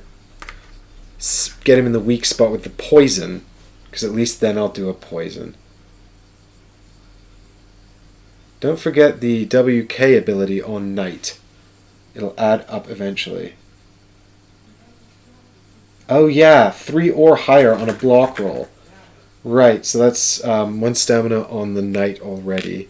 Take another... so if I take 3 stamina to use the poison throwing knives. But then if I don't take the stamina, I'm not going to do any damage. So, yeah, it'll add up eventually and suck.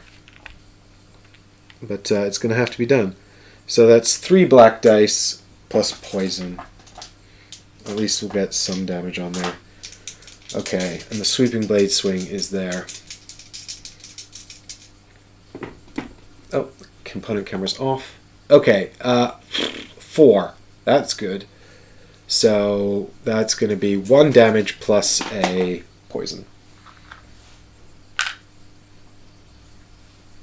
It's a start. And then the summons activates. That's Horus the Hushed.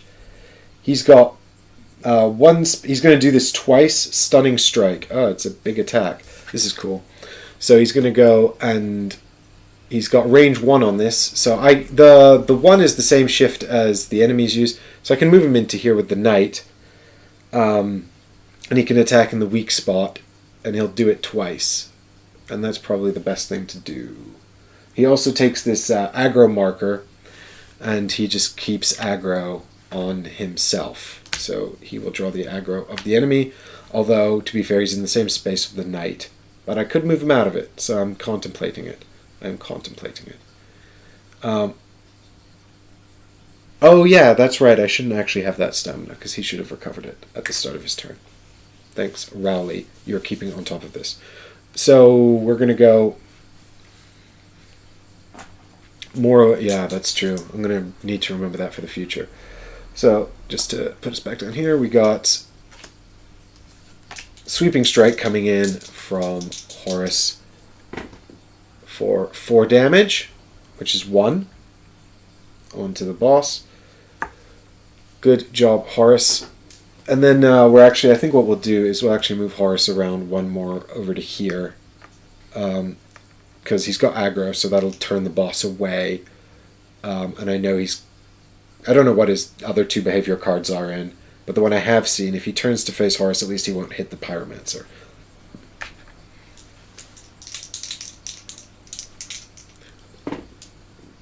Three, that's blocked. Never mind. Alright, boss. We've got an attack and then a move. Interesting.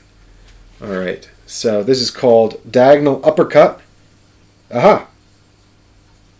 So once again, he's going to hit everybody. Oh, this is so bad, you guys. I'm going to have to dodge with the Pyromancer. And if I fail, he just dies.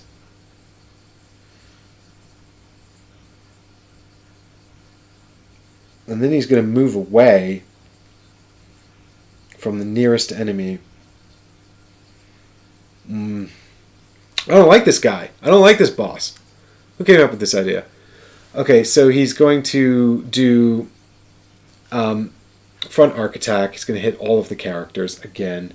Oh, the Pyromancer's in a terrible spot. Who put him there? What idiot. What idiot put him there? Okay, it was me. I was the fool. So I shall do... I might as well just start off dodging with the Pyromancer. I've got 2 dice. If I fluff it, then he dies and we lose. But if I roll for defense, I've got 1 blue die.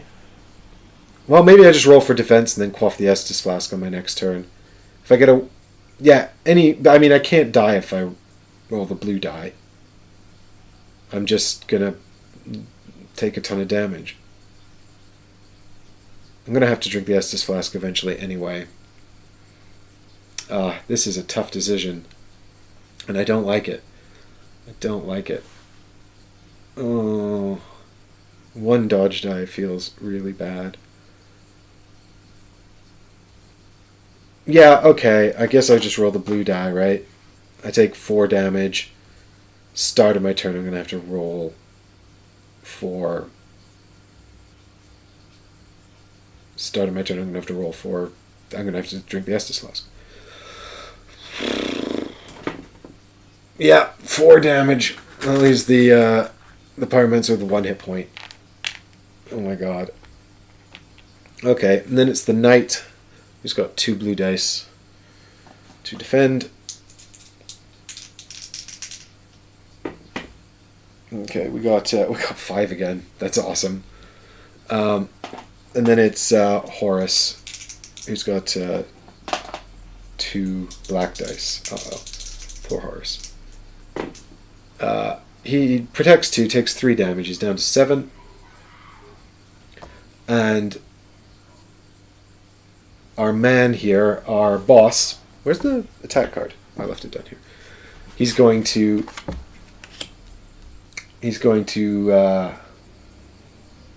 then push everyone out of his space, but there's no one there. And then he's going to move 1 away from the nearest. So he changes his facing to Horus, because Horus has the aggro. And then he moves 1 away, which puts him up here. And at the end of his activation, he loses the poison and takes 1 more damage. Okay. So, the first card was move forward and strike front right. Second card was strike front right and then move backwards. That's just bad luck. Alright, it's time for our Pyromancer to just go and blast this guy. So, we're going to start off by drinking the Estus Flask.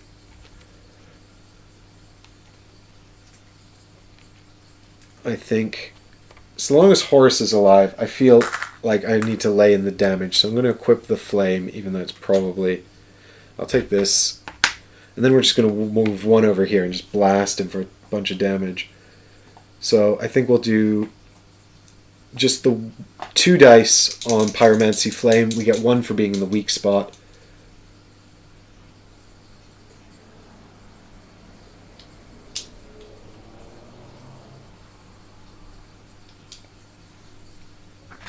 So you're saying from here, I could have gone here, here, or here. Or here?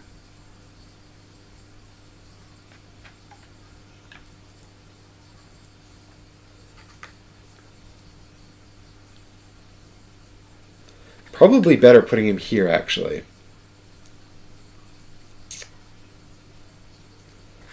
Yeah, because if he's going to move backwards 1, I guess he'll move here.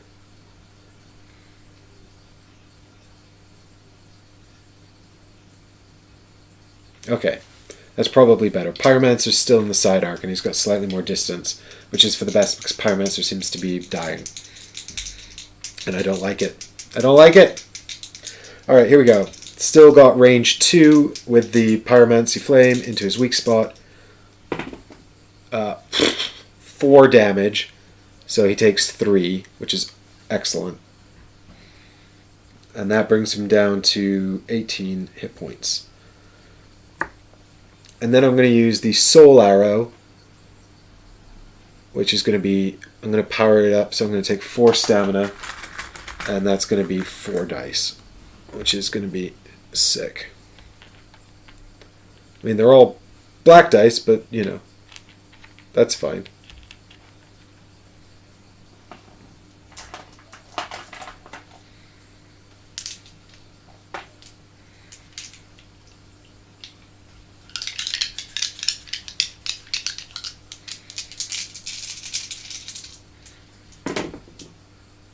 That's 5, so another 4 damage.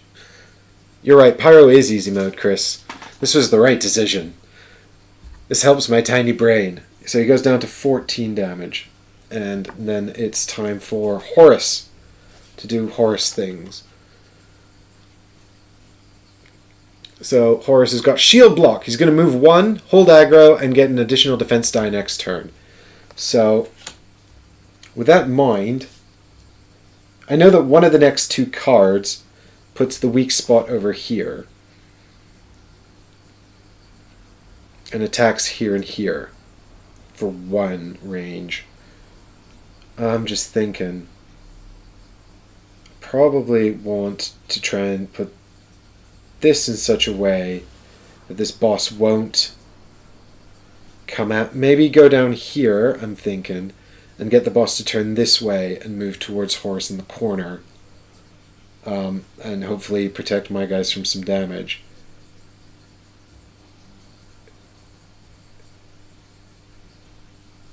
But his back faces the node he is backing to, not Horus.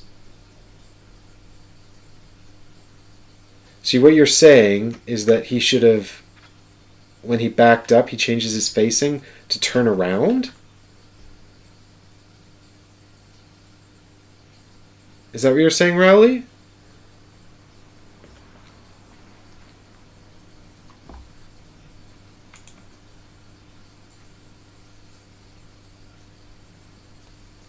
I think I've put the latency on this stream might not be right, because normally I feel like I get much quicker responses from you guys. I'm not sure what the latency actually is.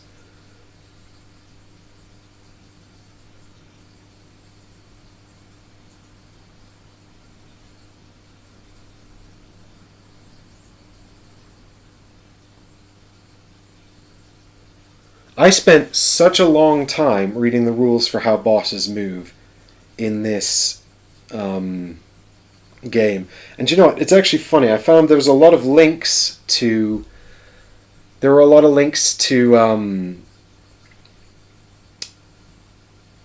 threads on Steamforged's forums about boss movement. And they'd all been taken down.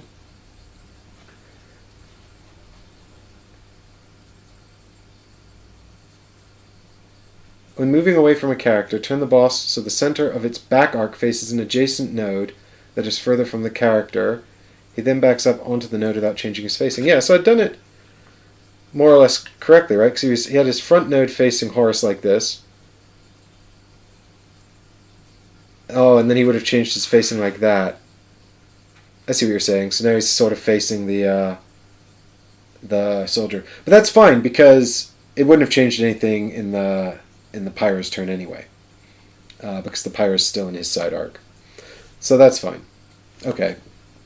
Yeah, there was I don't think the rulebook explains the boss movement very clearly either. I didn't think it was very good. Alright, so I think I'm just going to put Horus over here in this corner where he's hopefully going to just sit and soak up whatever card comes next, because I don't actually know what it is. But we'll find out right now what card is coming next. Bam! Backhanded shaft strike. Oh, it is the other one we saw. Okay, so his weak spot's actually going to remain in the same place. So he's going to start by pushing, and then he's going to move 1 towards the nearest hero. They're all actually pretty much equidistant, but Horus has aggro. So he's going to change his facing to face Horus, which will be like that, I guess. And then he's going to move... Well, actually, I can choose this one or this one. But if he's going to move 1 forward, I'll pick this one, because that'll keep the knight out of his arc anyway, because he'll move forward like that, and he'll actually change his facing again, like this, I think. Although if I put him here, he'll keep his facing like that, which might actually be better for me if I want to strike him in the weak spot. Yeah, let's do that.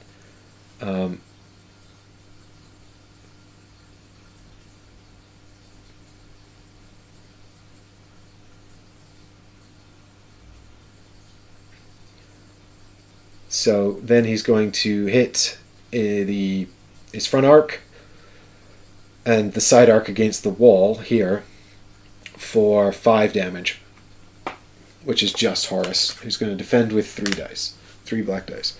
Yeah, I think I forgot to set the stream to low latency, guys. I'm really sorry about that. I've noticed actually that the latency seems to be a bit higher than it is normally. I can't change it while the stream's live, unfortunately. It should automatically stay on ultra high latency, because that's what I usually run it on. But for some reason YouTube always forgets and makes me change it. It's really annoying.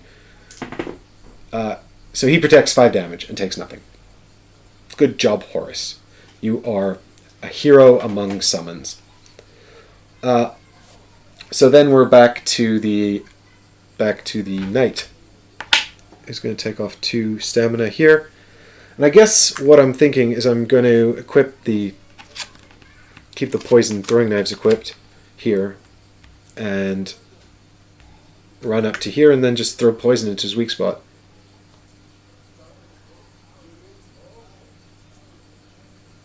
Rowley, you say that, but in the this is something I was trying to solve online. Rowley says, bosses only turn at the start of the move, moving to a node, not after moving to a node.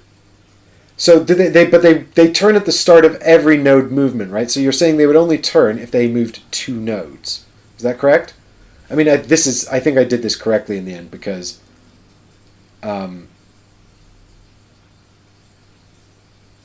unless he would have turned like that and then moved like this. Is that what you're saying? He wouldn't have changed his facing again, which is still actually fine, because he still doesn't hit anyone. Because I was watching this Steam Forged video of them literally doing it, but I didn't find it actually helped anything particularly. It also felt like they were using an older version of the game, so it might have been a Kickstarter preview video. So once again, the information on their forums had been taken down, and that was just really annoying. So anyway, here we go. This is our new situation. We've slightly altered the boss's facing, but it's not really changed anything in terms of what's happened so far. And so Knight's run up to here, and he's going to throw poison into this arc here. I think that's his jam. So 3 stamina on him.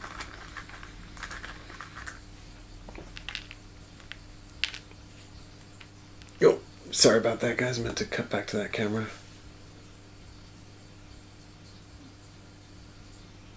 0 move at the end. Yeah, okay, I did see stuff like that. Alright, so here we go. 3 dice plus a poison. Ba-bam! Well, that's 3, which is nothing. I could re-roll the black die up at the top, get a potential extra 1 or 2 damage. Contemplating it.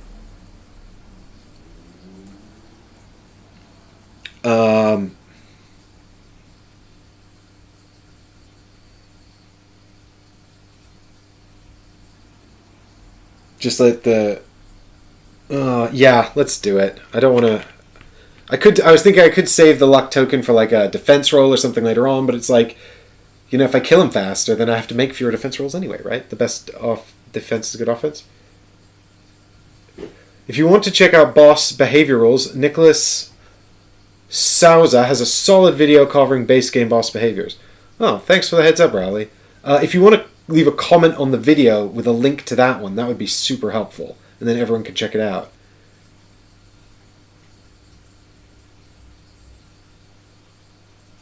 Hey Eddie, I can always trigger an advert if I wanted to make some revenue, but I haven't. Hey Hollenbach, I've not fixed that issue. I don't know how. 1 extra damage. So we do 1 damage plus a poison, which I'll take. Okay. And then we're on to Horus. Horus's behavior. Horus is going to run forward and stab. We got move 1 and do a 3 dice attack at range 1. Okay, brilliant. I love it, Horus. So we shall, I think, move into this node, because that's where the weak spot is. It's probably going to bring the boss around to face the knight, which I'm not keen on. But I've decided burning this guy down quickly, particularly with the Pyromancer, is better than...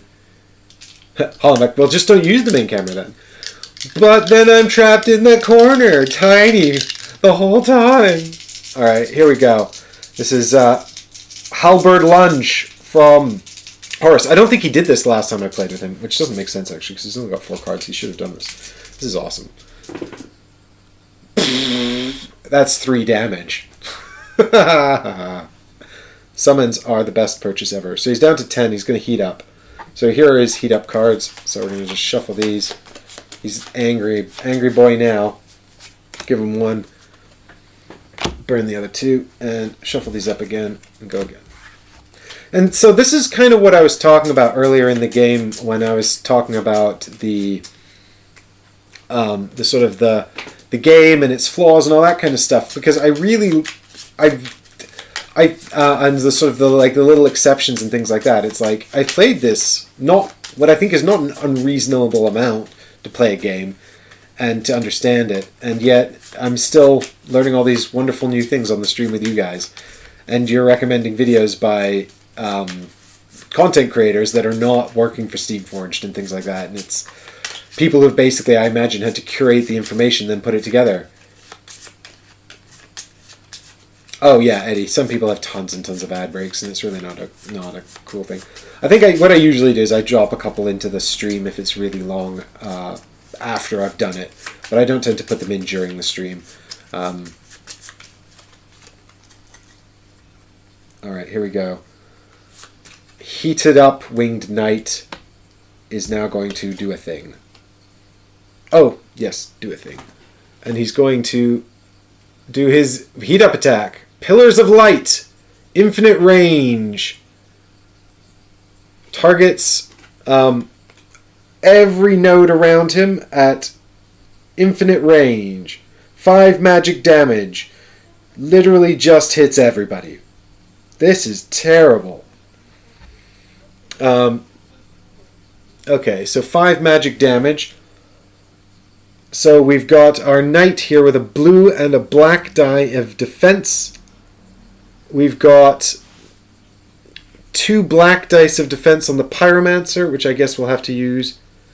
I was thinking about dodging against Rowley. I was thinking about dodging again.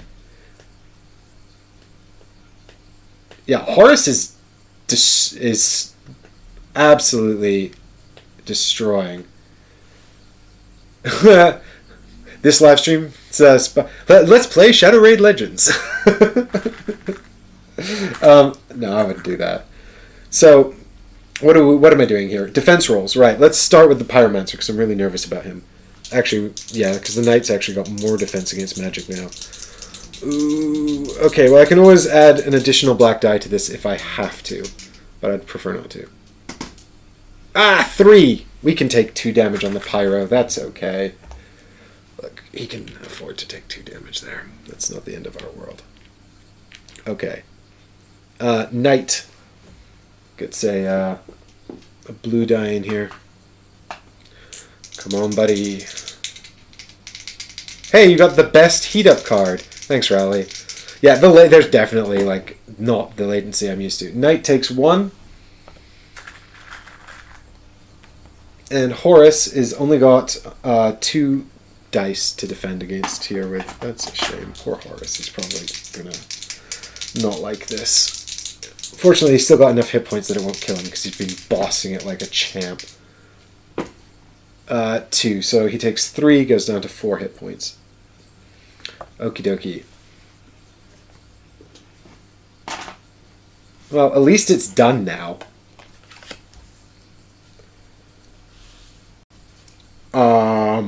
Right. And then he takes 1 damage from the poison.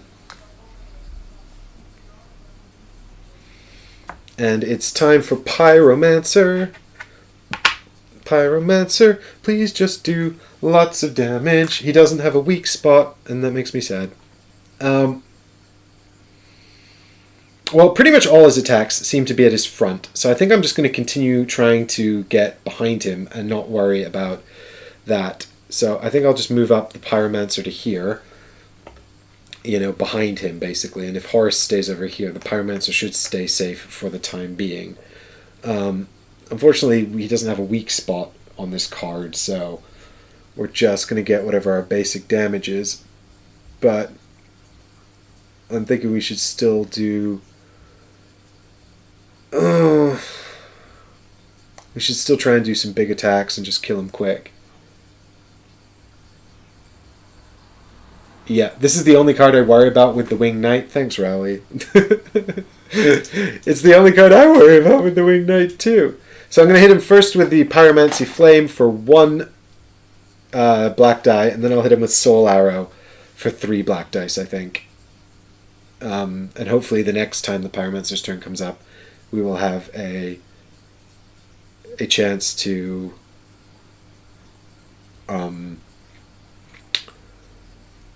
hit him in the weak spot. So that's nothing, which is fair enough. And then we'll take 4 stamina to hit him with the big attack.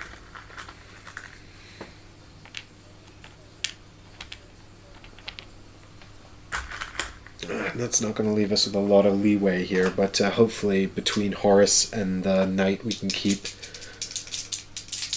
the attention away from the Pyromancer till his next turn. Oh my god. That's a complete whiff. Wow. That's like double ones. Okay. Oh, that's a real shame. Then it's Horus, who's going to, I guess, just move back over here into the corner just to keep the... Well, if the boss moves in there, though, is he going to... Oh, it's fine. And then we'll hit him in the face for 2 blue dice. Just a big ol' cleaving strike.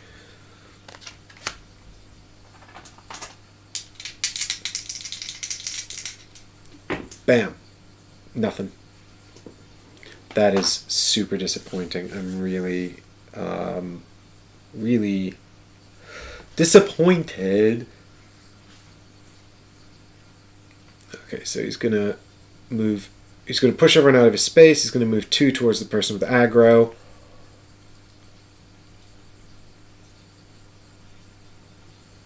Which is fine. So he's going to move forward into... Let's have a think here. How's this going to work? So he's going to change his facing to get the person with aggro in the front arc.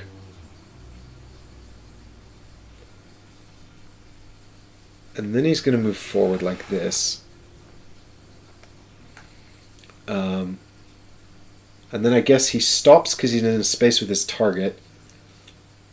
And then he's going to hit his target for 5 damage. Oh wait, but he moved into the space. He's going to push him. He's going to push him up here, actually. And then he turns to face his target again. Yeah, because that was 1 move. This is move number 2. So he's going to move up here again like this. Push Horus away up there. And then he's going to strike 1 onto Horus, hit everyone in the node, which is just Horus for 5 damage. Ugh. Yeah, you guys are just seeing the... Yeah, I can tell the latency is much higher than normal because you guys are seeing the shitty magic attack. It's so... and now I'm here.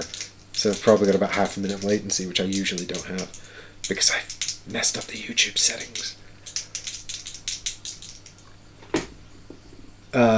So I've defended 3, so Horus takes 2. He's still alive at least. That's something. Okay.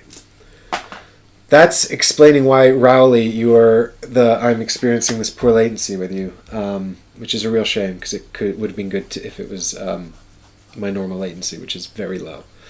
So I will go ahead and move over to the Knight here. We can probably get into the weak spot, so I think we probably should. The weak spot's the rear arc. So 1, 2 takes us into the weak spot here. And, I should decide. Am I going to do poison throwing knives for 3 stamina? Yes, I think I will. I like the idea of doing the longsword, but it's too much stamina. This is probably Horus's last round, so... I mean, I could equip the longsword and do 2 attacks, but the odds of doing a damage with it is crazy low. But I don't think, yeah, and the Knight might get hit before, yeah, no, this is fine. Is it fine? Oh god. Oh. Is it fine? I think it'll be fine. Hopefully. Fingers crossed. Alright, 3 black dice plus poison. That's still nothing. Just poison. So annoying. This is terrible. Alright, back to Horus. He's doing that thing where he advances 2 again, because he has behaviors exactly like the bosses, so he's just going to do his thing again. He can't get into the weak spot, unfortunately. So that means we can't do any damage to him if we can't get into the weak spot. That's a shame. So I don't know if there's any reason to actually move at all. Oh no, he's got a range of 1 on this though.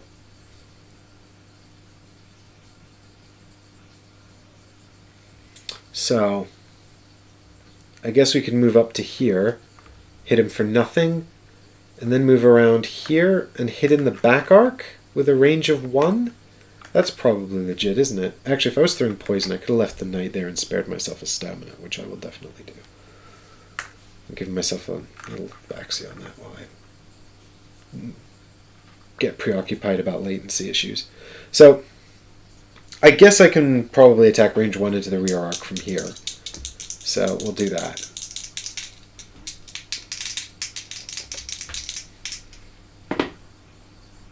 That doesn't even matter. Still a miss. Oh my god, what happened? Without the Pyromancer, I basically just bounce off of this boss every single turn.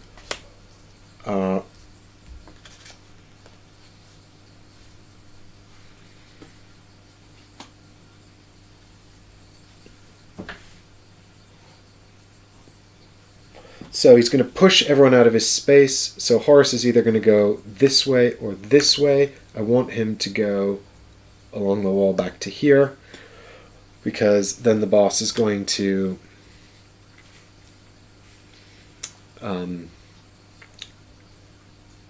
he's going to turn to face the nearest, but it's Horus because he has aggro and they're equally distant. So he's going to turn around like this, which exposes his weakness. Oh no, how's this going to work? No, this is fine. He's going to move forward like this, pushing Horus over here. No, he's still going to hit the knight though, isn't he? He's going to turn to face this way. Yeah, he's still going to hit the knight.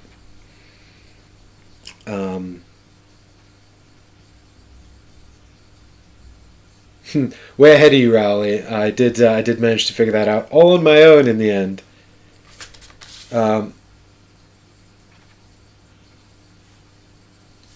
So we're going to get hit for 5 physical damage. First it's Horus to defend.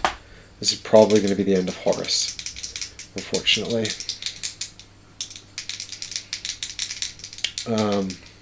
Which is really bad because 3, yep, that's the end of Horus. I'm afraid he's dead.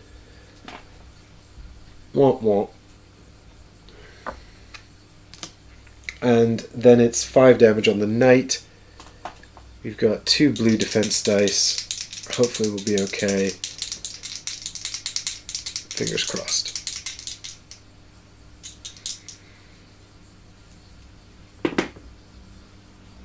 That's 4, so that's not too bad. It does take 1 damage. And then 1 poison on the boss. Ooh, this is really close, and I hate how close this is. And then it's the Pyro's turn. So we're going to lose 2 damage, 2 stamina off of the Pyro's board. And if I want to do any meaningful damage at all, I need to get into the weak arc, which I can do for 1 stamina. So I think I do that, and then I just do the cheap attacks. I was really hoping by this point the boss would be weak enough for me to kill him, but I don't think that he is. Problem is, I'm gonna take this. He's probably then just gonna come after the Pyro and kill me. And there's not really a whole lot I can do about it, I don't think. Unless I kill him this turn. But it's 8 damage, which is I think, undoable with my current setup here. I just don't think I can get there. Um,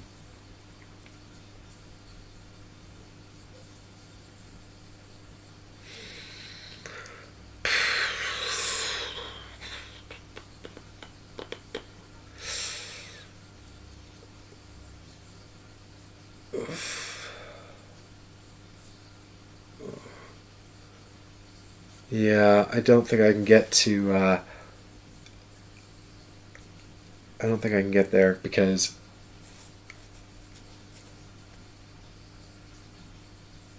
basically, if I want to get into the weak spot, I'm gonna have to run around like this, which is fine. But then he's definitely just gonna turn to come and get me next turn, and I need to have some defense capabilities. So I need my shield, which means I can do one less attack.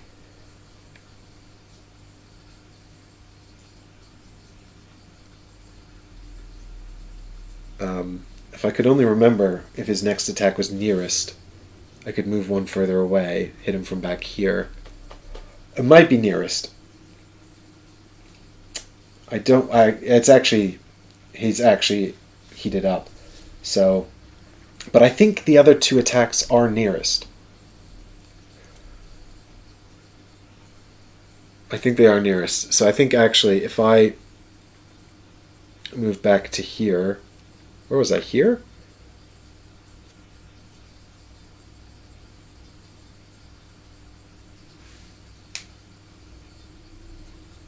So if I go 1, 2, he'll target the knight. The question is then whether or not he'll catch me out in. I feel like his next attacks are all coming in from that side. So I really want to run all the way back to here, but that's going to cost one. It's going to cost 2 stamina.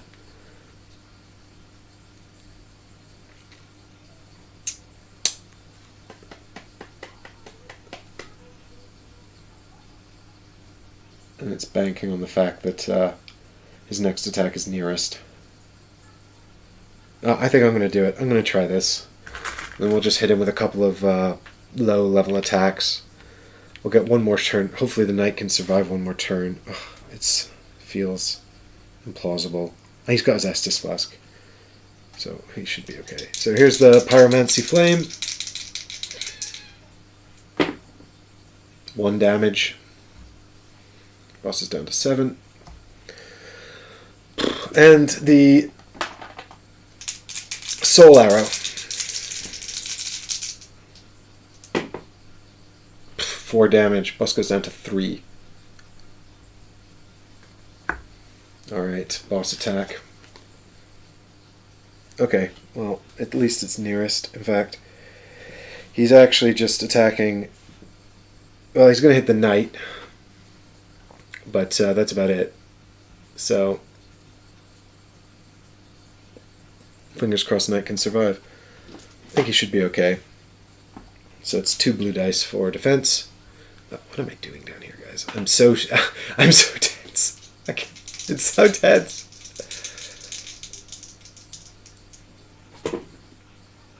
Defense 4. That's fine. Takes 1 damage. Ugh. Blue tanky dice are amazing. Okay. And then he's going to... What we're going to do is we're going to get... he's going to turn to face the knight. He's going to move one forward like this, pushing the knight backwards.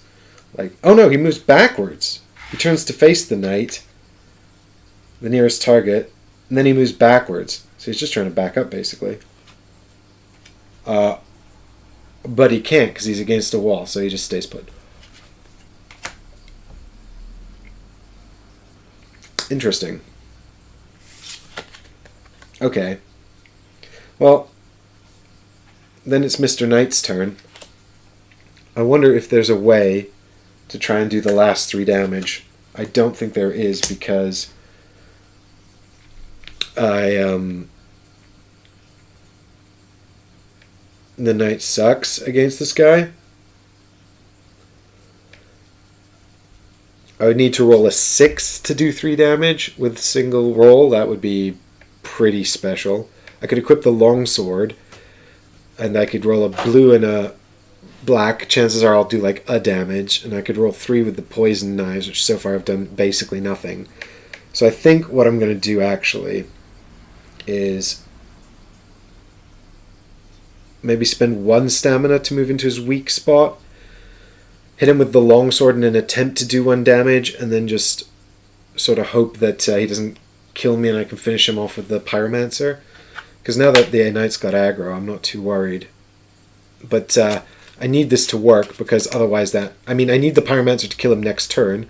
Otherwise he's going to do that thing with the magic again, and then I'm done.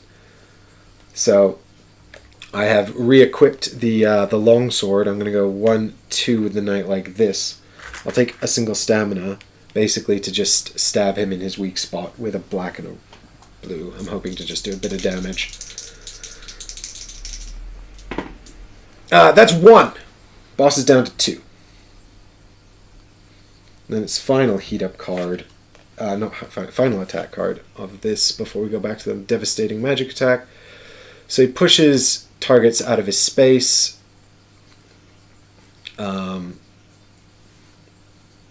So knight winds up over here. No, where am I going with this? There we go. And then he's going to turn to face nearest target like this. Moves forward against the knight like this, which pushes the knight back 1 space, and then he does 5 damage attack.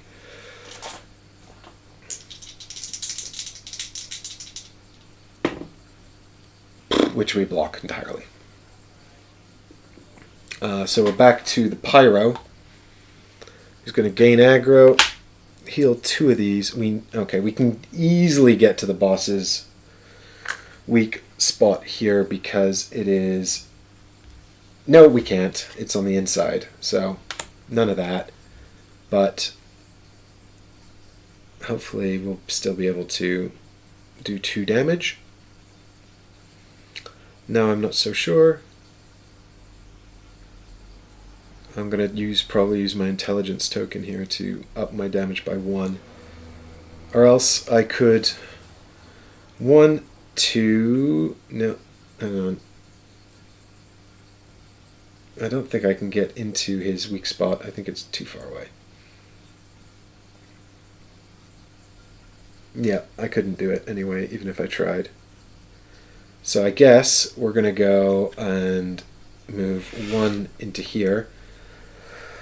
And then we're going to spend this to do a 3 black die attack.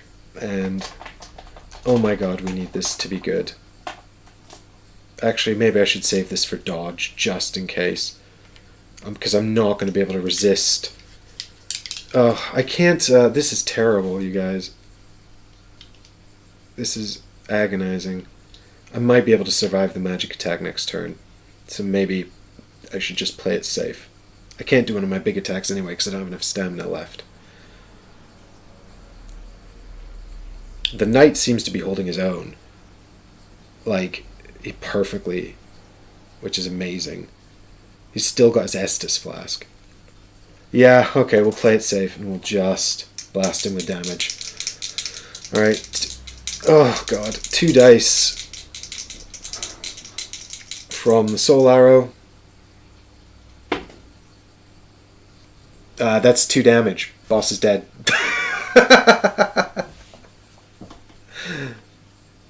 Oh my god. Did not expect that. I don't know why I was stressing out about that, but I just feel like black dice are a bit of a disappointment. Oh, I was defeated because I couldn't hit a knight. Ha! And also Horus was incredible. There you go. What treasures did we get? That's what I want to know.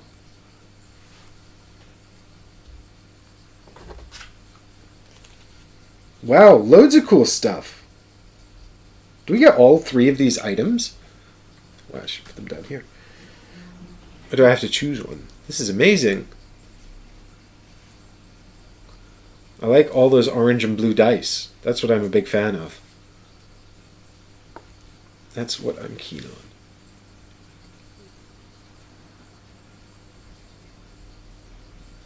Oh, yeah! I think, I'm trying to think. I think it was 2 stamina I missed, Rowley.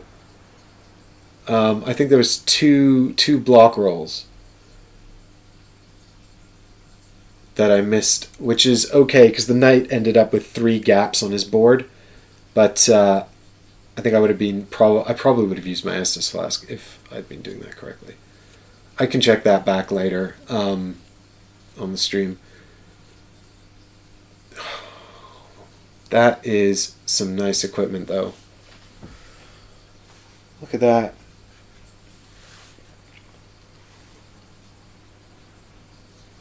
How I can't really. Oh, I like the twin axes, but I don't know who on earth's going to use them. Don't think either of us can use them. But that armor is. I'm not far off equipping that with the knight. So that's solid. You did keep forgetting to add 1 stamina to the knight for all those high blow rolls. Yeah, I'm pretty sure though he only actually got hit 2, maybe it was 3 times actually.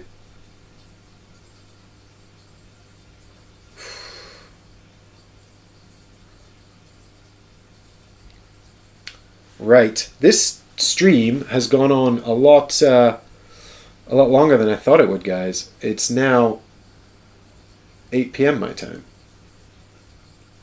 But I'm just wondering if it's worth. Setting up for the main boss, or maybe coming back and doing that one at a later date. Because I don't really want to start doing encounters and then have to stop and pause. But also, I feel like just getting to the mini boss is. It's a bit of a shame, really. Hey, is there any story for the mini boss in here? In my book. So let me know. Ooh. I'm adjusting the volume for the change. Mario says, "Go, go, go!"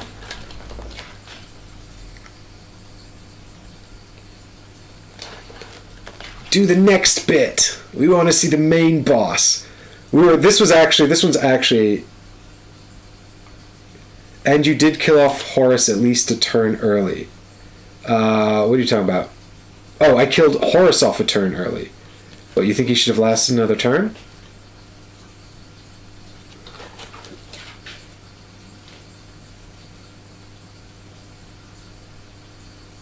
Because of his defense rolls?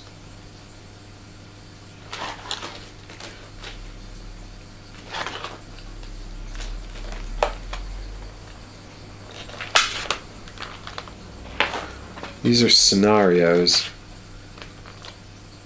Although there's a bunch of scenarios here which are actually quite nice to read anyway. But there's nothing about the winged knight. Oh, poor winged knight. He doesn't get any flavor text at all. That's a shame.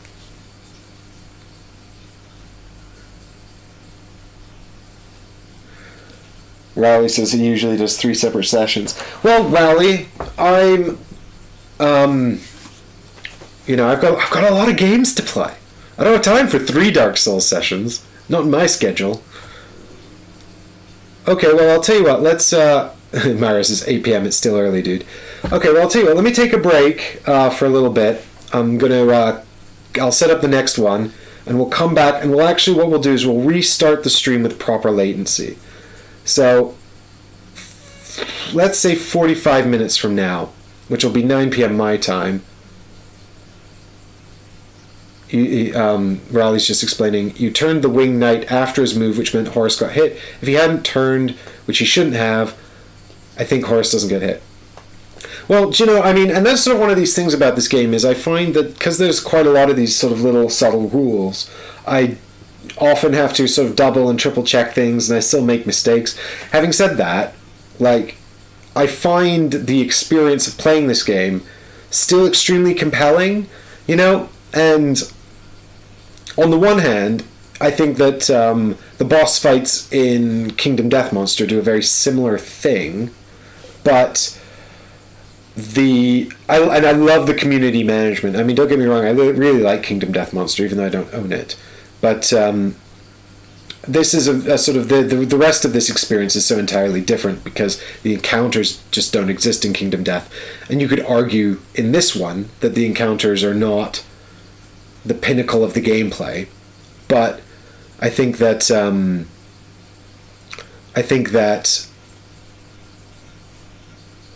they are still fun and fun to do, you know.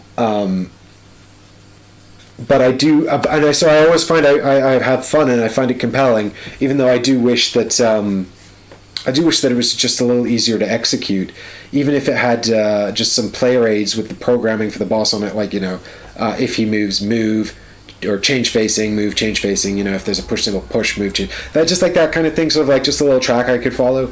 Like they actually did it with the automata boards, the clockwork boards they did for the latest Root expansion, where basically it's just got a little track of the behavior that you follow, and it makes executing it so much easier. Yeah, I mean, Mario KDM can also be a culprit to that, double checking everything and all that. And this is kind of the same kind of thing. It's actually really useful to have someone like Rowley around who knows the game really well, who can kind of guide you through it. But he said he played it like 100 times, and I can't imagine there's a lot of people out there who have played it a lot of time who are around to guide, or 100 times who are around to guide you through it, you know. Yeah, well, if you've got some good educational videos on this game that you've found watching on YouTube, please do add them to the comments in this video so people can find them. That would be incredibly helpful, I think. And it'd help people get this game to the table if they own it and they want to play it and they want to, you know, make sure they do it 100% correctly, which, you know, you want to. Yes, because I have to get good. I've only played my Dark Souls 2 times. This is the first time I've actually played my copy. Every other time I've played someone else's copy. I literally took everything out of Shrink just for this video, despite having it for, you know, 3 years or whatever. It's not possible to get good at Dark Souls. So what I'll do, guys, is I think I'll end this stream here, and then I'll schedule another stream so you guys can see me coming back, and I'll come back and we'll at least make a start on the next encounters, and we'll do the Blackroot Basin with Arturius, or the guy with the ring that we need to get to the Four Kings. So it's a bit more thematic this time. Rowley, thank you so much for your help. I really hope you can come back in 40 minutes to join us for the next stream, because I'll probably need your guidance. And thank you everyone else so much for watching, and I'll be back for part 2 very, very shortly. But in the meantime, bye for now. Thanks for watching. See you soon.